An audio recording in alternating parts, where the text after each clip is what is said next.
Hey folks, well here we are. Welcome to Storm Kieran, the Prelude. Tonight on Sky. Right, okay, here we go. Well, it is Wednesday, and welcome to the Midweek show. Welcome to your midweek. Hope you're doing well, wherever you are in the world, whatever time it is. We'll come to chat. We'll talk with all my members, of course. Great to see you, folks. Hope you're doing well. We've got quite a decent lineup. We're going to go through to arrivals. Wind's starting to pick up a little bit, but we're not really expecting. Well, it was around about 1 o'clock today we was expecting. Anyway, I know I talk too much in front of the camera, so let's just get on with the show, because Jilly's like, just get off.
Virgin Dreamliner, by the way.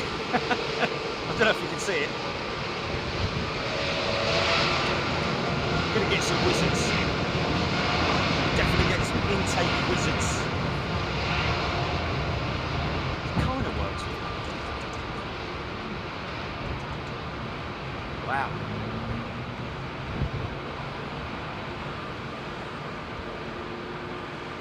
Very non-flexy departure. Too hot now the sun's out, for God's sake. Now what does happen when you get departures like these out to the west? First of all, in these conditions you're likely to get overwing vortex, clouding, whatever you want to call it, condensation, droplets of water being squeezed. What you also sometimes get is low cloud, segments of low cloud where they bust through. Nothing coming through at the moment. It's actually too bleeding hot. Yeah, no, shit, I can't even see what I'm looking at. There.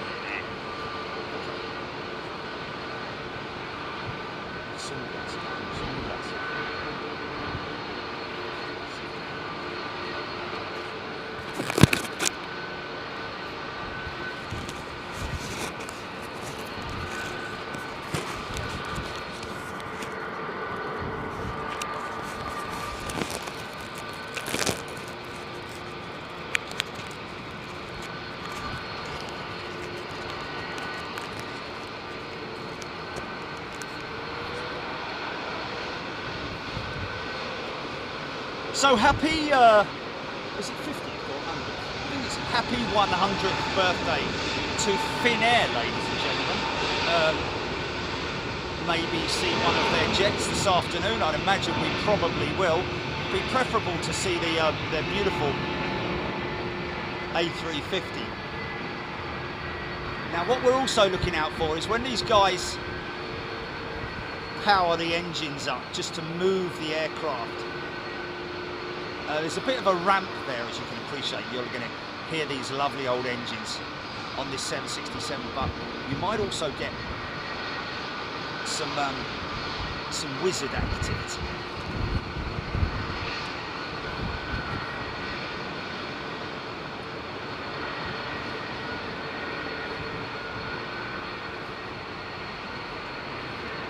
Okay, Jamie asking for a shout out to his son, who's on an aircraft BA jet from Hyderabad, just in the on the approach at the moment. See if we can get him, Jilly. You need to sort of like, you know, keep track of that. Oh, okay. Listen, folks, very important. If you're new to Big Jet TV and you want to experience what it's like being a gifted member, or in fact just being a member, then make sure you switch on allow gifting on this channel. Very important that you do that, because even though we love, you know, there's a lot of people who just shut up.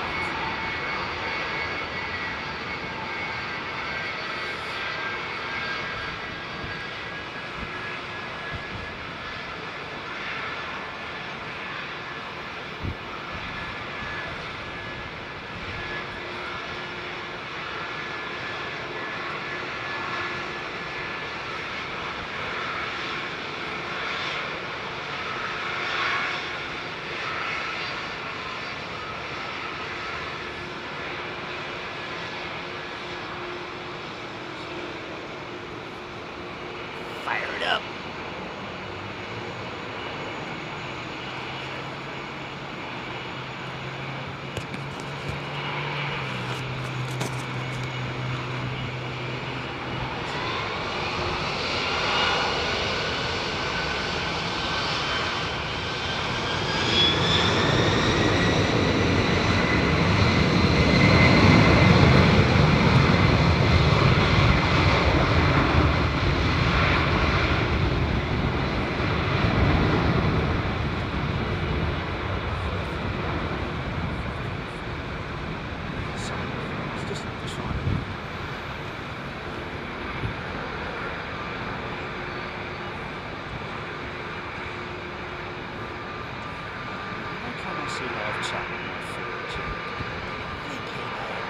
Why is it greyed out?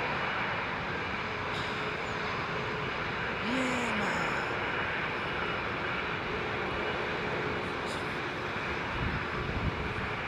Live, London Heathrow, for God's sake.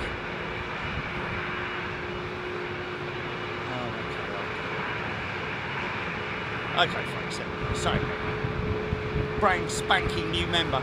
Still got the delivery plastic on him. David Smith, welcome to Big Jet TV as a brand new member. Great to see you here, my friend. Get involved in the chat if you're a new member, by the way, folks. Really want you to do that. Really important that you get involved. And also, Jules Harris, thank you, has gifted 5 memberships. We appreciate that people appreciate being gifted memberships, but when you come on, when somebody comes on and say, this is my 6th gifted membership, it's sort of like, you know, it's great, it's brilliant, and you know, that's what it's all about, but I want to give other people the opportunity as well to experience it. So it's really important that you put your details down. Well, no, you don't put your details down, you just allow gifting on this channel. Oh, that's him landing now, isn't it, Jilly?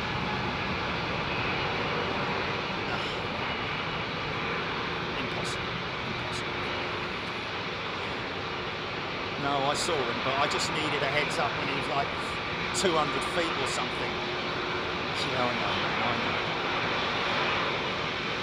There's so many things going on. Juicy big set of GE9s. Perfect runway dryers.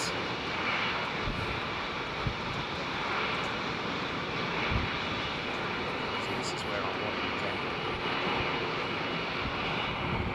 This is where I wanted to get it from.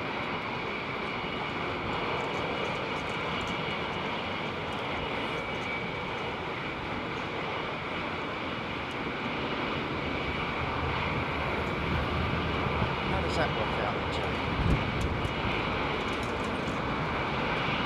So you're telling me that somebody, for example, with 2 stripes, is not a member? Is that right? If if they've been gifted a membership. Well, I thought you said... Doesn't make any sense.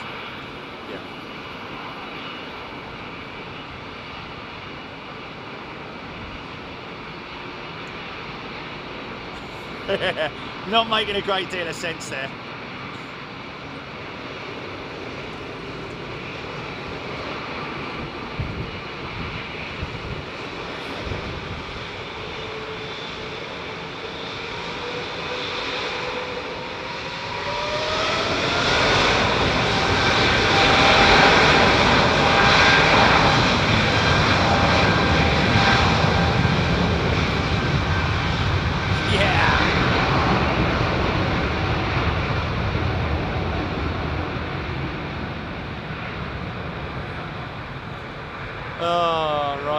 Explain that one away then. Well, yeah, but you know, talk for about 5 minutes and they're like, what was that first bit that you said? If you're a subscriber, folks, if you're a new subscriber and you want to be gifted a membership, then allow memberships on your channel. Allow all gifts. Allow for... Oh. Anyway, Paul Gore, welcome back, Paul. An organic first-class member, very warm welcome to you, my friend. Sean Newstead is also an organic member, a very warm welcome back to you, my friend. Lovely thing to do. Kaylee has gifted a membership as well. Thank you, Kaylee. Lovely thing to do. Louise Robbins, welcome back, Louise. She's got 4 stripes. And also another gifted membership. GML has gifted 5 memberships. Thanks, GML. So what we're talking about today then, folks, I'll tell you what we are talking about is actually aliens coming up now. Went down to, oh no, that's quite rare to see. Can you see what that is? Other than a silhouette. Andy B, welcome, organic member. Andy B is a brand spanking new member. You are very welcome, my friend. Taking... Good day, everybody. Hope you're doing well. The MEA 320.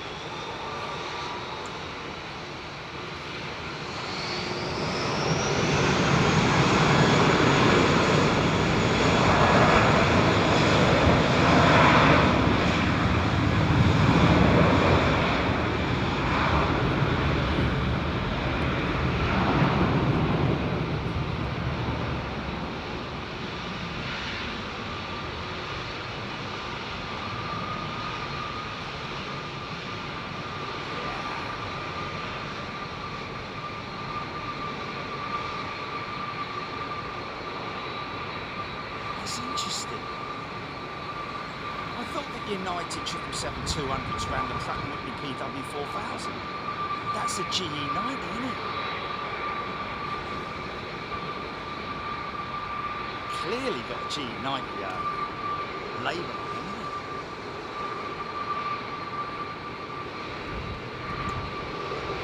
it? Go on, son.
Stop looking at me bleeding phone, mate, because this is...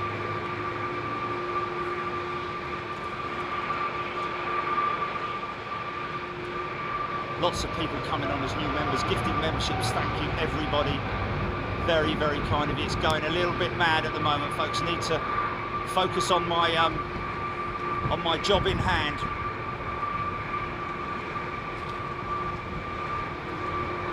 Jilly's giving out thank yous to giftors as well. Is that right, giftors? Listen to this. Listen to this. And welcoming new members. And oh, look, it's a double stack of CF6s, is it? Yeah. Listen to that. That's why it sounds so good.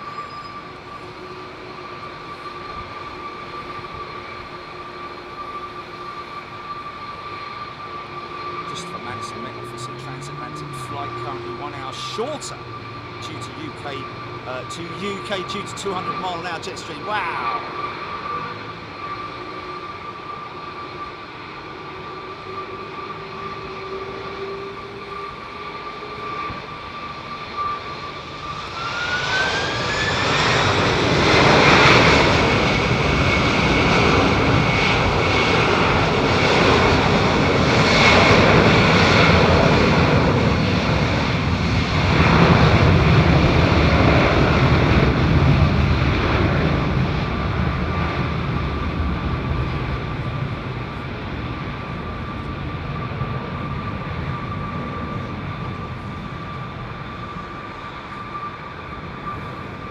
Someone's just about to start watching the Chicago shows. Jimmy's worked it out. Jimmy's gonna work it out. I said Jimmy's gonna work it out. Hey Virgin! All we want for Christmas is a broadband back. A broadband back. A broadband back. Come on Virgin, man. Sort yourselves out. Send a proper engineer out. Ooh, don't think it's anything to do with a router. Why is that then? Because I ain't got a router in the van. What's actually... Oh. Lovely fella though, but you know, you would have thought they put the router out.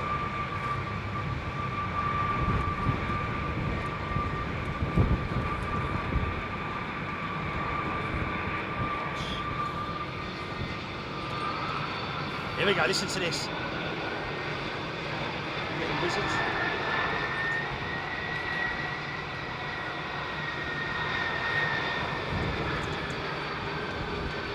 Irish Dublin, welcome back. Irish Dublin, used to be Irish Dublin girl, didn't it? Neil Clifford as a new member. Welcome Neil. Organically grown, Nick Drake, or sorry, Nick Dark has gifted 5 membership stamps. This is the sound.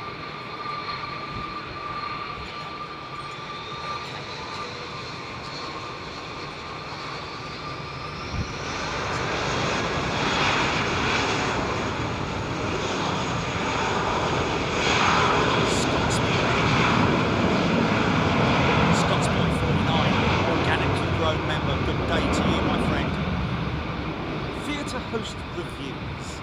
Go to theatre. You've got to say it properly. Theatre. Not theatre. Theatre.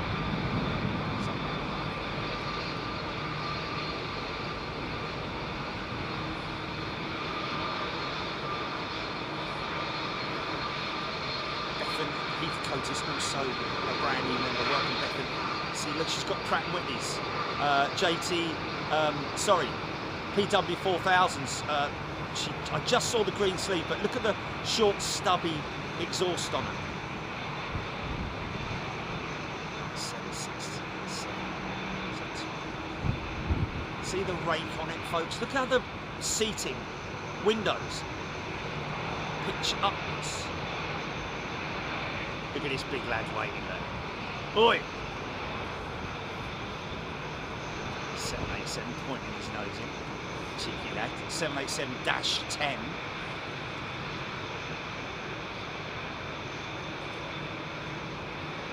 Keefy, engines are so loud. I can hardly hear Jerry. Good. Folks, I just want to... Well, yeah, but Julie, I've just got a little cover over the mic. It's no different than what it is.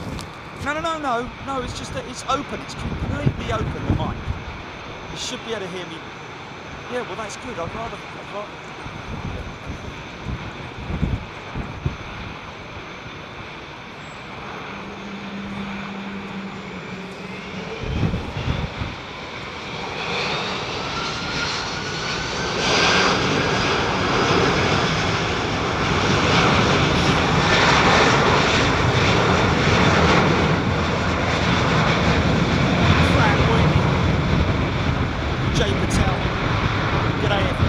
doing well. Get chatting.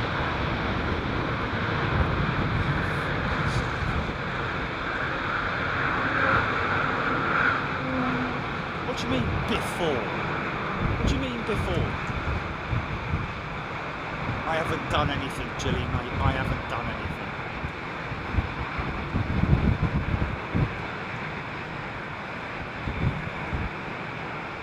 Oh, here we go. It's ribbon o'clock for this 3:30. Look at that.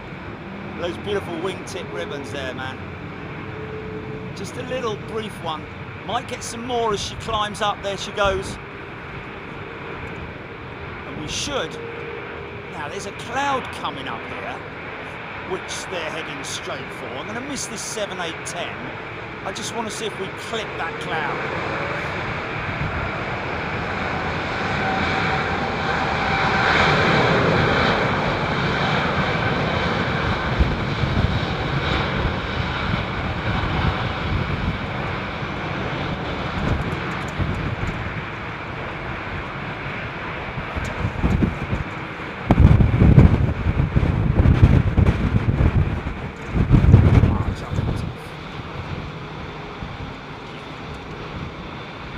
What a lump, ladies and gents.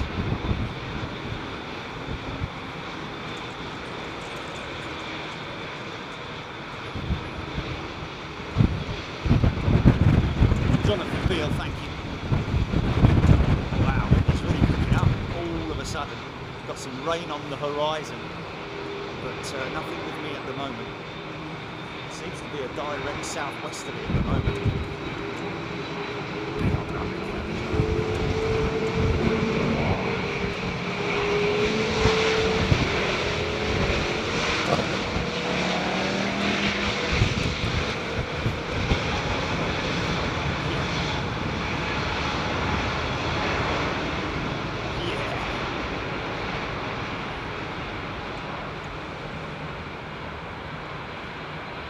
Should be up for some funky shots, man.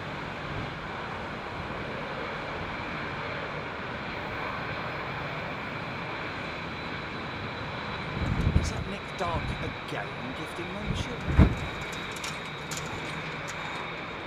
That was a big gust. Indiana Bones is a new member. Welcome, Indy.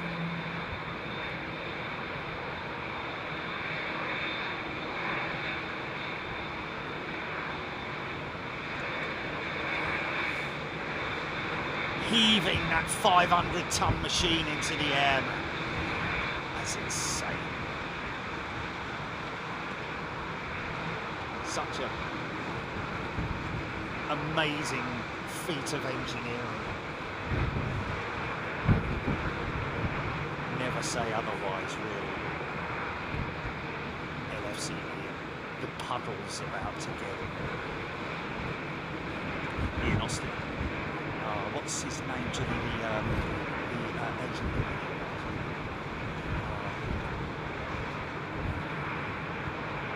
Sorry, folks, just going to see if I get any ribbons out of this.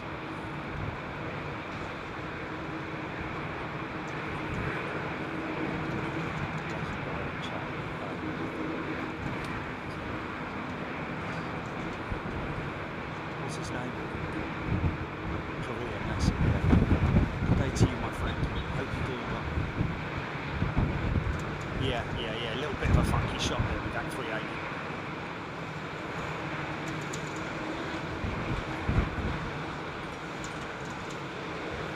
Getting the hell out of Dodge, this lot.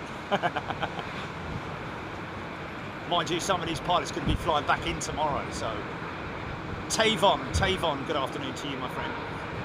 Steve Lacey, indeed, a masterpiece of engineering, isn't it just? Air Canada's Trash Panda livery. We can see if we can see the head-up display. There it is.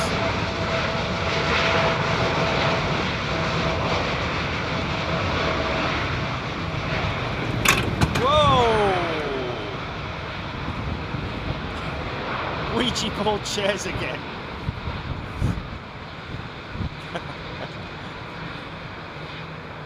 Now these guys are prone to throwing some floof. Bet up with a fella up here with his two young lads. He works for General Electric, and isn't it nice that Virgin Atlantic have invited them to go and have a little look around the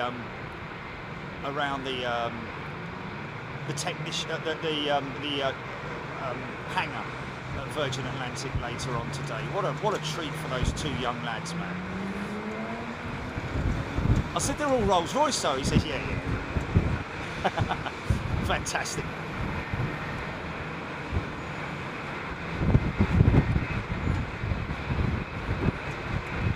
Expecting a little bit of pre-sit, but at the moment, nothing really. Not a fan, always looking up, not a fan of the low stance of the 787s. Wish they were a little bit taller. I wish they were a baller. I wish they had a rabbit and a hat and a...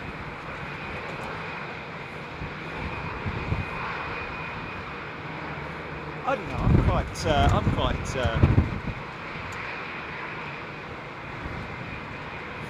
She's a beautiful aeroplane when she's in flight. She does look a little bit odd when gear are extended on the way down, and especially when the gear are left up.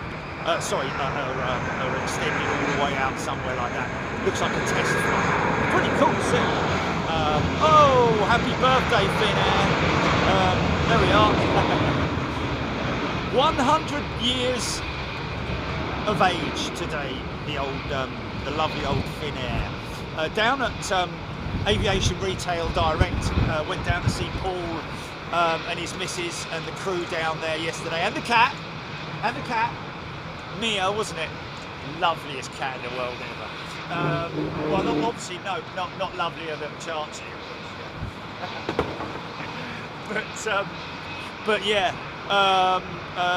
Oh man, honestly, you know, he told me a story about some young kid who was in the shop. He came in at 12 o'clock midday. At 6 o'clock, he was still there. At 4 o'clock, he was still there, looking around the shop. This young lad, and he'd come all the way from Finchley or something like that in North London. It's like, blimey. So he had to arrange to have his sister come and pick him up, because he didn't want him to go back on the train and on the buses all on his own. He's only like 13 years old. Bless him. You know, just in awe of the models that are there, and I was, and Jilly was as well. You know, it's like everywhere you look, you can't. As soon as you turn your head, oh look, 757. Oh, remember those? Oh wow, look at that one down there. Oh, look at that. Oh yeah, that's good. Oh, I love that. Oh, blimey. You know, it's like, yeah. I am kind of listening to what you're saying, Paul, but I'm really. Anyway, yeah, just fantastic, man. So we are we're planning to do something in the upcoming weeks, months, whatever. With a new show, folks. We'll tell you all about it nearer the time. In fact, what we will probably do is just say, tune in tonight at XYZ and come and get involved in the new show format. Well, it's not a new show format; it's just something different. Nick Craig, Brad Leach, Christopher Madison. What's the wind speed? I'll tell you what, just to gauge the wind speed. There's your sock right there, standing very proud indeed. Let me just make a small adjustment on this, which is always a lot more exaggerating when you're zoomed in, Jim. See my little rain cover? Look, see it top left? See my rain cover? My bottle rain cover. What's that, GP? Caroline T, thank you so much. Caroline has gifted 10 memberships. If you are a new subscriber, folks, turn on allow all gifting on your channel, on this channel. In other words, on Big Jet TV, allow all gifting, and that way you can experience what it's like to come overseas with us on our first class shows. Of course, people who are what was it, 1st of November today? Oh my God.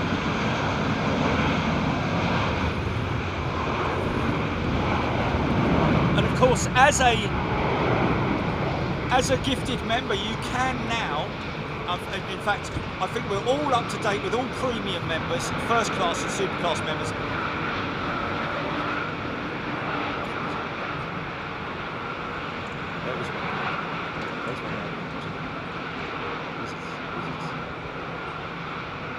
We're off to see the wizard, the wonderful wizard.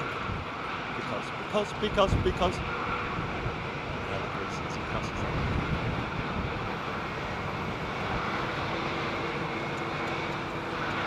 You're a bit like the wizard, Jimmy, like a great big screen, pulling all the levers and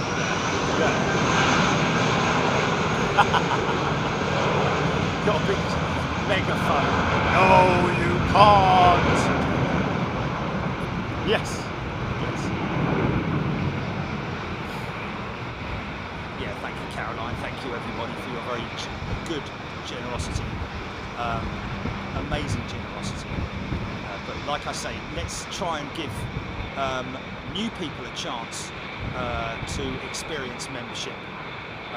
So all new subscribers, please make sure that you, because there is a sort of like, okay, watch. You might get a wizard. It won't be a water wizard because there's no water on the runway just there. It might be a moisture wizard.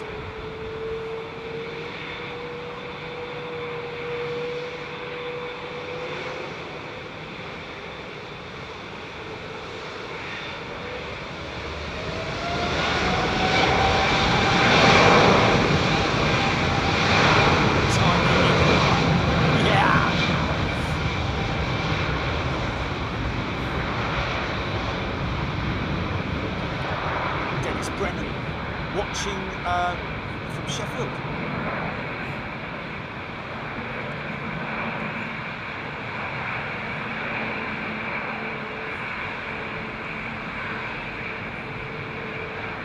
Neil Bainton flying tomorrow with Kenyan Airways, a touch nervous with the storm coming.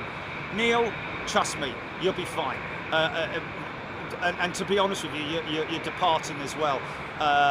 So that's what you're flying on, a 787, a very capable and safe aircraft to fly on, as all of these aircraft are. But yeah, all you've got to look at is, if you're on the wing, it'd just be amazing to look at. It might be a bit bumpy on the way up there, you know, a little bit of a sort of like judder and all that kind of thing, a bit like heavy turbulence, you know. But once you're up to a certain level, you're going to be out of it and into clear air. See if we can get anything out of this Air India jet, because she's right there.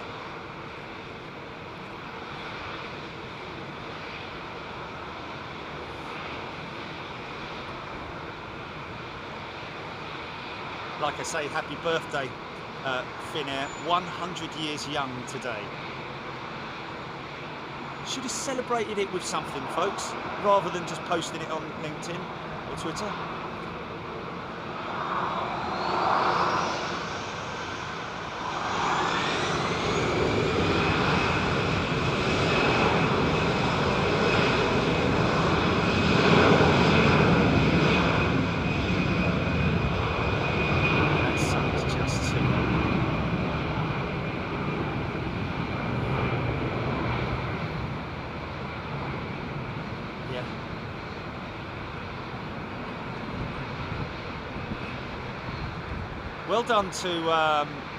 Well done to Emirates for rebranding the Gate Guardian at London Heathrow in the new livery, but also with a new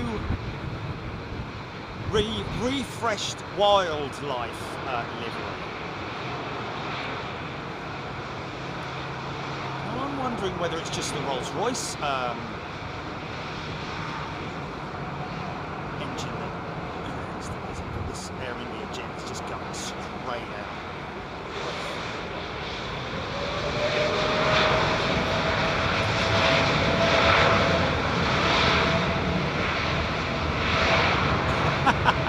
That's funny, Jimmy. Charles is moving in Jimmy's favourite sketches.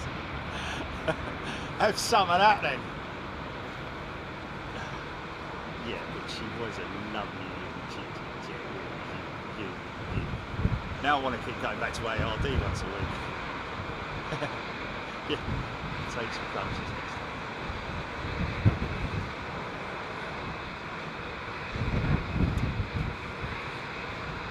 Hope you're all doing well, folks. This is, like I say, kind of a prelude to the storm, but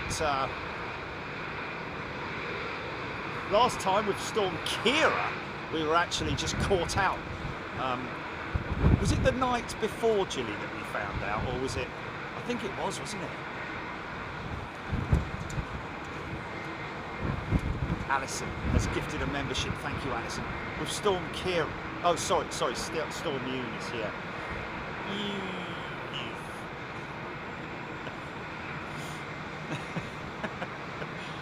Don't really want to say that when it's cold, do you?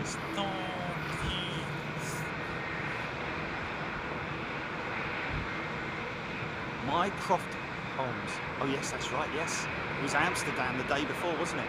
I loved aviation, but I'm not a good flyer. Stormy weather and a bit of turbulence, and I'm borderline.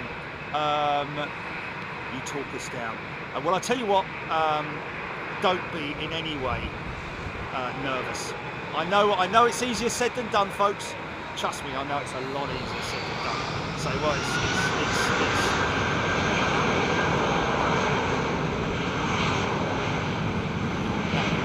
just been, I think she's just been towed to that position. Maybe if I take this big rain jacket off. Wow, man, look at that.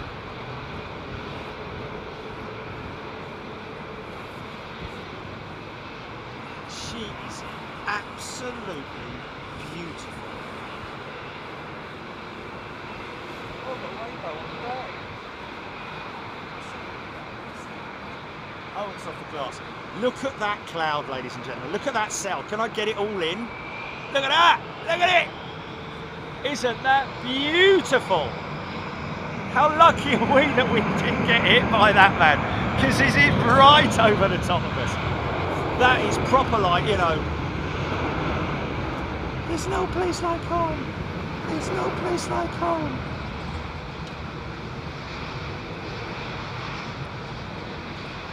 If I only had a brain.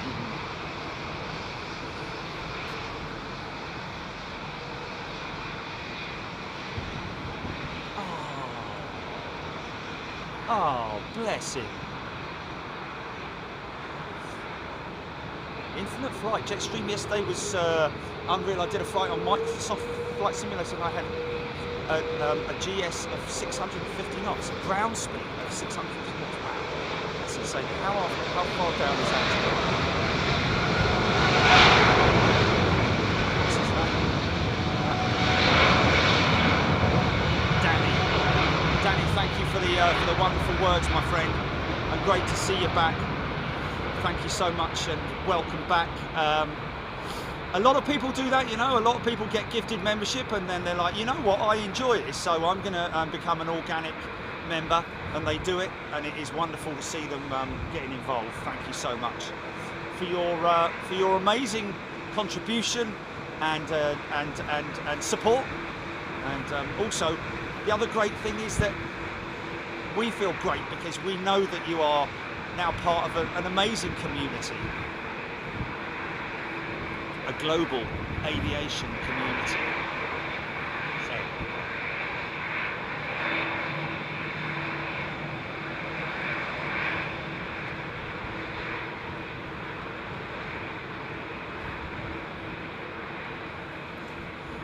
KW Green, been looking forward to it. Unfortunately, go through his teaching. Screaming emus here. Richard Kingston.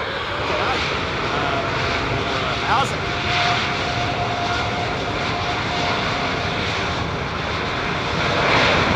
Richard tuning in from Cape Town. I guess around this time of year you're looking at getting some pyrotechnics for fireworks. It sort of went wrong then, didn't it? So, St Alan Partridge quote. Bono dignus. No, Ellen, no, you can't. Oh, okay, doesn't have to be like that.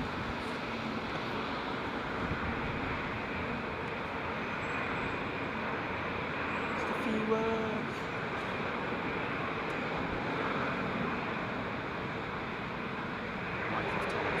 that is a massive selling.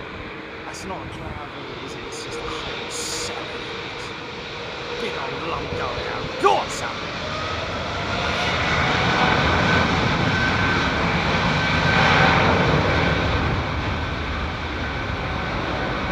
Russ CT gifted 5 memberships. Thanks, Russ.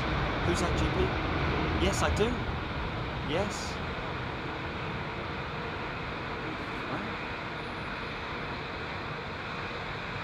See, now here's the big...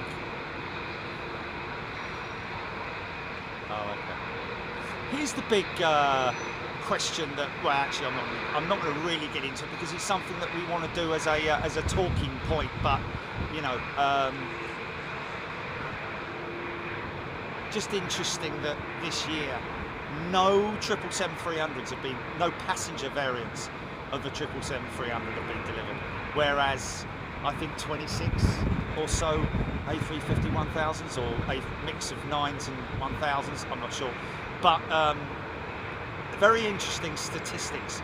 787-10s, yes, a good healthy, well, 787 in general has been healthy this year for Boeing, with the 737 MAX as well, deliveries obviously back online as well,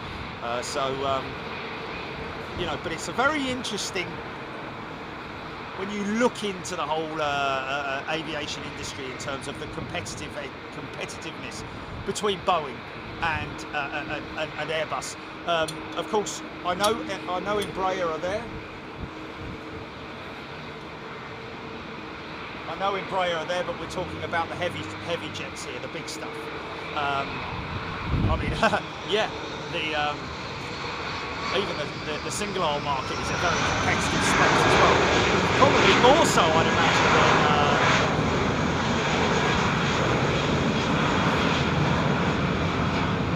yeah, probably more so than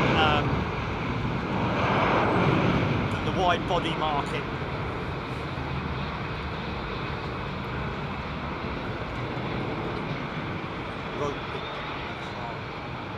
Steve Batty, Hub 12, Russ CT.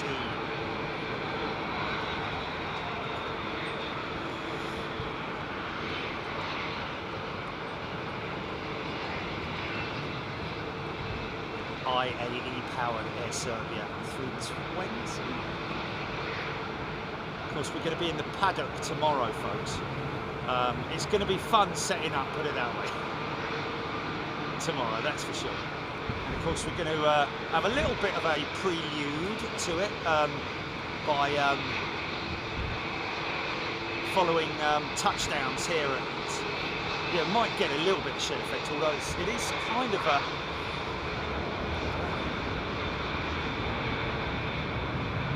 It's a south-southwesterly at the moment, is that right? Are we right in saying that? A south-southwesterly? Or west-southwesterly?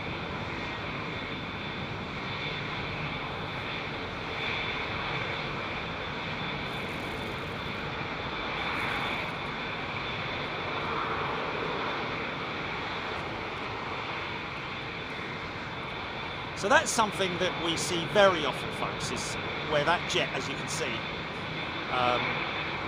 has a replacement radome, or radar dome, and that's I think it's a carbon material. Kind of needs to be, because you know, although saying that, some of the damage that I've seen to those radomes, it looks, the way that they get punctured, if it was a carbon radome, it would shatter, wouldn't it? Whereas I see most of them, they look like they've been punched, you know. So I think they may be alloy. Maybe someone can confirm that with me on here. Anybody, any engineers out there, or If you want to go and Google it now, you can. I'd love to hear. But like I say, that's something that you see very often replaced, and that's what we're seeing here with this Virgin Atlantic 350. They just obviously didn't have enough sort of like painted spares. However, it's not always that it's as a result of damage. It is sometimes that the radome has to go through a service interval, much like the rest of the aircraft. So it needs to be taken off, sent off for testing, and replaced with a replacement one, a standby replacement.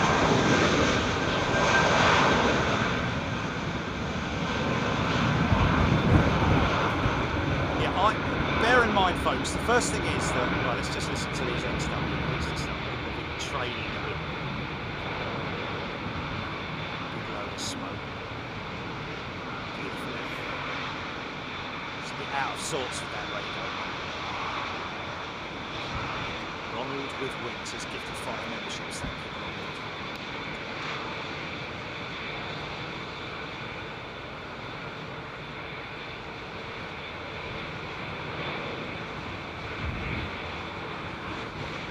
Go.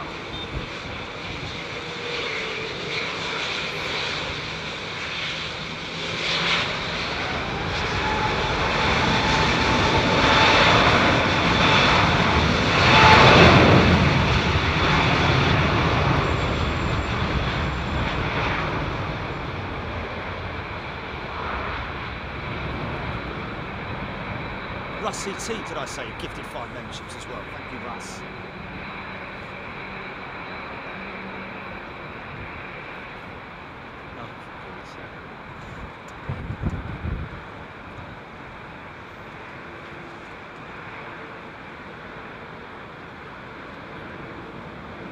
You say tomorrow, Jimmy, yeah?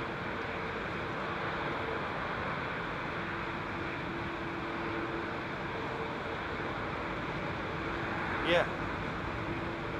Let's read it out. Oh, okay. Rusty T, hail damage or bird strikes. Yeah, that's one of the most common issues that you'll have in terms of damage to a radome. But like I say, not all the time is it actually a damaged radome. It is from time to time it's got this lovely old tracks.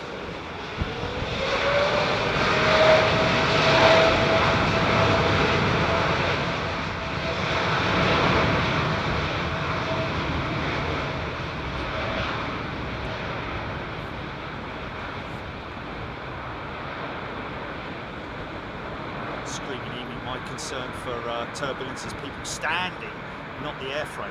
Yeah, because it seems some horrific injuries caused by people being out of their seat when the seatbelt signs are clearly on, and it just does amaze me sometimes that people blatantly ignore the seatbelt signs. They're on for a reason, folks, and they're activated by the man or the woman up front who knows exactly what they're doing, far more than you do, and have probably at some point in their career maybe even witnessed injury from a turbulence, someone being out of their seat from turbulence. So just... yeah. Love the old sound.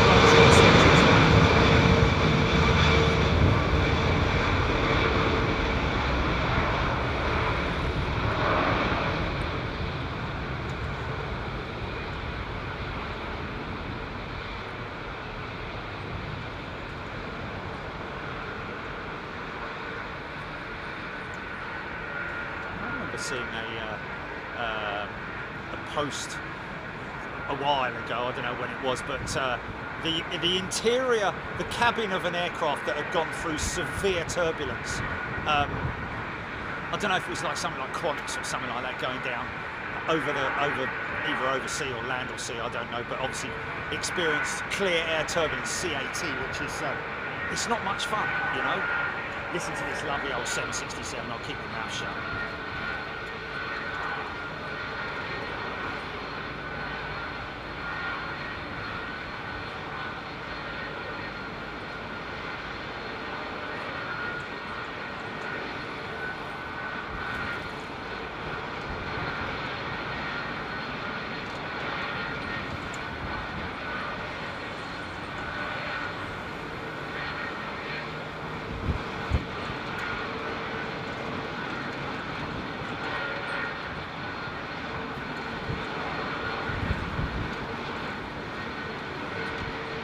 YAA. I'm right with you on that one about TUI retiring their 767s today. That's the end of it, isn't it? End of an era.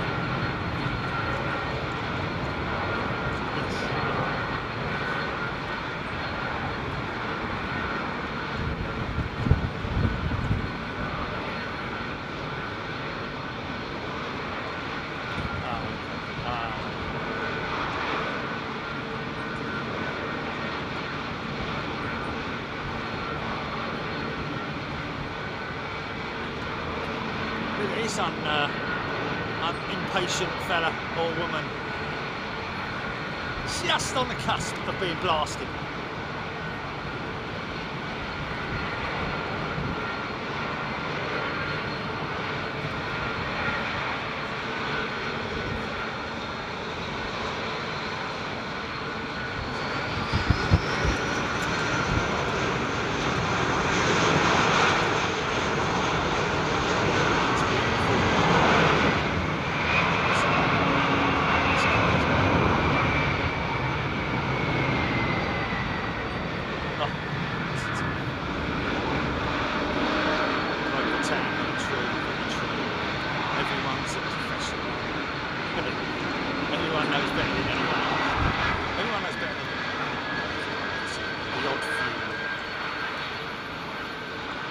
Trust me, man, I've been in my seat busted to go to the loo, man. Literally like, oh man, this is not good. This is not good. But you know, you just gotta hold on. But then you see all these other people getting up and going, it's like,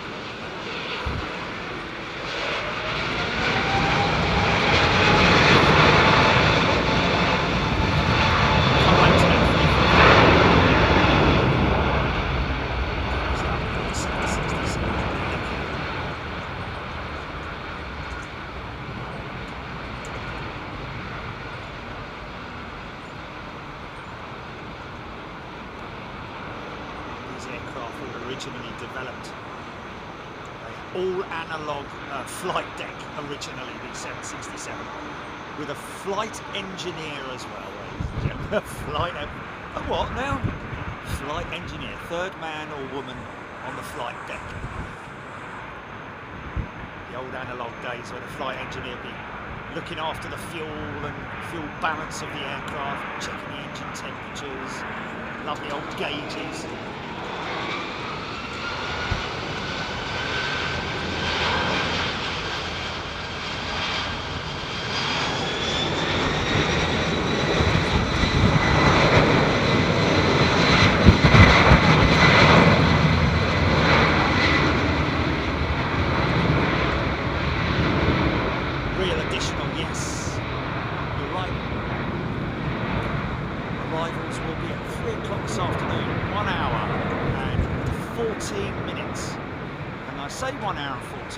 That's what's on my phone, and I can assure you that these the folks at Heathrow do not.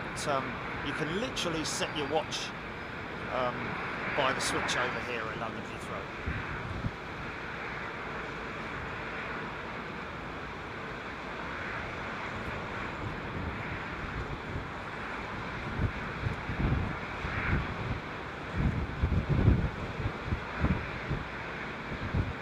CT, the tricky one was LATAM 320 Neo that went through the storm a few years ago. The CCT breakers of the Neo engines flipped momentarily right in the middle of that storm. Well, they would have just addressed that issue for sure, no doubt about it.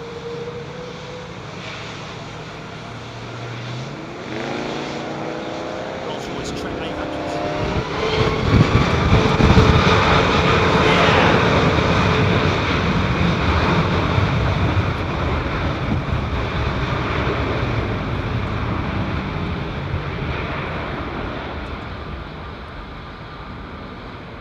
already, folks.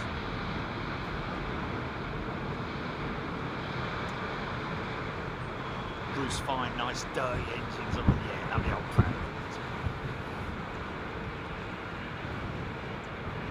And they've got as close to an old school sound as you're ever going to get because of the multiple fan blades on those Pratt & Whitneys and CF6s. Of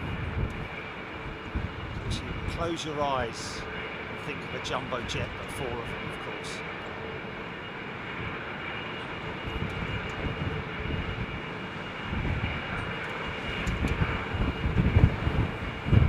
Asteroid. Loving the spool up at the engines. They growled, didn't they? Old Rolls-Royce Trent 800s. Popular engine. Powered many, many 777s. Of course, Rolls-Royce were in the right place at the right time when General Electric had their original issues way back at the when the 777 was introduced. Big old set of G's on this one. British Airways. Marnie Falcones, you have the large screen displays like we do on the 75 and 76. Yes, a lot of the 767s were converted to glass cockpit as well. Obviously it costs a lot less doing that than it does buying a whole new aeroplane. So there were conversions by Boeing, I think. Sue Taylor has gifted a mention. Thank you, Sue.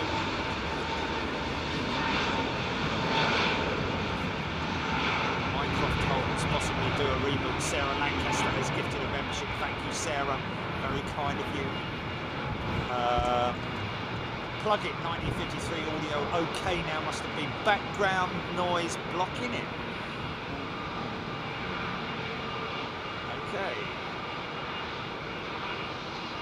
Can you stop that in the background, please? It's already done it. Thanks, mate. Thanks for the feedback. Wright brothers could be proud of Big Jet TV. Alan Derua. Thanks, Alan. Well, imagine that as an interview. One of the Wright brothers, eh?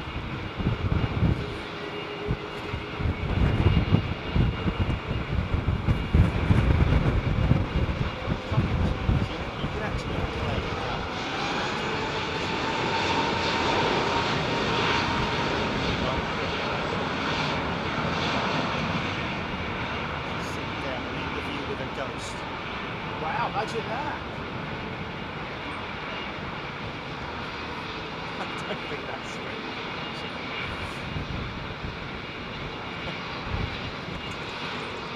Marley Falcon, except for my A300, of course, there's another aircraft, especially UPS. I think UPS may have been the first operator to convert their cockpits to glass, and that is what we saw at Toulouse many, many moons ago, wasn't it? The first one that was being converted we saw down at Toulouse. Oh, they were the days, eh? Hey, they were the days when we had a reception, we had a connection down at Toulouse.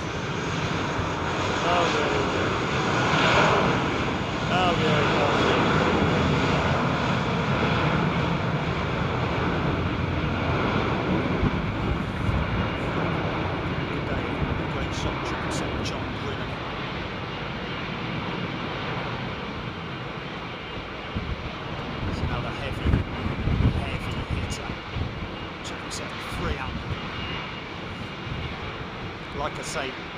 Interesting to be a fly on the wall in BA's sort of like planning office in terms of their future planning. Like how many 777Xs are they going to take versus the A350? Of course, at the moment, Airbus are kind of leading the way in terms of capable deliveries. There's still a little bit of a not quite sure. See now that little cheese.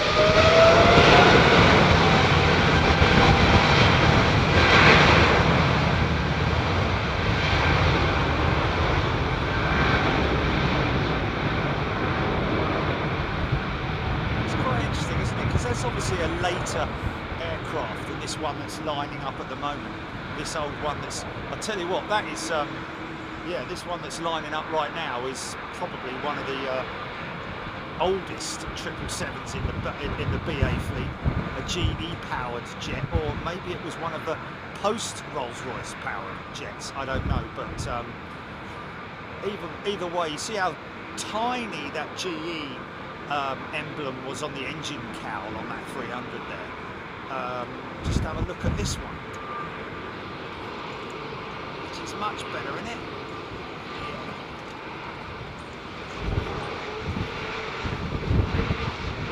See, that's a clip as well.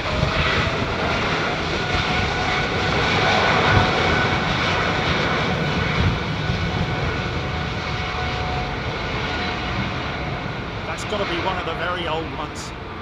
No winglets at all, mate. She's a proper clip wing, as I call it.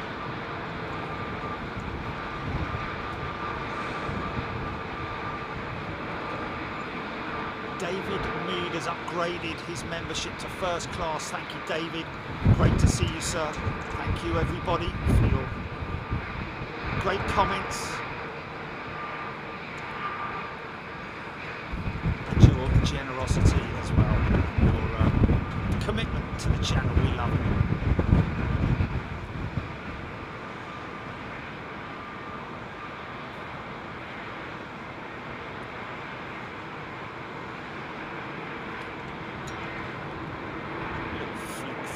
Done the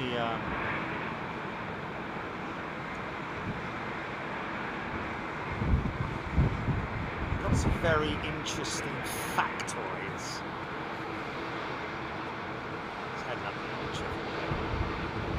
So now these are the aircraft that they're phasing out British Airways over time. Been very, very good to British Airways, these IAE powered jets. Intersecting departure going out there first. Doesn't need so much runway. Probably aircraft quite light. Less fuel on board, less passengers, less weight in general. So therefore doesn't need as much runway. So they've opted for the for that turn-on point there, which is an intersecting point.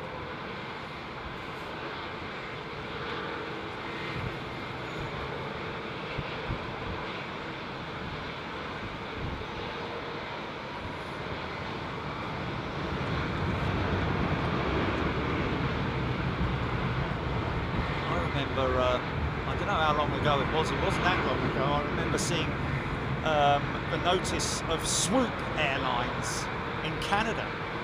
Do you remember that? Swoop? I think we might have even seen a couple of their jets when we were in Toronto. Did we? I don't know.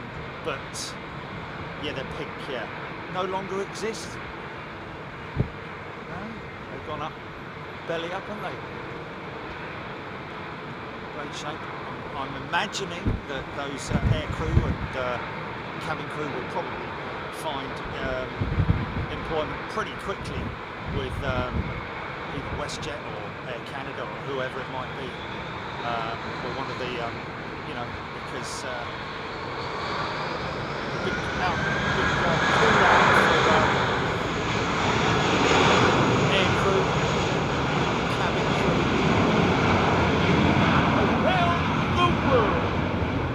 Clear skies over here, believe it or not, so I can't do yeah.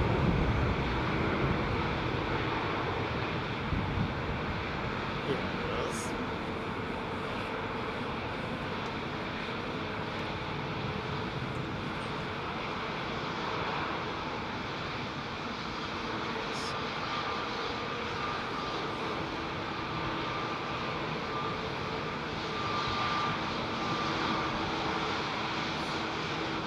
About yes, potentially, Julie. We'll have to make a note of that. Put that down on a post-it note now. Please do, because you know that's a, you know, Lufthansa launching a campaign to hire 2,000 new pilots. 2,000, folks. That's for 1,000 aeroplanes. Yeah. Based on, you know, I mean that's obviously not that big, but in terms of in order to fly, or a shortage of pilots is generally what I'm talking about here. Roughly a 30% increase within 2 years. So Lufthansa, looking at the future, they are another 777X customer that we will have to sort of like monitor. As it, I think they might even be the launch customer. I don't know, or is that Emirates? It kept changing, didn't it? Or is it Singapore Airlines or something crazy like that? Aidan Campbell, A380 Singapore, 1 hour 30 minutes away. Oh, so Slinger's going to be late, Jilly. Hurrah! Okay, folks, going to get the Slinger later on. About 1 hour 30 minutes. Aidan Campbell, thank you for that. Sarah Lancaster. Yes. Oh, is it? Oh. No, it's 1:58 now. 1:58, that's 2 o'clock, yeah. That's 2 o'clock. Add an hour and a half onto that.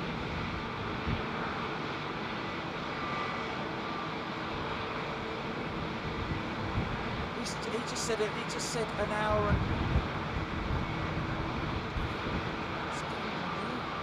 Oh, I see that. No, I'm looking... Actually, I'm looking on my images. And it's an old screen grab. And Aidan Campbell says on there, Singapore A380, 1 hour 31 minutes away. That's hilarious. I thought I was looking at the chat, but I'm not looking at the chat. I'm looking at my phone on the images because I'm scrolling through pictures. Oh, that's funny, mate. Fella on LinkedIn, Nick Gorter. He's an artist.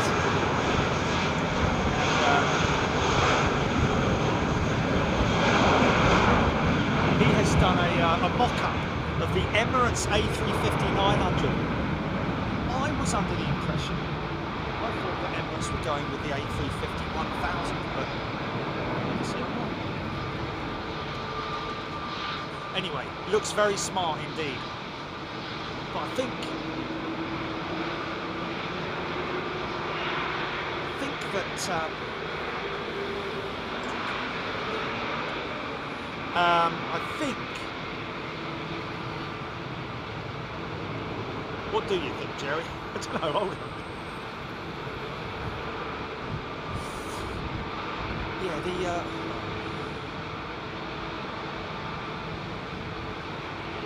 A380 on the roundabout, the big giant, the biggest model ever, which is pretty cool. Got to be said. It's a shame it's not a British Airways jet. Shame that we had to sort of like sell that space to Emirates. You know, can we have anything of our own here? You know, it would be lovely to have a. I mean, you know, what did Emirates say? Like, you know, we're only going to come to Heathrow if you give us the, you know, or did they sell out? Did Heathrow go? Oh, you know, let's put it to tender, shall we? Who wants it? BA or Emirates or Qatar, the biggest, you know, the biggest offer gets it, kind of thing. Shouldn't have done that. If they did do that, they should really, you know, go, you know what, it's we are in the UK, and therefore UK flag carrier, which some people may agree, some people may disagree that it is British Airways. Some people, you know, with Virgin Atlantic, because they're a great carrier as well. You know, it's just a bit of a shame. Would have been, you know, kind of nice. It used to be Concorde, of course, don't forget. It's coming out.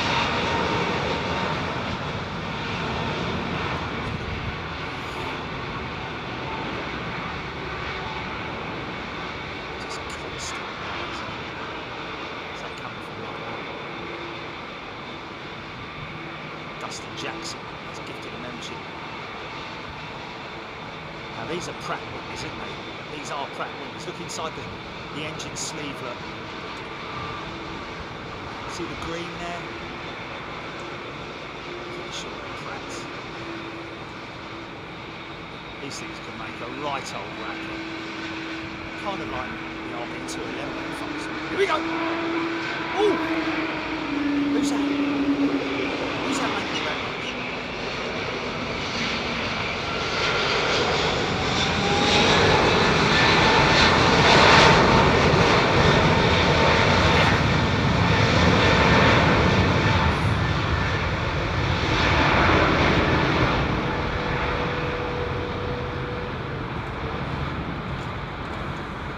to hear the story about that. I'd love somebody to come on here and go, yeah, I'm the marketing director of Heathrow, or used to be, or something. And let me tell you exactly what happened and why it was that Emirates got hold of that. Because basically, they own everything nowadays, don't they? Them and Qatar, you can't, you very rarely see British Airways sponsoring something, do you? Other than, it's a shame. It's just a shame they haven't got any money. That's what it is.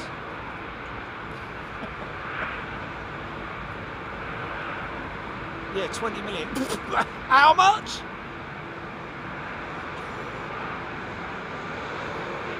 Emirates, yeah, we'll have 2, mate. How do you want it? 20s?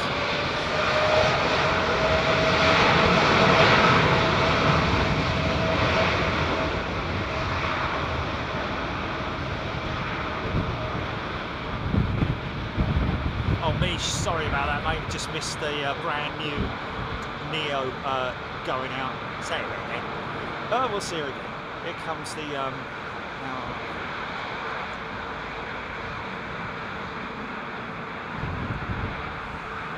Concorde 444. It was costing BA 1.5 million per year when the Concorde mod was there back in 2007. BA now at T5, they didn't feel that another 6-year deal would suit their marketing requirements. I'm sorry, man. Their marketing requirements. What about being proud of their brand? Therefore, everyone who comes to, I mean, okay, fair enough. It's for T3, isn't it? T2. Probably. Go on, Sam. Yeah, that's probably why they did it, isn't it? Because Emirates is T3, isn't it? Whereas, BA's down at T5, they've got their own terminal, haven't they? So they haven't got room for a model. So that's probably why it was, I'd imagine. So I'm going to rewind on that one and renege on what I said. You don't need to contact me, BA, it's fine. Look, you bleeding idiot. We're at T5, aren't we? We've got our own terminal. When are you going to go and want to advertise it? It was a shame, because that Concorde was back in the day when when the Queen's building was there and Concorde was operational and all that, etc., etc. So, yeah, shut up, Jerry, shut up.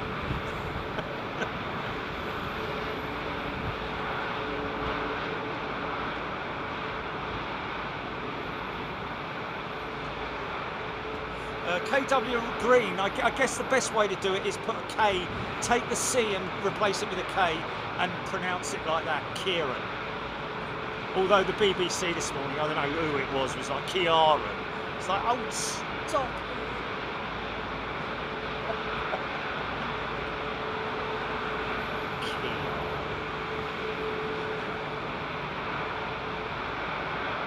Check videos, don't see BA ads anymore on TV. The last time I saw one, I saw a BA, a Virgin one the other day, but I don't know if that was on an old recorded programme, but yeah, it's all PC stuff nowadays as well.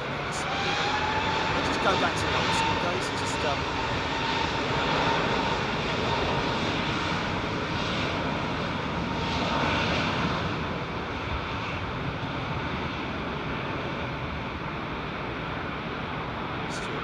he's always got something to make called Kieran. He's been calling him Sierra all these years. See, big fan blades.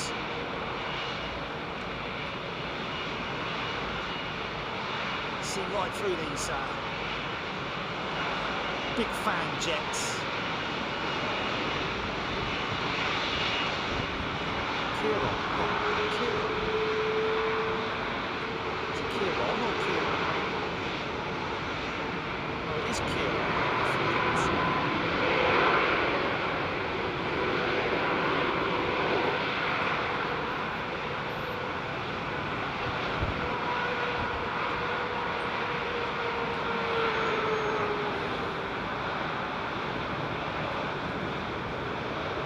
Arrow, we did have Storm Kieran.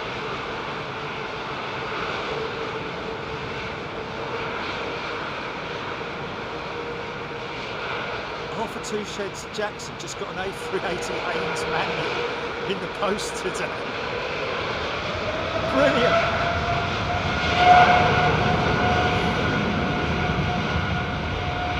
It is Kieran. Okay, well then I apologise to the BBC as well. I'm going to just call it Kieran, man. Let's just call it Kieran, for God's sake. Start calling it Kieran. People are going to be like, why are you pronouncing it like that? Can we just watch the planes, please? It's Kieran. Kieran. Yeah.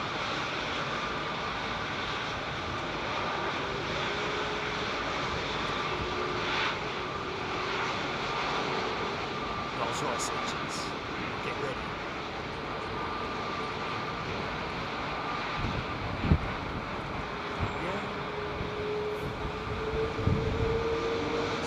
Bob.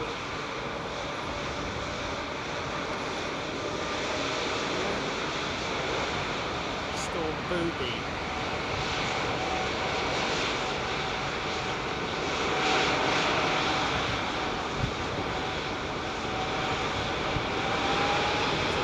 I just saw that. That's all right. Yeah, but it's bad. It's not. I'll be a little bit shocked if it was like 4%.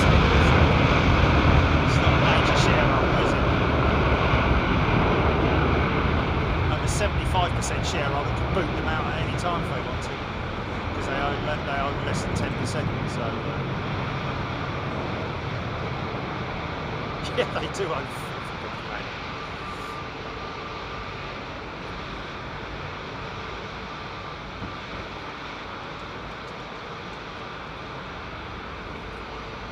How to change the engine on an A380. First of all, park your aircraft in a safe position. Using the jack provided,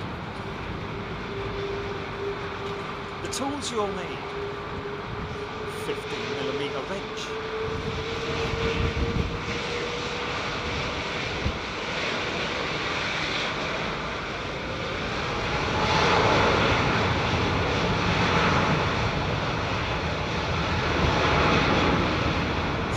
outboard section of the runway they're getting blasted, because these outboard engines really do overreach.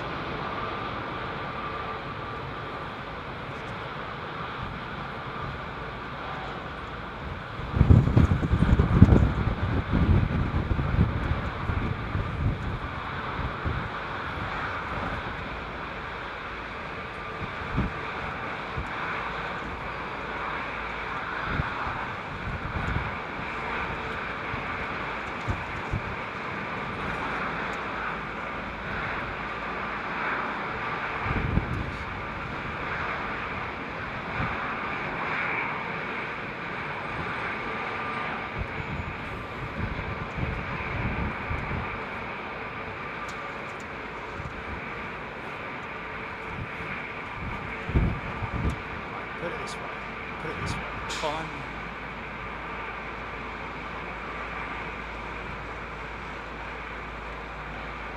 But.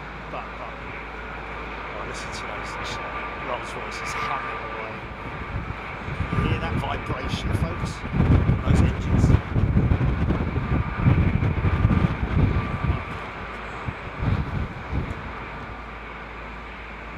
Oh, the tag, yeah.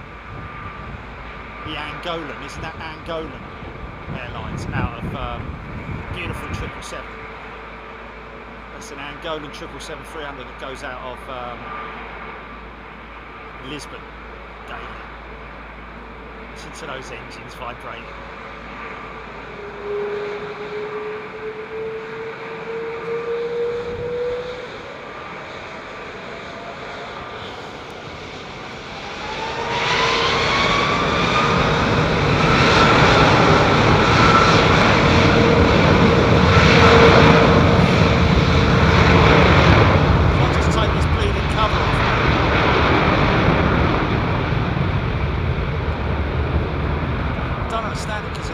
Opening in the back of this thing, man.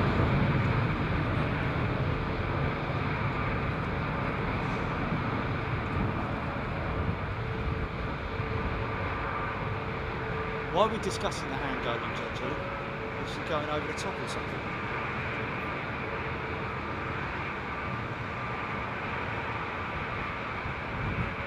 Oh, right, okay, and I'd understand that, yeah. We love that. We love that hand going on livery, man. Okay, look, hold on a minute. Just hold on a minute. Flipping heck. Okay, right, well, now I put it on the top of here, Julie. Any better? Any better? Right, let's just see if that's any better. For God's sake. Flipping heck, man.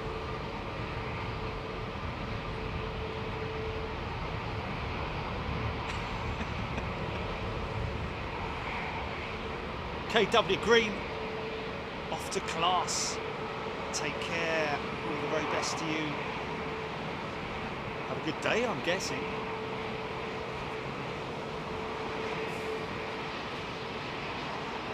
Where's their most important journey to today then? Look, man, look at your engine covers. SAF. Do something like that, man. Nobody understands what that is and whatever that means and all that kind of thing. Well, it kind of is. It's a carbonless environment they're looking at. Is it a carbon-free, zero emissions by 2050 or something? I don't know if they've shifted that on or something. But basically, you know, SAF is zero emissions. If it was 100% sustainable aviation fuel, that would be zero emissions. So that's what they need. You know, that's their journey. What their commitment is to the future. Committing to the future, using sustainable aviation fuels, and beyond that also, or actually now in tandem with it for regional stuff. You're looking at hybrid powered flight as well, you know, electric powered flight, which is utilising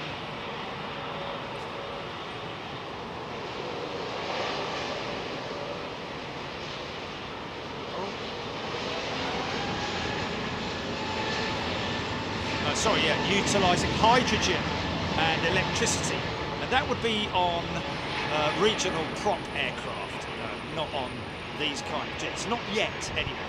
We're a long way off from that. So sustainable aviation fuel will be the future of big jets in terms of its, you know.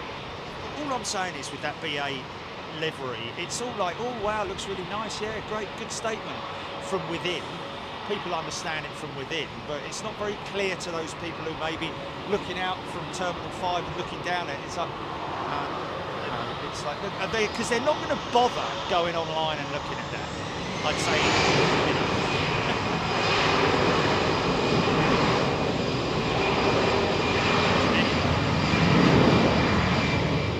Its most important journey today is Munich. Fare ye well. Do like a moan, don't I?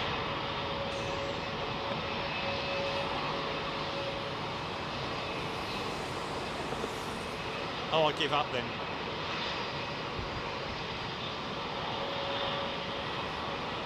Okay, I kind of give up on this whole sound thing, Julie, because you know, it's. Let me just have a look at the.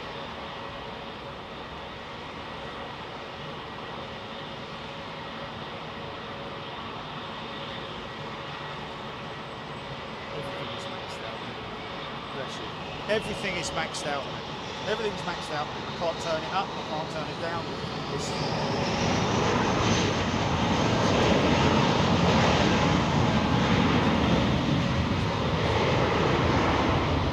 Turn it up, folks, really, honestly. You know, if you can't hear me, maybe turn it up, I don't know.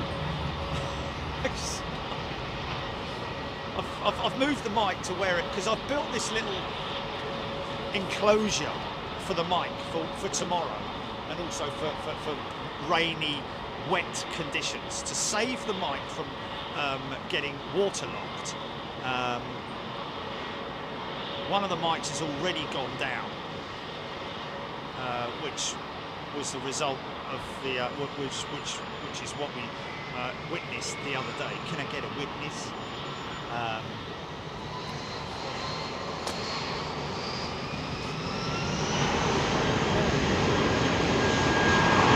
The noise is loud, isn't it? No one at all like that all day long, do I?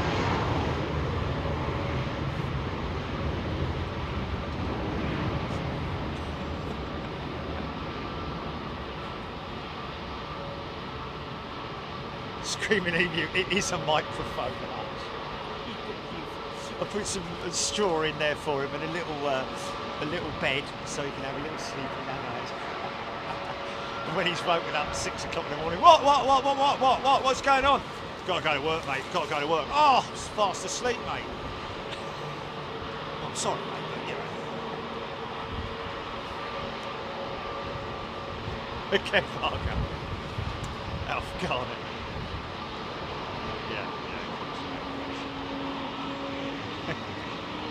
What's that you're saying, Sonny? I can't hear you. You can talk a bit louder there, Sonny. I said, isn't that amazing? Oh, yes, it's very amazing, yes.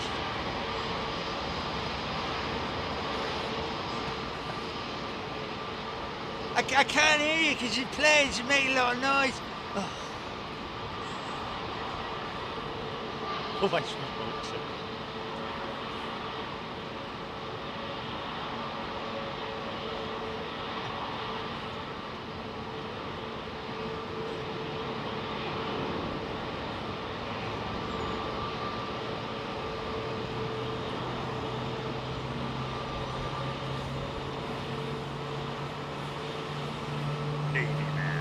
Listen to that.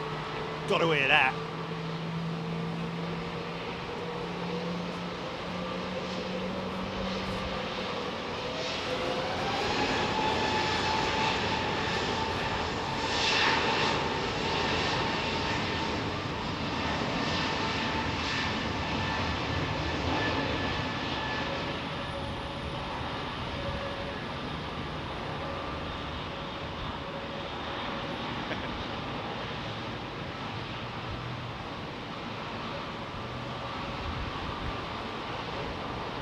Engine number 2 start.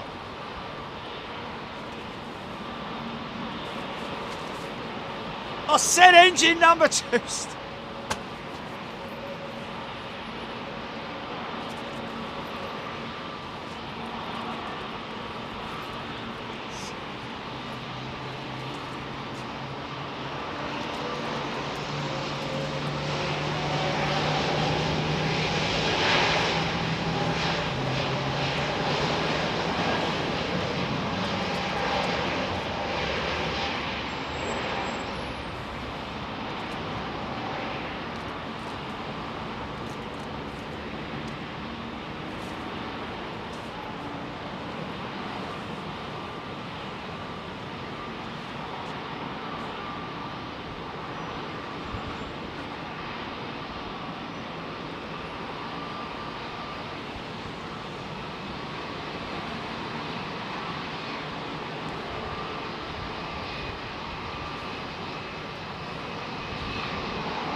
No.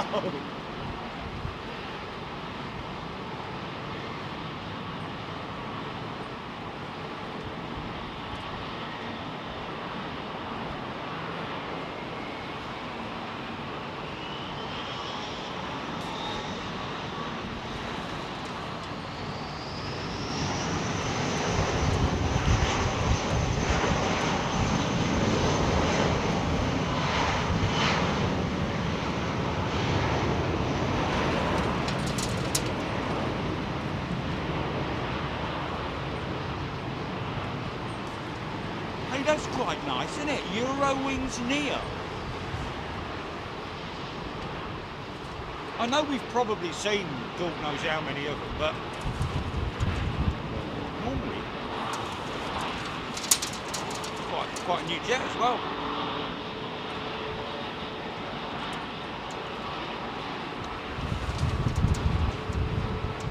Here we go, it's bleeding lights.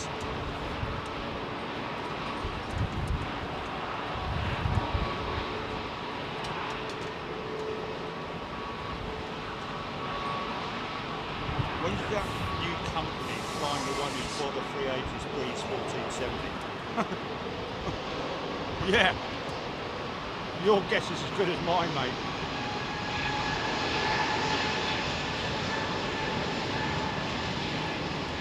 Haven't heard anything.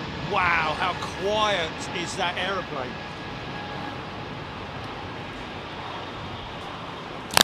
So much so that even if you whisper on here, you can hear that aeroplane. Hello, mother.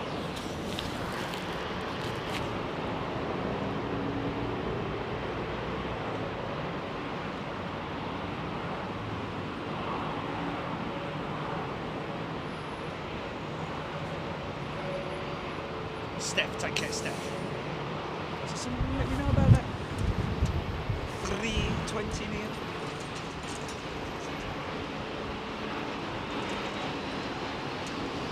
Eagle Atlanta.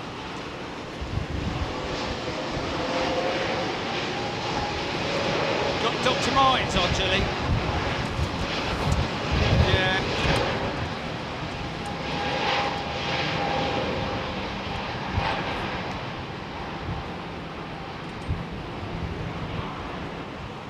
Game over for you. Romeo Oscar Bravo, 9 months old, so she's quite a new baby, yeah.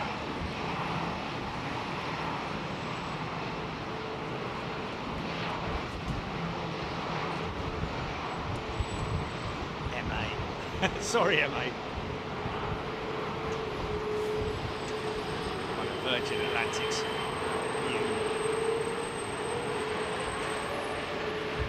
Quite amazing what fleet Virgin jets in the shot of lights.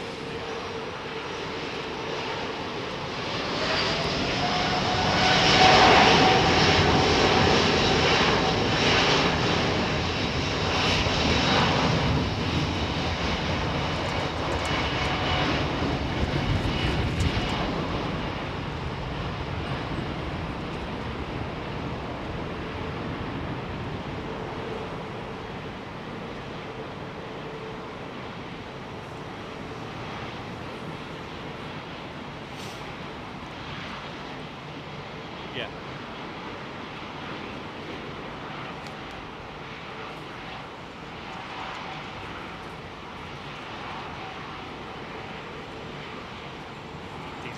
Thank you.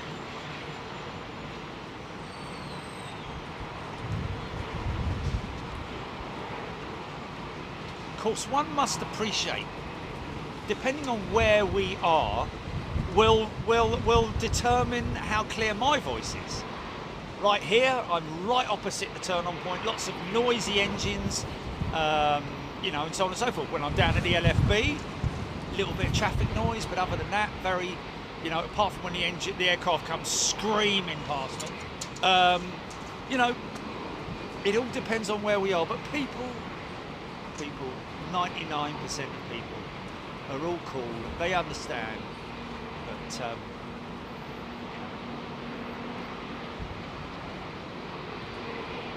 And yeah, we don't skimp on our mics, by the way, folks. We've got the best microphones you can get on the planet, really, with Rode.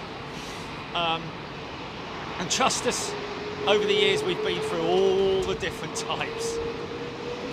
Big fluffy ones, little mini ones. Yeah.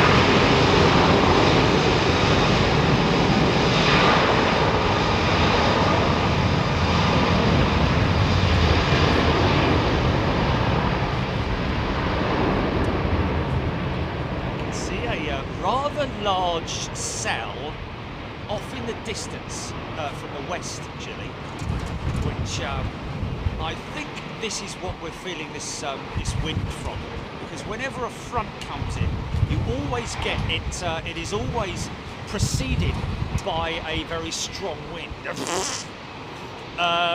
So that's what I think is coming this way, and you'll see it right about now. There it is. See the edge of it over there? See, it's a big old cell that they're heading towards there. Well, you could see it if it was in focus, of course.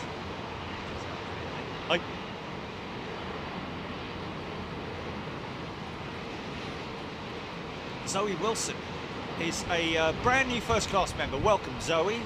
Lovely to see you here. Hope you're well. Oh, Paul Lawler. The storm itself is about 400 miles to the southwest. Looked pretty impressive on the old radar today, I've got to say. Looked like a proper storm cell, sort of like, you know.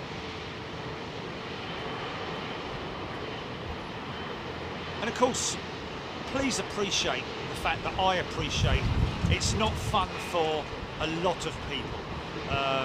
With these storm surges will come flooding. In Ireland, they've already had it. In Wales, they're going to get it. Channel Islands.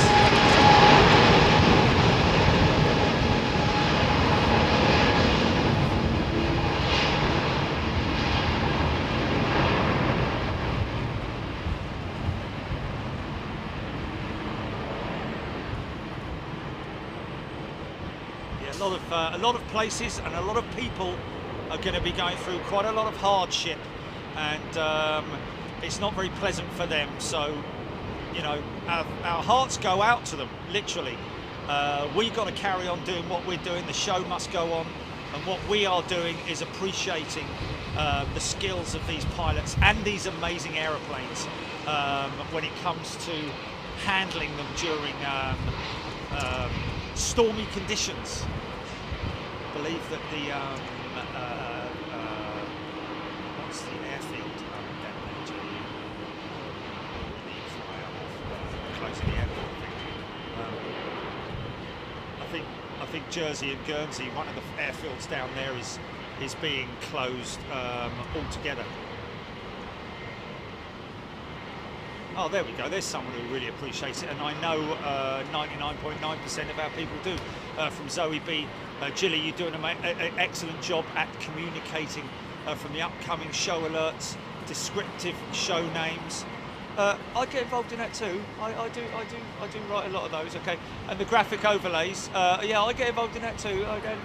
Identify the location. Yeah. Well, we do it together, don't we? You know.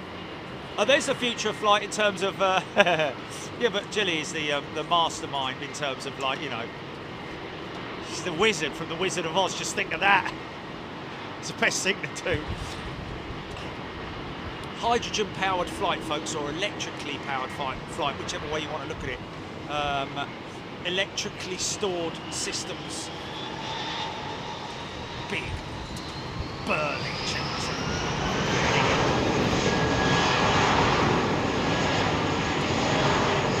Robert Lucas. Does the Big Jet TV store sell an I Love Jet on his t-shirt? No, but we've got a powered by Jet A1. Lovely, that livery on that Air Canada jet. Amy Winehouse, as a tribute to her, I always call it that. I know it's called the Trash Panda, the Bandit. Some people we called it. Well, I think we started calling it the Bandit. I think Air Canada's crew have nicknamed it the Trash Panda. But just that flick, hair flick.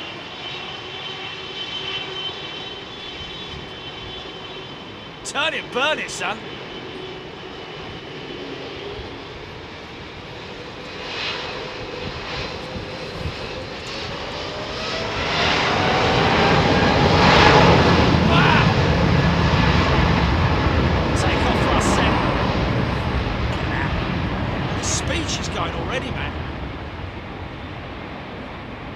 That's insane. That is so awesome. What a great turn and burn. Gone up quick and all, man. She's light. Wow.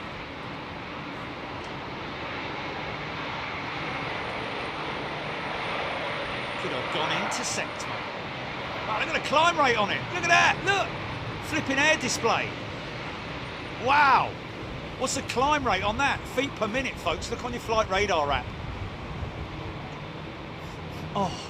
Oh man, a big whiff of Jet A1 right then.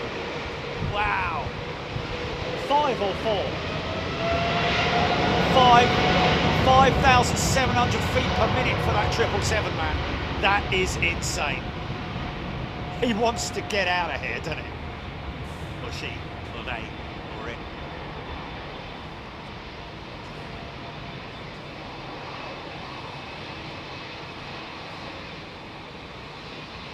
Oh, Helen, be very, very careful tomorrow when you're walking to work. Just be very, very vigilant and careful.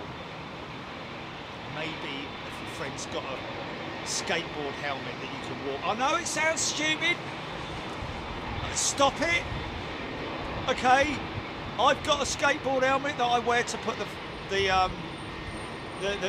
platform up when I'm putting the platform up, because you need to protect your head, man. And you know, on a day like tomorrow morning, you don't want to be walking along in a branch sort of like, or just keep an eye out and your ears out. Don't be looking at your phone on the way to work. Keep everything vigilant. You know, on the lookout for trees, on the lookout for branches. I'm putting it right off now, aren't I? Hello, I can't come to work today, I'm afraid. But seriously, man, you've got to be bleeding careful, mate. I would just not. Well, you can't, because she's a carer, you see. She's a carer. She's the only one who walks to work. So, isn't there somebody at the care home who could possibly come and pick you up? I don't know. If you was to say that I'm concerned, then I think we're going to have a lot of people in England, in the UK, staying in tomorrow. Anyway, put it that way. Airtime Irish, welcome back, Airtime. Great to see you back. A member here on Big Jet TV, been with us a long time, as so many people have. Bruce Fine, yes, of course, I always take precautions and get myself ready for tomorrow. It's debatable whether I'm going to increase the height on the platform at all. I don't know. You might just have to put up with the trucks tomorrow, folks, because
sorry, folks, just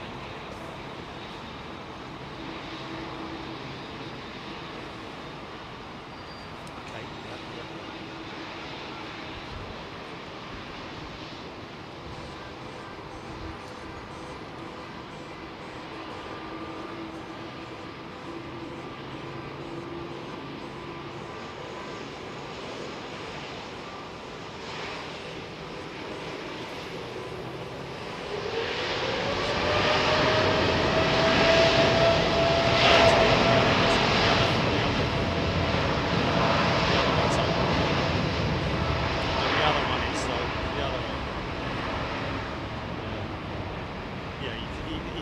other one's open. It's not the Sky Bar. This is the which one is this? I can't remember whether this is the Sky Bar or it's the other one. Yeah, the Sky Bar is open right now. Somebody asking if they can come out onto the balcony, out onto the terrace.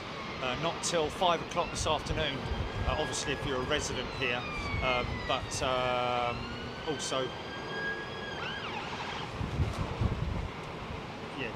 Yeah. Well, I can't let anybody out here. It's as simple as that, folks.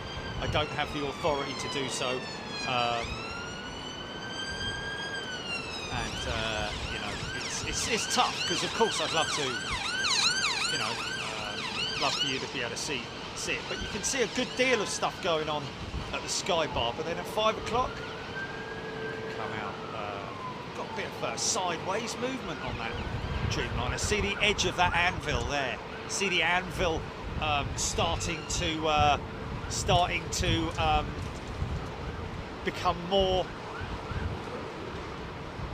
prominent in that cell there. You can see the where that Dreamliner's headed for is that cloud there. Also to the left of it there's quite a cell building there as well.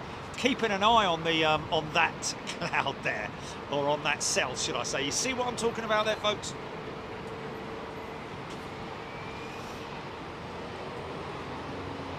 Hey, 220.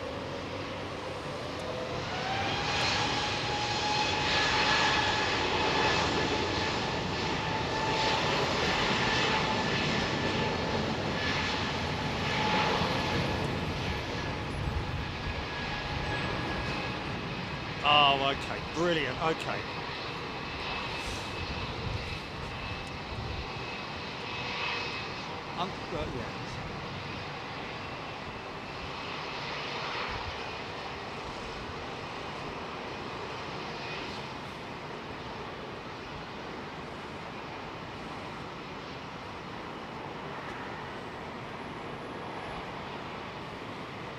Yeah. Quite old in the tooth now, these old A330s, aren't they? With Virgin. It's a Pratt Whitney Howe.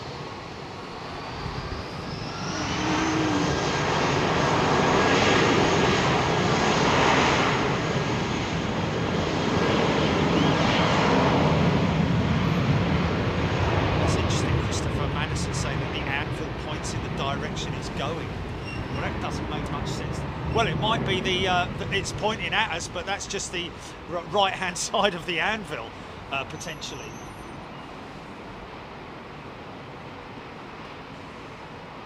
Now listen out. Oh.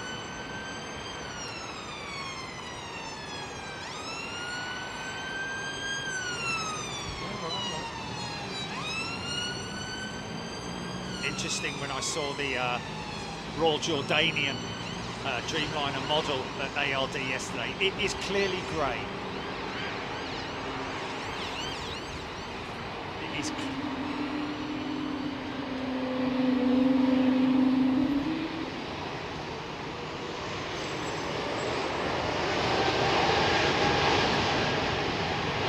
Thank you, airtime. Off to Geneva, this jet. Still looking to do something with the folks at Zurich, folks. Sometimes it's so frustrating. We've got currently we have two requests out there, one international, one European show requests, which we've put out to different people, and you just got to be patient and wait. It's as simple as that. It can be most frustrating, especially when you've gone through all that hard work of putting the proposal through, and then nobody's seen it, and they're like, oh, could you send an email again? And we just sent it like 6 weeks ago, man, you know. Or they just don't have the courtesy to even answer you or acknowledge it. Man, if you don't want to do it, then just tell me, man. Don't just... It's very rude.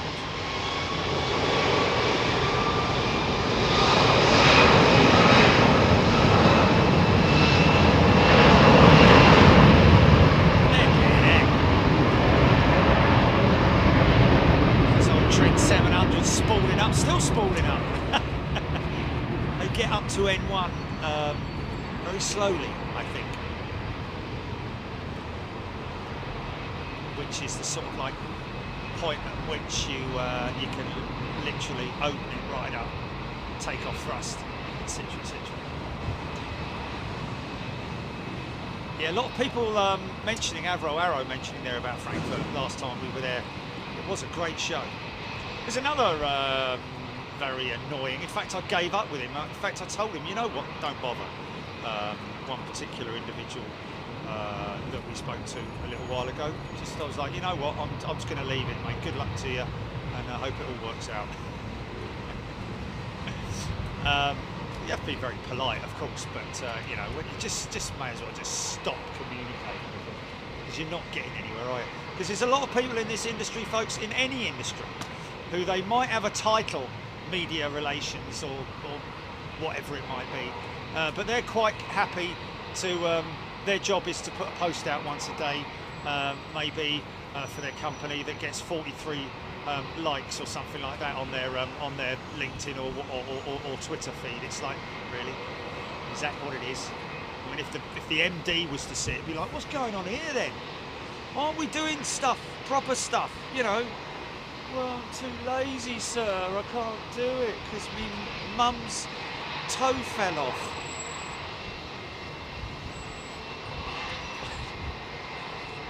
Well, I'm very sorry about that, but really? Mycroft Holmes loving the different engine sounds.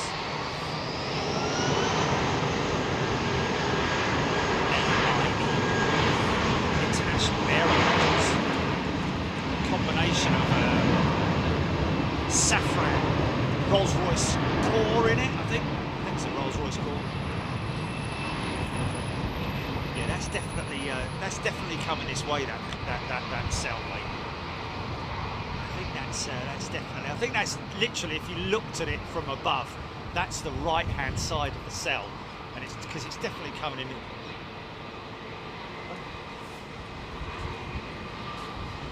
Singapore Slinger 2 out, folks. We'll grab that.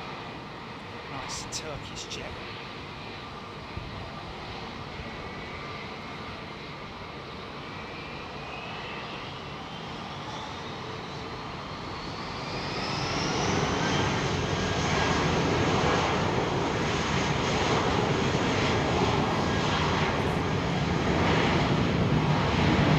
Joking either, folks. I mean, the amount of times I contact people like a month later, oh no, they don't work here anymore. Oh, right. Got to start all over again, haven't you? This lovely old Eurowing. Now, you see what I'm talking about with the old Eurowings jets? Look at this old thing. Boing. Compared to the lovely Neo that we had. 9-month-old Neo that we saw just now. This is a very old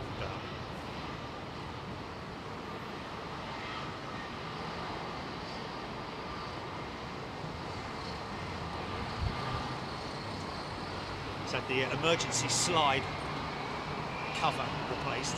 Quite a common sight. See that black panel there?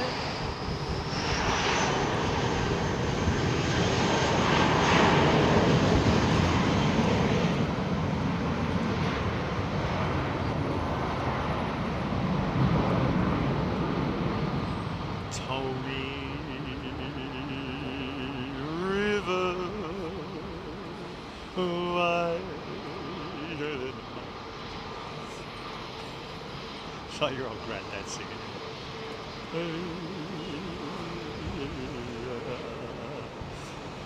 Sunday. Is Sunday bonfire night? Ooh. Got to be a nighttime show. Well, afternoon into even song. And it's got to be up from here, isn't it? It's got to be from up here. Either here or the Hilton. I haven't been up to the Hilton for a long time. People will be like, the Hilton? What are you talking about?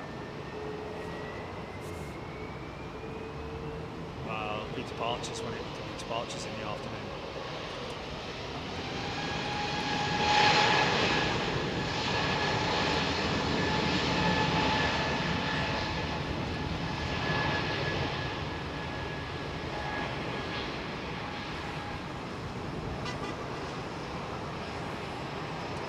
Wow, Romeo Oscar Bravo, and that Eurowings was not 16 years old compared to the new baby we saw on. Wow, 16 years. So you can see why, folks, these operators are going through massive changes with their aircraft. Hopefully the Neos will see them out for a good, well, I don't know, 20 years. That's what the plan is, I'm guessing.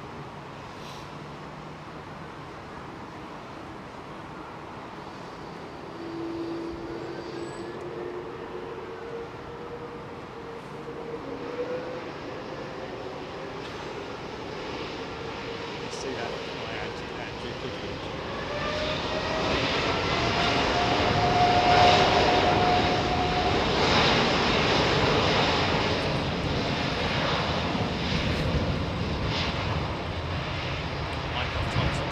Gales and rain for the UK. Really? Oh, okay. Oh, okay.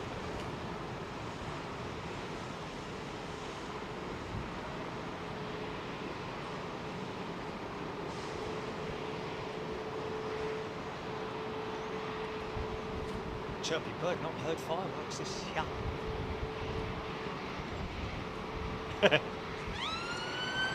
Oh, look at this lovely jet here. That's clean, man. She's clean. Big, giant Trent 7000s.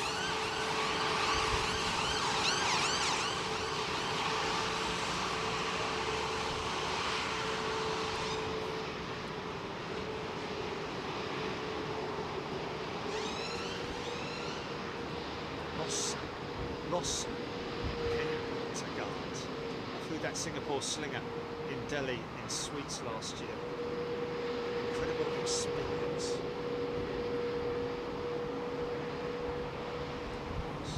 Taggart. Wheels just. Let's straighten that up, mate. There you go. Good.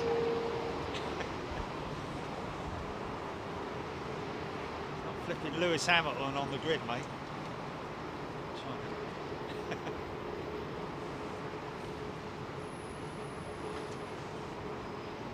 Real additional. Yes, real additional. He can't wait, can he? Real additional. We said it right at the beginning. Swapping operations at 1500 there. Now he's come on here. 10 minutes. Fair play, real additional. Thank you. Just to go to people. Oh yeah, listen to that.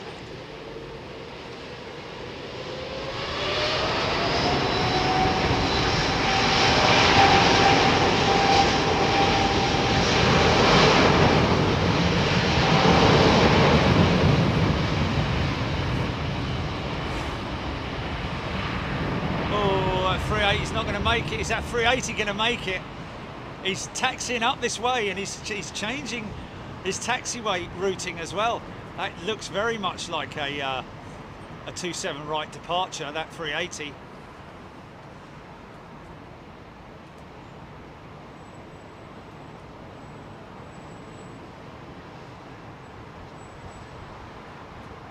Lewis, just drive the car.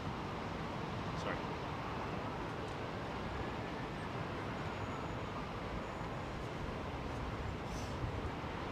Breeze 1470. If the forecast is correct, there's going to be loads of go-arounds.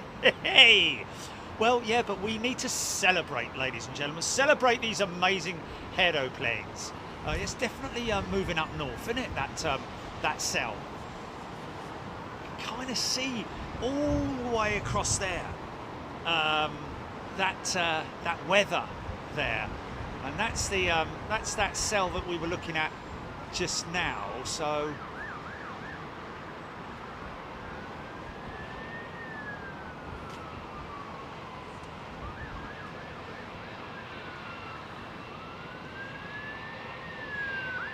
Melodis, minus 7 degrees and snow. Alpha.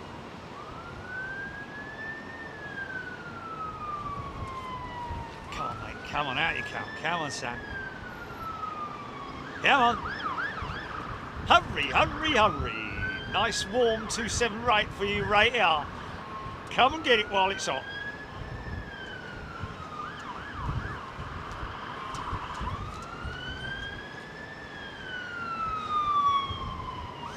autopilot. That 33900 went up at least 1,000 feet before that Air Canada.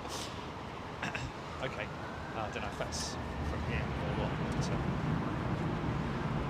Diesel 13 is BA 380 arriving 7 minutes from Los Angeles.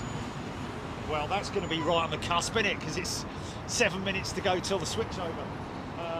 You will see. Well, there's a BA 380. Is that a BA 380 or a Emirates 380? 2 hour.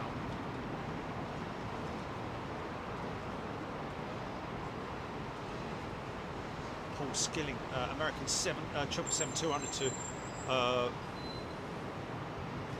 Raleigh. Can't say Raleigh. Are you sure it's Raleigh or is it Raleigh in Durham? Waiting on 27 left. Okay, I see it. Put this guy out. Come on, son. Speed it up. Got a little intersect going out first before him. Come on, mate, come on. Oh, this is good. When they switch that taxiway, it generally means that they're coming out this way, because that taxiway basically comes out up to here. So with them switching that taxiway, generally means that they're going to be coming out this way.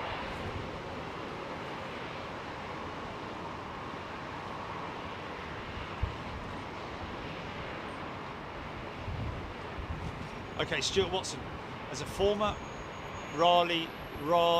It is Raleigh. It's not Raleigh. It's Raleigh. Yeah, Raleigh. That's what I said, wasn't it? So I'm right.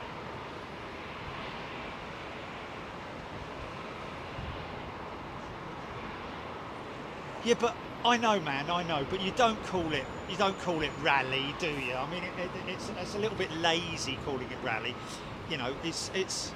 I know. Yeah, I know, man, I know. It's like saying Bath or saying Bath, isn't it? You know, Stewie never gets it right. He's not purely English, is he? But he tries to be. But he'll say, I'm taking a bath. No, mate, you're taking a bath. Mind you, unless you're, of course, from, no. I just want to, it's Raleigh as far as I'm concerned. Because Raleigh's a bit lazy, isn't it? Oh, he's got a bicycle, is he? Great bike company, but it's not Raleigh bicycles, is it? It's Raleigh. Anyway, Raleigh is not spelled L-R-A-H. Raleigh bicycles, it's spelled R-A-L-E-I-G-H.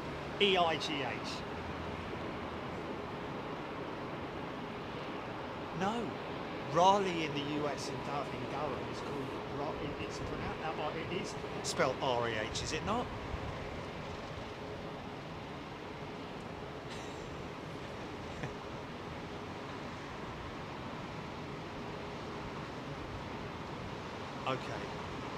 Okay, but okay. Out of respect for the Americans, I'm just going to call it Raleigh. Okay. Oh. Okay. It's like Louisville, isn't it? Like Louisville. I don't mind saying Louisville because it's only the. Yeah.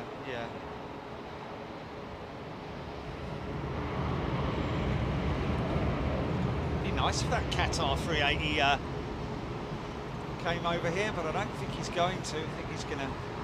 Normally, that 380 would normally head all the way up there and then cross.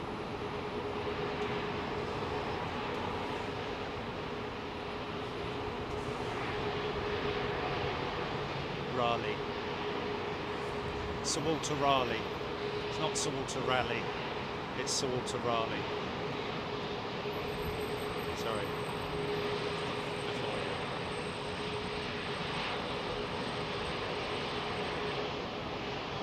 Look at those wings.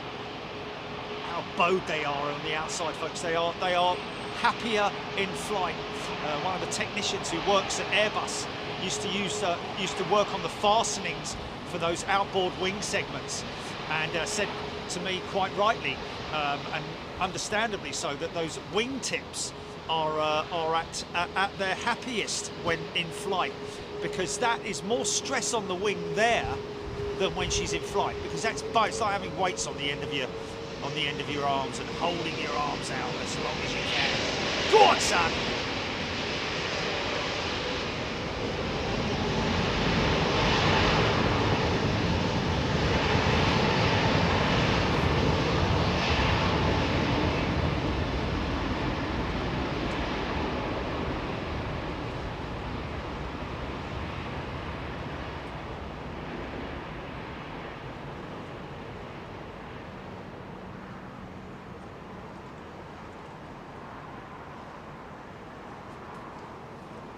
I mean, the other pronunciation is, how do they pronounce Durham? Durham. I mean, Birmingham, they say, the Americans say, don't they? Manchester. Yeah, so how do the Americans pronounce Durham? Do you know what I'm saying? Yeah. Can we just leave it? It's just flipping great big argument. Stop rolling around, punching each other's lights out.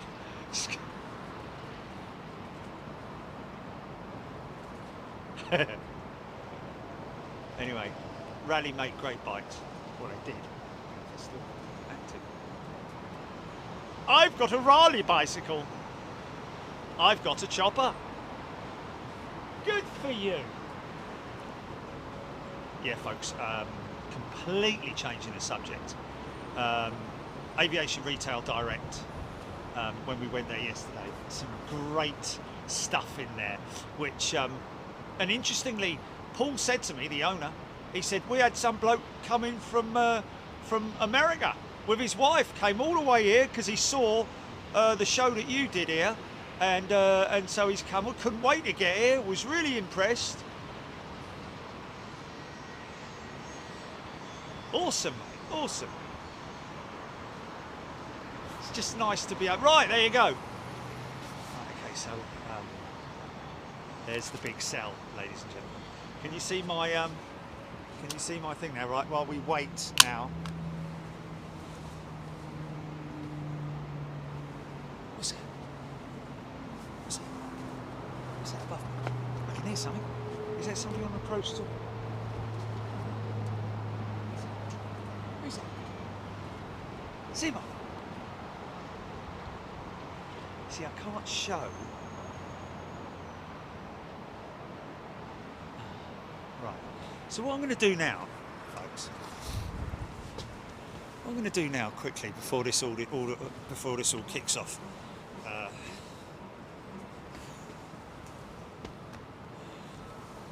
Okay. Before all this, the arrivals start, is I want to show you. I want to tell you a story. So here's the mic. Look, see. Very efficient. Check 1 2. Check 1 2. So that's the mic. Now normally, let me just take a picture of this.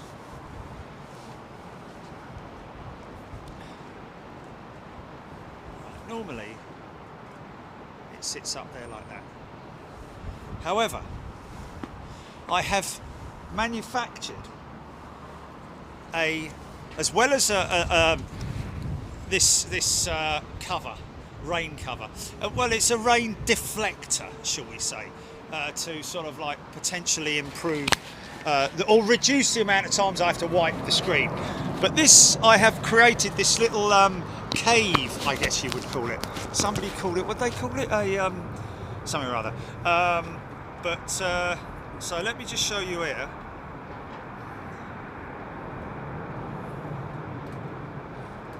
See that? Okay. Right.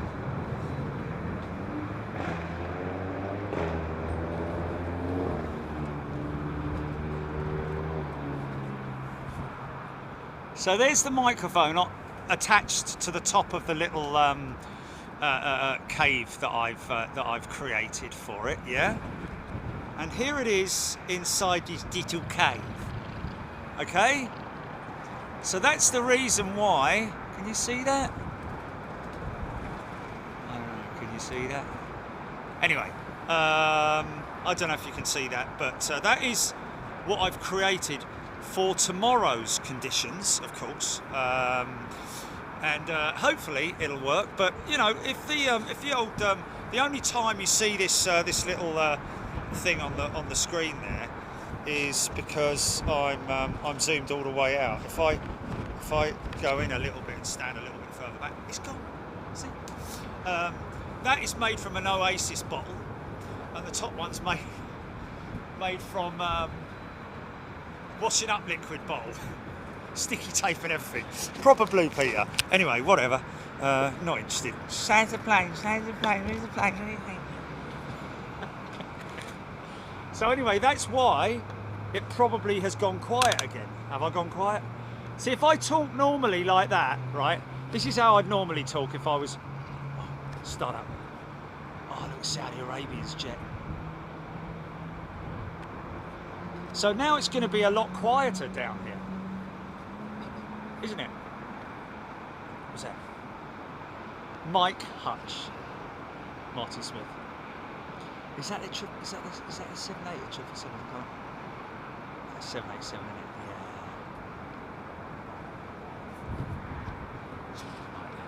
Yeah. Okay, number one to land. Virgin Atlantic. Straight in. A little bit bumpy. Oh, easy.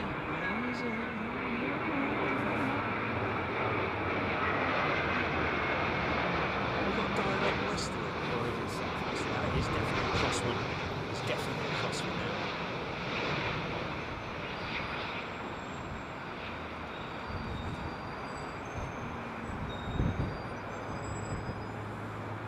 Wow, ground speed on some of these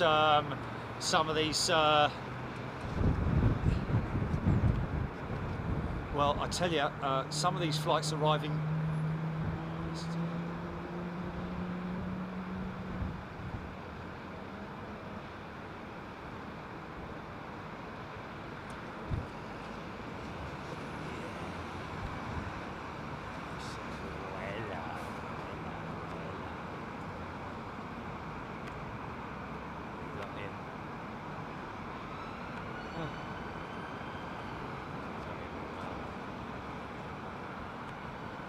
Gear down, BA. Don't normally get two BA 380s in succession at this around about this time of day. Do we all know?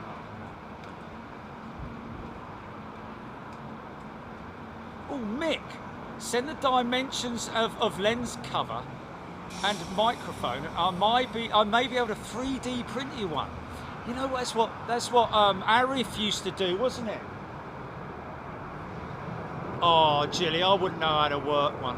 Oh, right, yeah. Okay. Yeah, okay. Yeah, man. Yeah.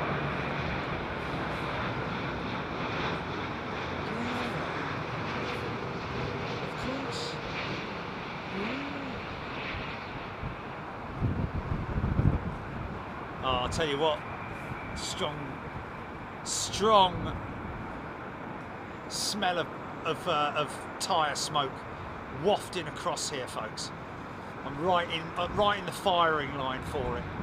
So every time one of those aircraft touches down, about 2 minutes later, I get a big waft of Dunlop, or Michelin, or Bridgestone, or Firestone, or whatever it might be.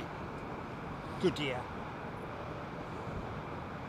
Tim Pierce, they said on Met Office Deep Dive last night that because of the power of the jet stream, some transatlantic flights were arriving an hour earlier. Yeah, that is most definitely the case. Does that mean potentially there's going to be a big build-up of aircraft arriving in the holds, man?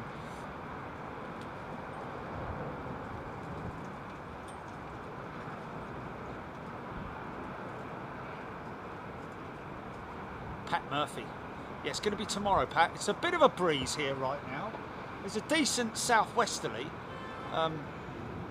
which if you look at the outboard ailerons of the 380, you'll see usually is a little bit of, because it's so big, that rudder. See the split rudder being utilised there, look, see?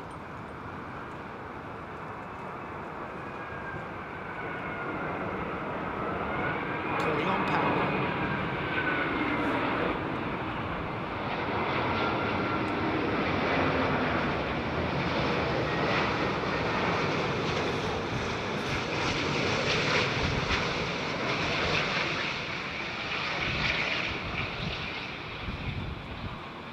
Oh, grease that one. Yeah.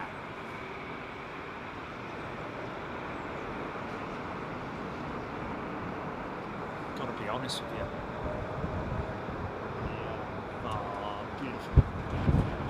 Is that Saudi a 777? Is that 787-10, is it?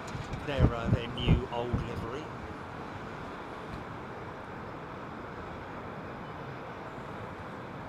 Beverly George, take care.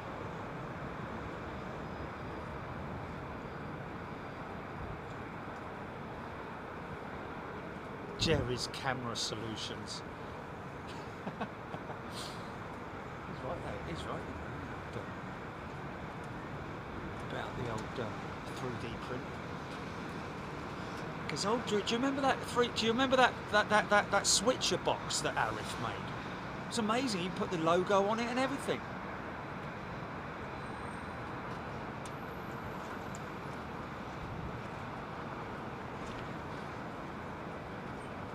Emma Tozer, she was in from LAX, thank you. Simon Morris, 6,000 people watching, 6,100 I've got on mine. Well, it's kind of par for the course. I don't like to sort of like blow our own trumpet, but you know, people enjoy watching the show, and it is great to welcome everybody. Hope you're doing well wherever you are in the world. Hope you're gearing up for the, if you're in the UK here, gearing up for the storm, getting yourselves ready.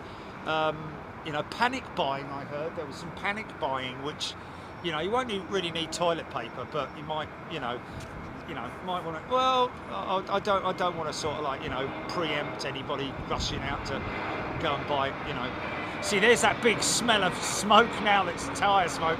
It's just come from that 380, man. Was it 6 kilos of rubber that's laid down or something like that by the A380 when she touches down? Still getting that strong smell of tyre smoke, burnt rubber. She's trying to build up, man. She's swirling around me. Old Mother Nature. Next, please. I need to get here to load that up. Kenwatt, headwind 10 knots, crosswind 8 knots. Thank you for that. So this is most definitely in terms of, I'm interested to know what that platform is there. It's a new platform down by the de-icing / fire station, flash / ops team. So some big old cells over there. That's a good 10,000 footer in it.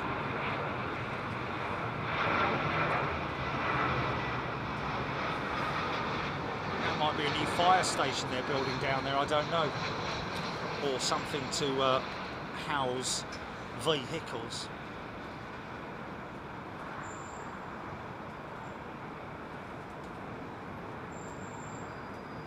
Simon Morris, Aer Lingus, my favourite airline. There we go.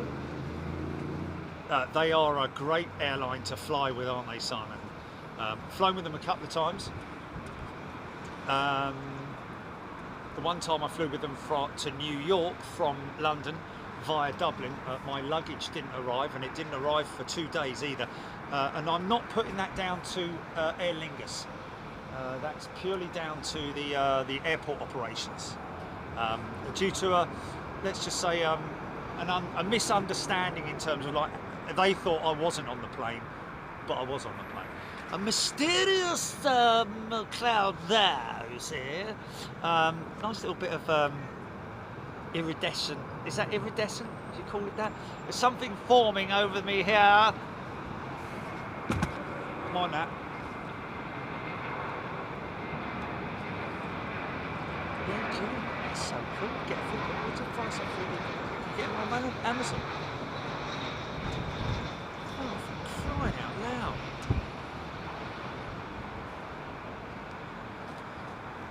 I wonder if you could build a house brick by brick if you created. You actually couldn't you? Seen some amazing 3D manufactured engines. Incredible. There's some very clever people out there.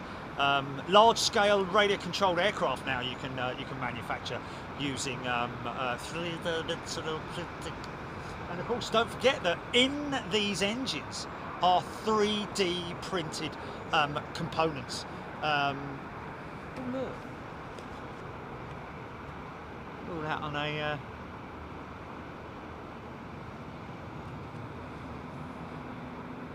yeah, do a bit of research, Chile, in terms of like hey look, it's Miami.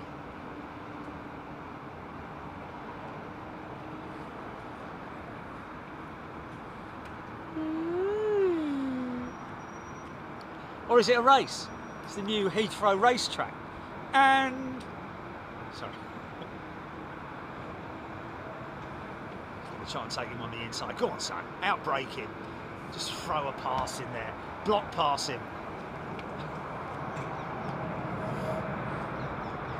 Airtime Irish Aer Lingus have really improved over the last 5 years.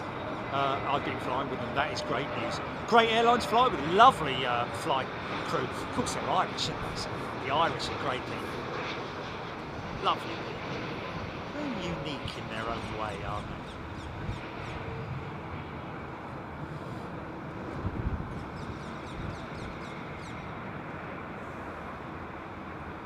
Very funny family guy. Pinky is still about, folks, yeah.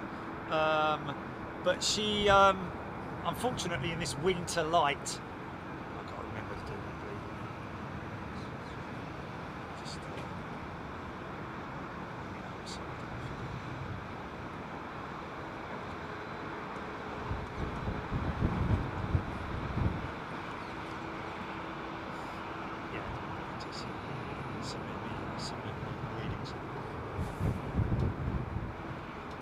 Gildor.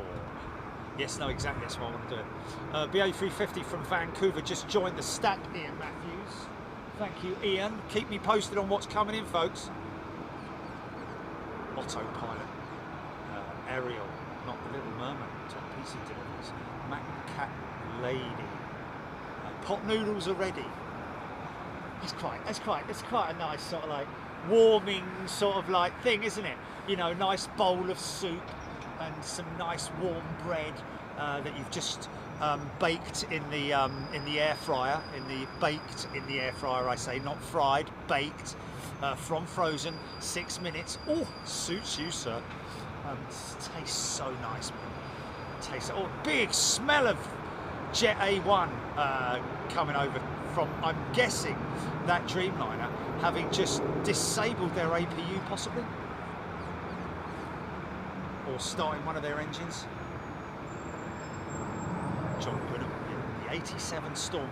People are saying that it's potentially going to be as bad as the 87 Storm. We've been warned this time, luckily. Old Fishy's not saying, yeah, don't worry about it, mate. It's only a little rainstorm or something like that. Anyway, nothing to worry about, he said. The next day I couldn't get down the road for trees falling in the road. Unbelievable time of I wanted to get to my girlfriend, so I walked like 10 miles across trees. Just didn't think about getting home, did I, stupid idiot?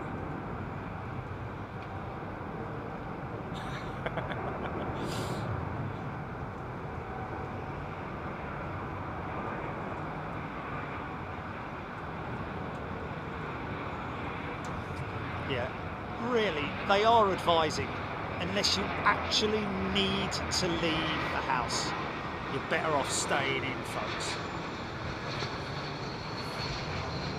And it does make perfect sense, doesn't it? And just maybe ring your insurance company up and say, look, I just want to double check, okay, if a big branch falls on my car tonight, am I covered? And I am recording the conversation.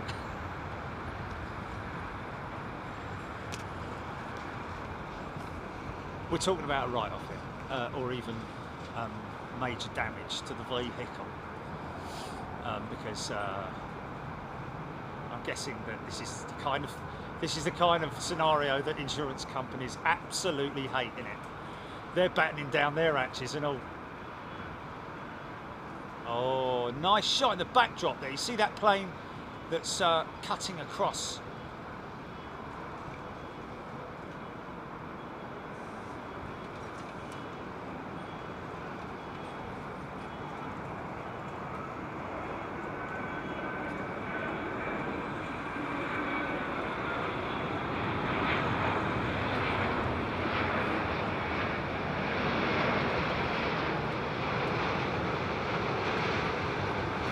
50, 40, 30, 20, 10, retard.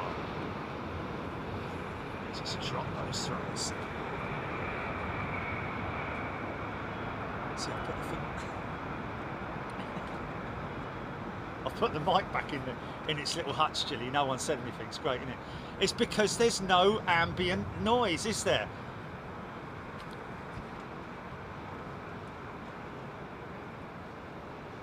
Yeah, exactly. I've got no noise here. Now I'm uninterrupted.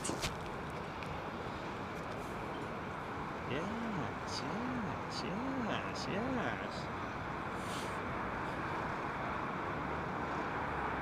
So you're telling me I don't need to use eco washing up fluid bottle anymore then? But I like doing my Blue Peter things. Sticky back plastic and yeah. Put the Blue Peter logo on it. Stop it. Sausages, 1981. Blue skies in Eastbourne at the moment. Vunt Binks. Well, you be very careful, my friend. Just be vigilant. And I'm saying, and I'm not joking when I say this, maybe you've got a bicycle and you've got a bicycle helmet. Wear it on the streets. No one's going to laugh at you, and if they do, then good luck to them. But I'm telling you, you need to be very vigilant in high winds, because things can appear from nowhere, literally. I had it the day before Storm Kira. Was it Storm Kira last year? With the shed. Yeah, Storm Eunice, and I woke up in the morning at the hotel and a shed had landed on my car. My rental car, that is. Fortunately for us, we always take out the maximum insurance. And the folks at the Corendon were absolutely brilliant. The manager there, he was so good, mate. Don't worry about it, we'll take care of everything. You don't need to do a thing. We'll contact a car hire company. We'll deal with everything for you. Never heard from them again. And mind you, same thing happened to me. Where was it, Chile? Where the drunk came in and smashed into the car? That was Los Angeles, wasn't it? Yeah, man. Woke up in the morning and and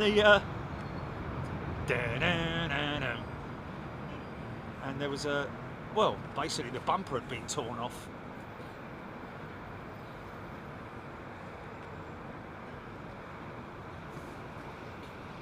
Yeah, I'm not joking when I talk about the helmets, folks.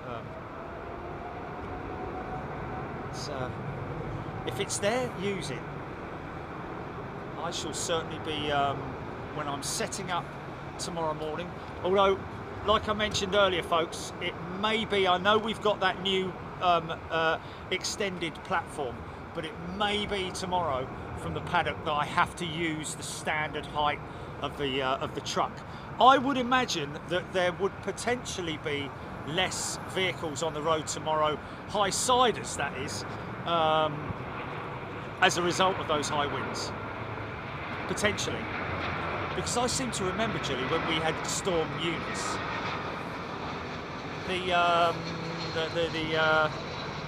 there wasn't that much interference in terms of the trucks on the roads and all that. I seem to recall.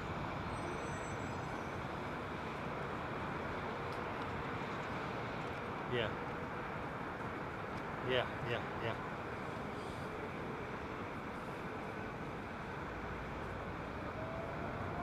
Yes. Yeah, but businesses as well. You need to consider your personnel and your employees. Melanie. Car Vic Sampath. Good evening to you. Good evening, aviators, who's saying there. James Moss. Glenn's Aviation Love. Everybody's waiting for it, aren't they? Painter Girl, good day. Trev Lyon. Alec Padley, Emirates 380, due 29 minutes.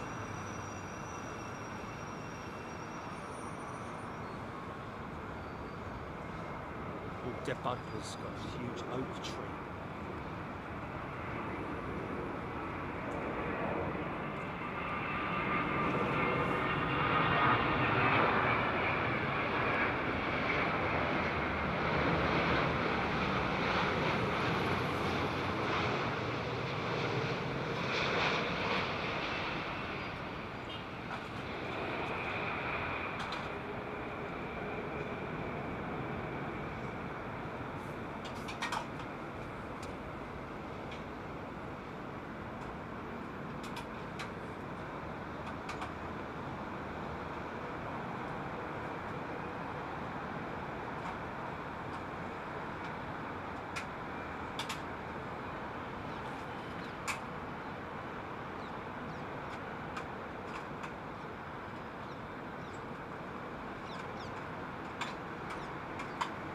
Chris Howard, yes, outriggers, I know what you're talking about, Chris, and we are putting that in place.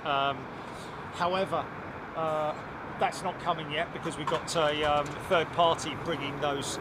We've organised 2 1-ton concrete blocks with tie downs on them so that I can tie the van off to those ties. However, even in high wind, even with the high winds, I think safety, there are, you don't get scaffolders walking around on top of scaffolding in high winds.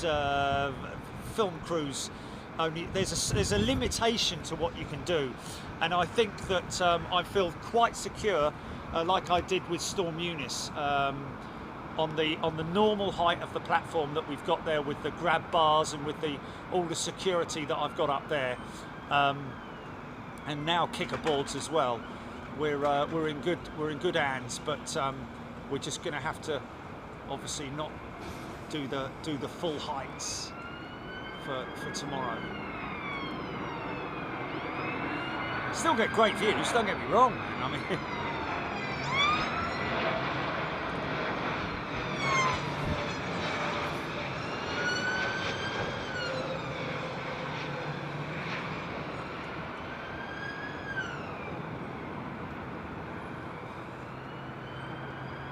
Quite a long landing, that. Oh, Ellis Chernoff received my Big Jet TV shirt in the mail. Fantastic. It's great fit, isn't it? Great quality as well. The material is like, it's great. Washes really well as well. See, look, that all that weather, Jilly, has gone north. Literally, it's gone north, hasn't it? So I don't think that's in any way attached to the storm itself. It's still a long way out, isn't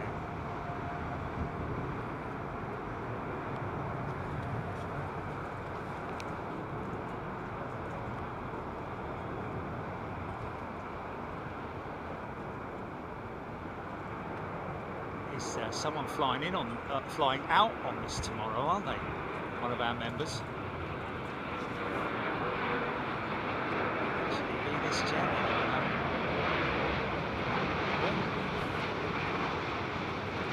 Somebody said earlier on, I'm flying out on Kenya Airways tomorrow. I'm a little bit worried about it, and I said, don't worry yourself. You've got competent pilots, seasoned pilots, an amazing aeroplane.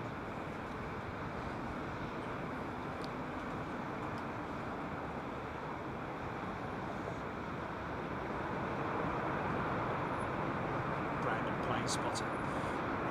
Canterbury tomorrow. 61-mile-an-hour winds, say, from the south.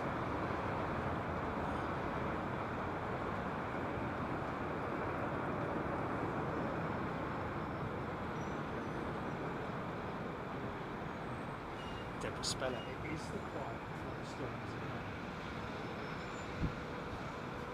isn't it? See the way these beautiful clouds are forming, these cells are forming opposite me now. Look at that. Isn't that beautiful? And that kind of cloud activity is normally associated with high winds, because that is a wind created, you know, I mean, wind shaped, should I say. You can see it's being blown all the way towards the east from the west, so it's kind of like a front. Eaters, beautiful livery.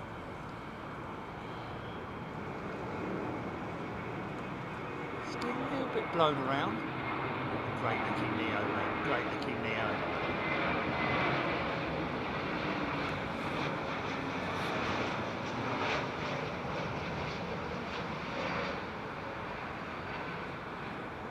Of course, appreciate as well tomorrow there will be so much going on, folks. I will be glancing at my phone and I've got a full waterproof cover on it, which is really efficient as well, I have to say.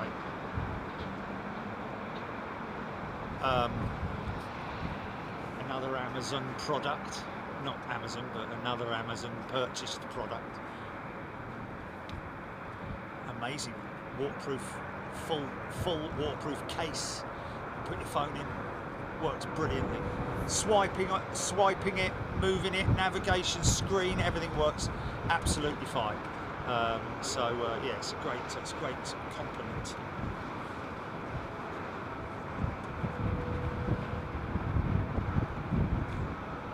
Melanie, let's hope we get a good tail when everyone is on board quickly and we land at around 11:30.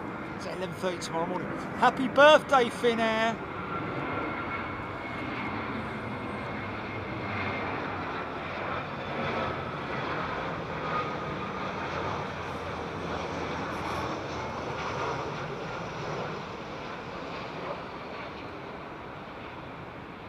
Mind you, that might be a BA operation, I don't know.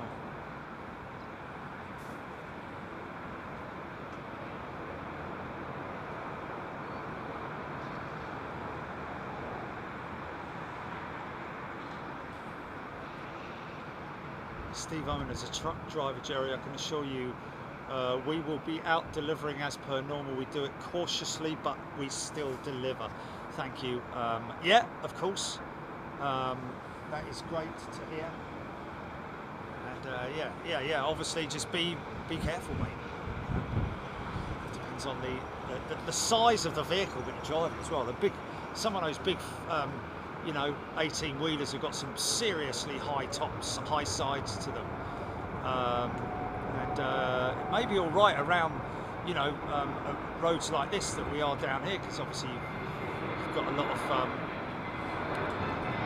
protection from infrastructure, but out on motorways and high points, a bit like where just for example the M40, where you're going up when you get to the bottom where High Wycombe, the hill is that takes you up to High Wycombe, that bowl at the bottom there, and there's lots of sort of like segments of the motorway which suddenly come from being protected with the banking and the trees and the fauna and the whatever to all of a sudden there's nothing there, and wallop, you get hit, much like on a bridge. High-sided vehicles obviously are at most risk in those kind of situations, but like he says, yeah, of course, going to be going out there and delivering. They have to, but just need to be obviously very, very vigilant. I'd imagine some may get cancelled, like an engine delivery or something like that, maybe, or certain shipments that are not time critical freight, you know, in terms of you know, fruit, veg, and shops and things like that. But other freight that might not be so time critical, and therefore they can wait until the next day for things to calm down. Depends on the client, really, doesn't it? What is your favourite colour? Blue.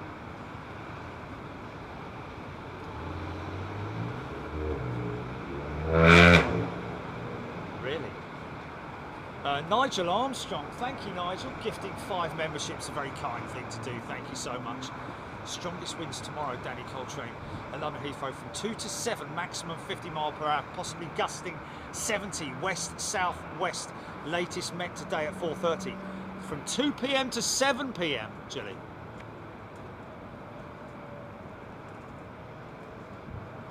Okay, so in the morning it's not going to be gnarly, is it? No? Okay. Oh, well, that's good then.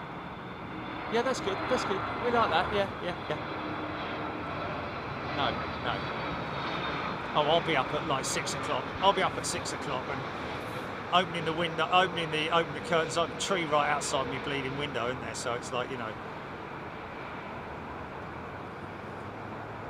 Yeah. Don't talk about the internet, mate.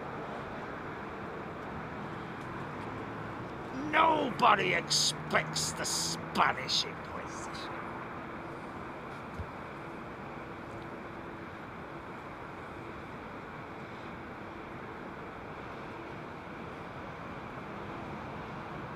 Jonathan Bill, then 40 just past junction 5 coming out of the cut, catches people out. Is that the section that I was talking about? Sam Robson, good afternoon to you. Pete Richardson, it is relatively calm. There's a decent enough wind that blows. As you can see from the sock, always call it the sock, I don't care what other people want to call it, but there you go, straight at me, straight from the southwest, direct southwesterly right now. Wet, but as you can see, big bubbly sections of frontage that's constantly travelling up that way up north. But I think that might be a breakout. Look at that beautiful cell, man. Look at that. That's wind creators. Look at that. Isn't that beautiful, man? Google winds in a storm cell and how quick they move. There'll be some seriously high winds up there. I can. Beautiful. Me love clouds. I was part of the Cloud Appreciation Society. I'm in the Cloud Appreciation Society, yeah. And that was on Twitter, but I haven't been on there for a long time on that anyway. Oh, Kevin Pride, my company, will be planning everything on single deck trailers for tomorrow. There we go. That's good. Single deck trailers. So that's would that be a single deck trailer? That'd be a low bed, wouldn't it? Is that a low bed? It's what's commonly known as a low bed.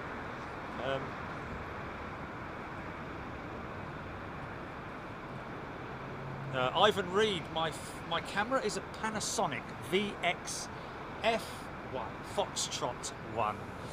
By the way, great little thing, man. It's my little pet. He's lovely, he is. But they've really sort of like done us proud. These little Panasonics. We've got it. Hello, any planes? We've got Jilly. Look at there. What's going on? We had a runway inspection or something.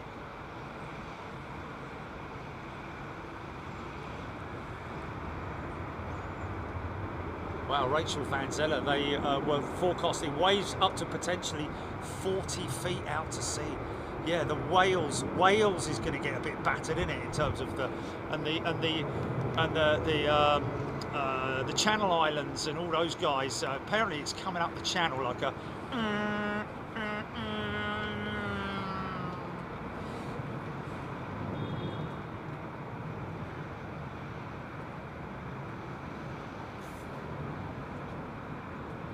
Gareth Fowler. What is the roof box on top of the cabin? What is the roof box on top of the cabin? He's talking about that cabin there?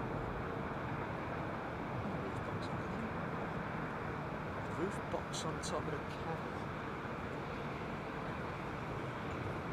cabin. Are you talking about on planes here, my friend? Gareth? And if you're talking about what's the roof box. Ah, I think I know. I think he is referring to that because it does look a bit like a roof box that you put on a car, isn't it? Well, there's a number of them, Gareth, actually. If you look along the top of the fuselage of your average aircraft, it's kind of bristling with technology and masts, which cover all different variations of equipment. But the big one is the satellite communications blister, and some of them are also the Wi-Fi system. Yeah. Interestingly, if you look on also the 737 and look up into the roof, there are the emergency dinghies that are attached inside the roof of a 737. I don't know if that's the case on European operators, but certainly on the American jets that I've flown on, there is an overhead breakaway, sort of like, you know, the emergency door that you have over the wing, that kind of thing. There's one up in the roof as well. Rab H, thank you. Wind picking up from midday. Yeah, looks like it's going to go that way. We're going to monitor it all day long, folks, but we will be out there. Don't you worry about it. It's going to happen. FMA, fuselage mounted antenna. And of course, at the back on the tail, you see the leading edge of the vertical stabilizer. Easy! That is also an antennae, a very high frequency, I think it's, or UHF area. But there are both above and below the fuselage.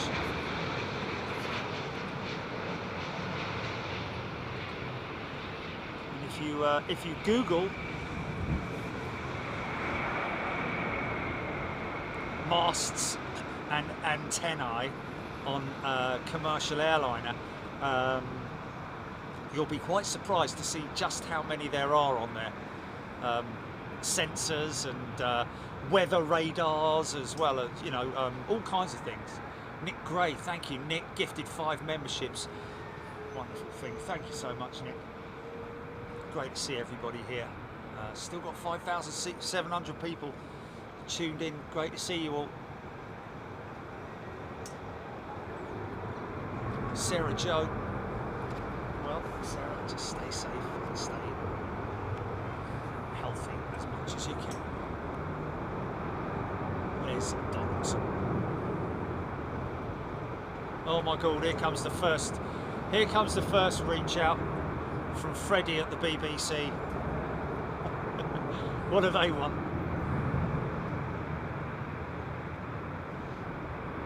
I want to know if you're at Heathrow tomorrow. I'll get them to text you. His name is Freddie. Oh, hold on a minute. Oh, that's Tom from the BBC. That's Tom, the guy who has a very basic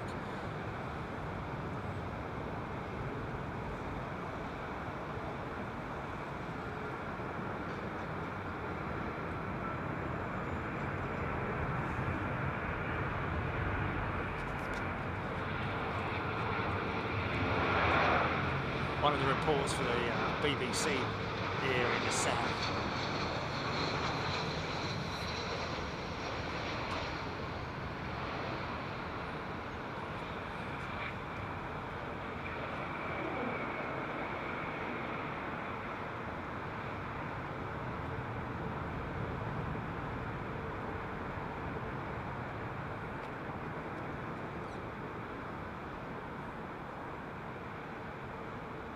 Okay, so this is Freddie. Okay, so let's just quickly grab him.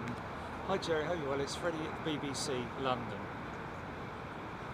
Will you be at Heathrow tomorrow? Keen to feature you as part of our coverage on Storm Kieran. There we go. So we're on the BBC already.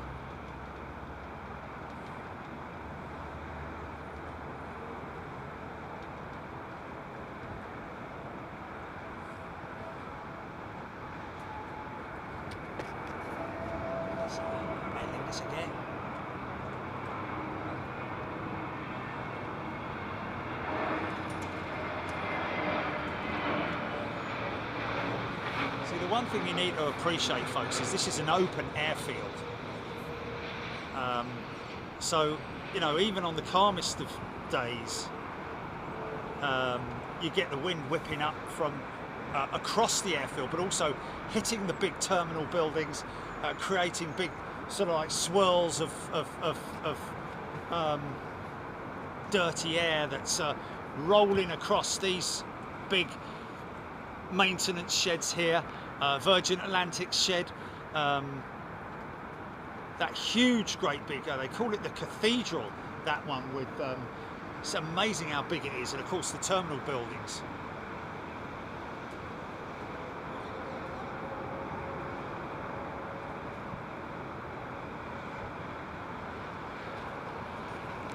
.737, roll there, Morocco.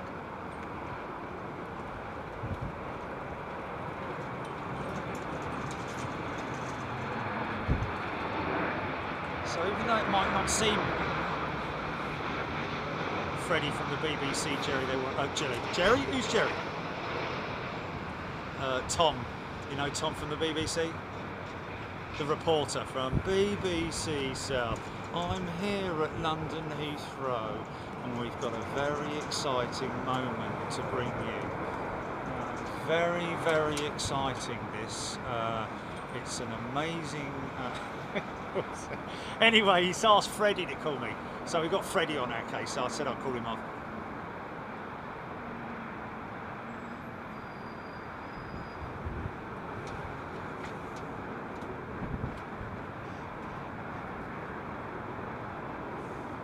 Yeah, I can hear you.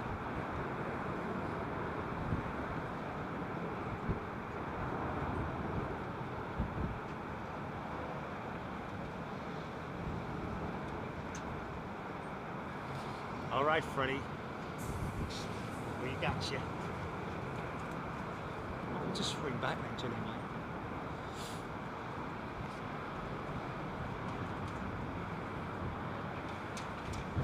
Kristen has gifted 10 memberships. Is that Kristen Steinbrand? Thank you, Kristen. That's very kind of you. Hope you're well. Still got your number plate, isn't it? It's Kristen. Gary Hurd gifted a membership. Thank you, Gary. Lovely thing to do. Okay, got a call going into the BBC after this, Julie. He's standing at the fence. Oh, long landing, long landing. Go on, son. Yeah, about tomorrow. Oh, are you going to be? Tom asked me, are you going to be? I said, well, no, I'm going to be playing golf. He's like, oh, that's a shame. I'm like, mate, I'm joking. Yeah. Try and drive a golf ball and go minus 30 yards, wouldn't it? Anyway. Aidan Campbell, CX7 not operating today. Next flight for the Cathay Pacific Cargo 747 to Heathrow will be on Sunday. Oh, there we go. So that's the next step in terms of eco-flight, folks. The hydrogen / electrical powered aircraft. There is talk, of course, that they're going to be operating some aircraft using one fossil fueled engine. Well, when I say fossil fueled, it'll probably be on sustainable aviation fuel. And one engine just to make sure that everything works all right, you know, just to test its reliability, because apparently those ATRs and other equivalent aircraft are very easily retrofitted with able to be swapped out from the combustion engine to an electrical operated engine. When I say electrical, which should be a hybrid system using hydrogen mixed with air, which will then create electricity. That electricity will then be stored in onboard batteries inside the aircraft, which those cells will then utilize. Yeah, what a shot.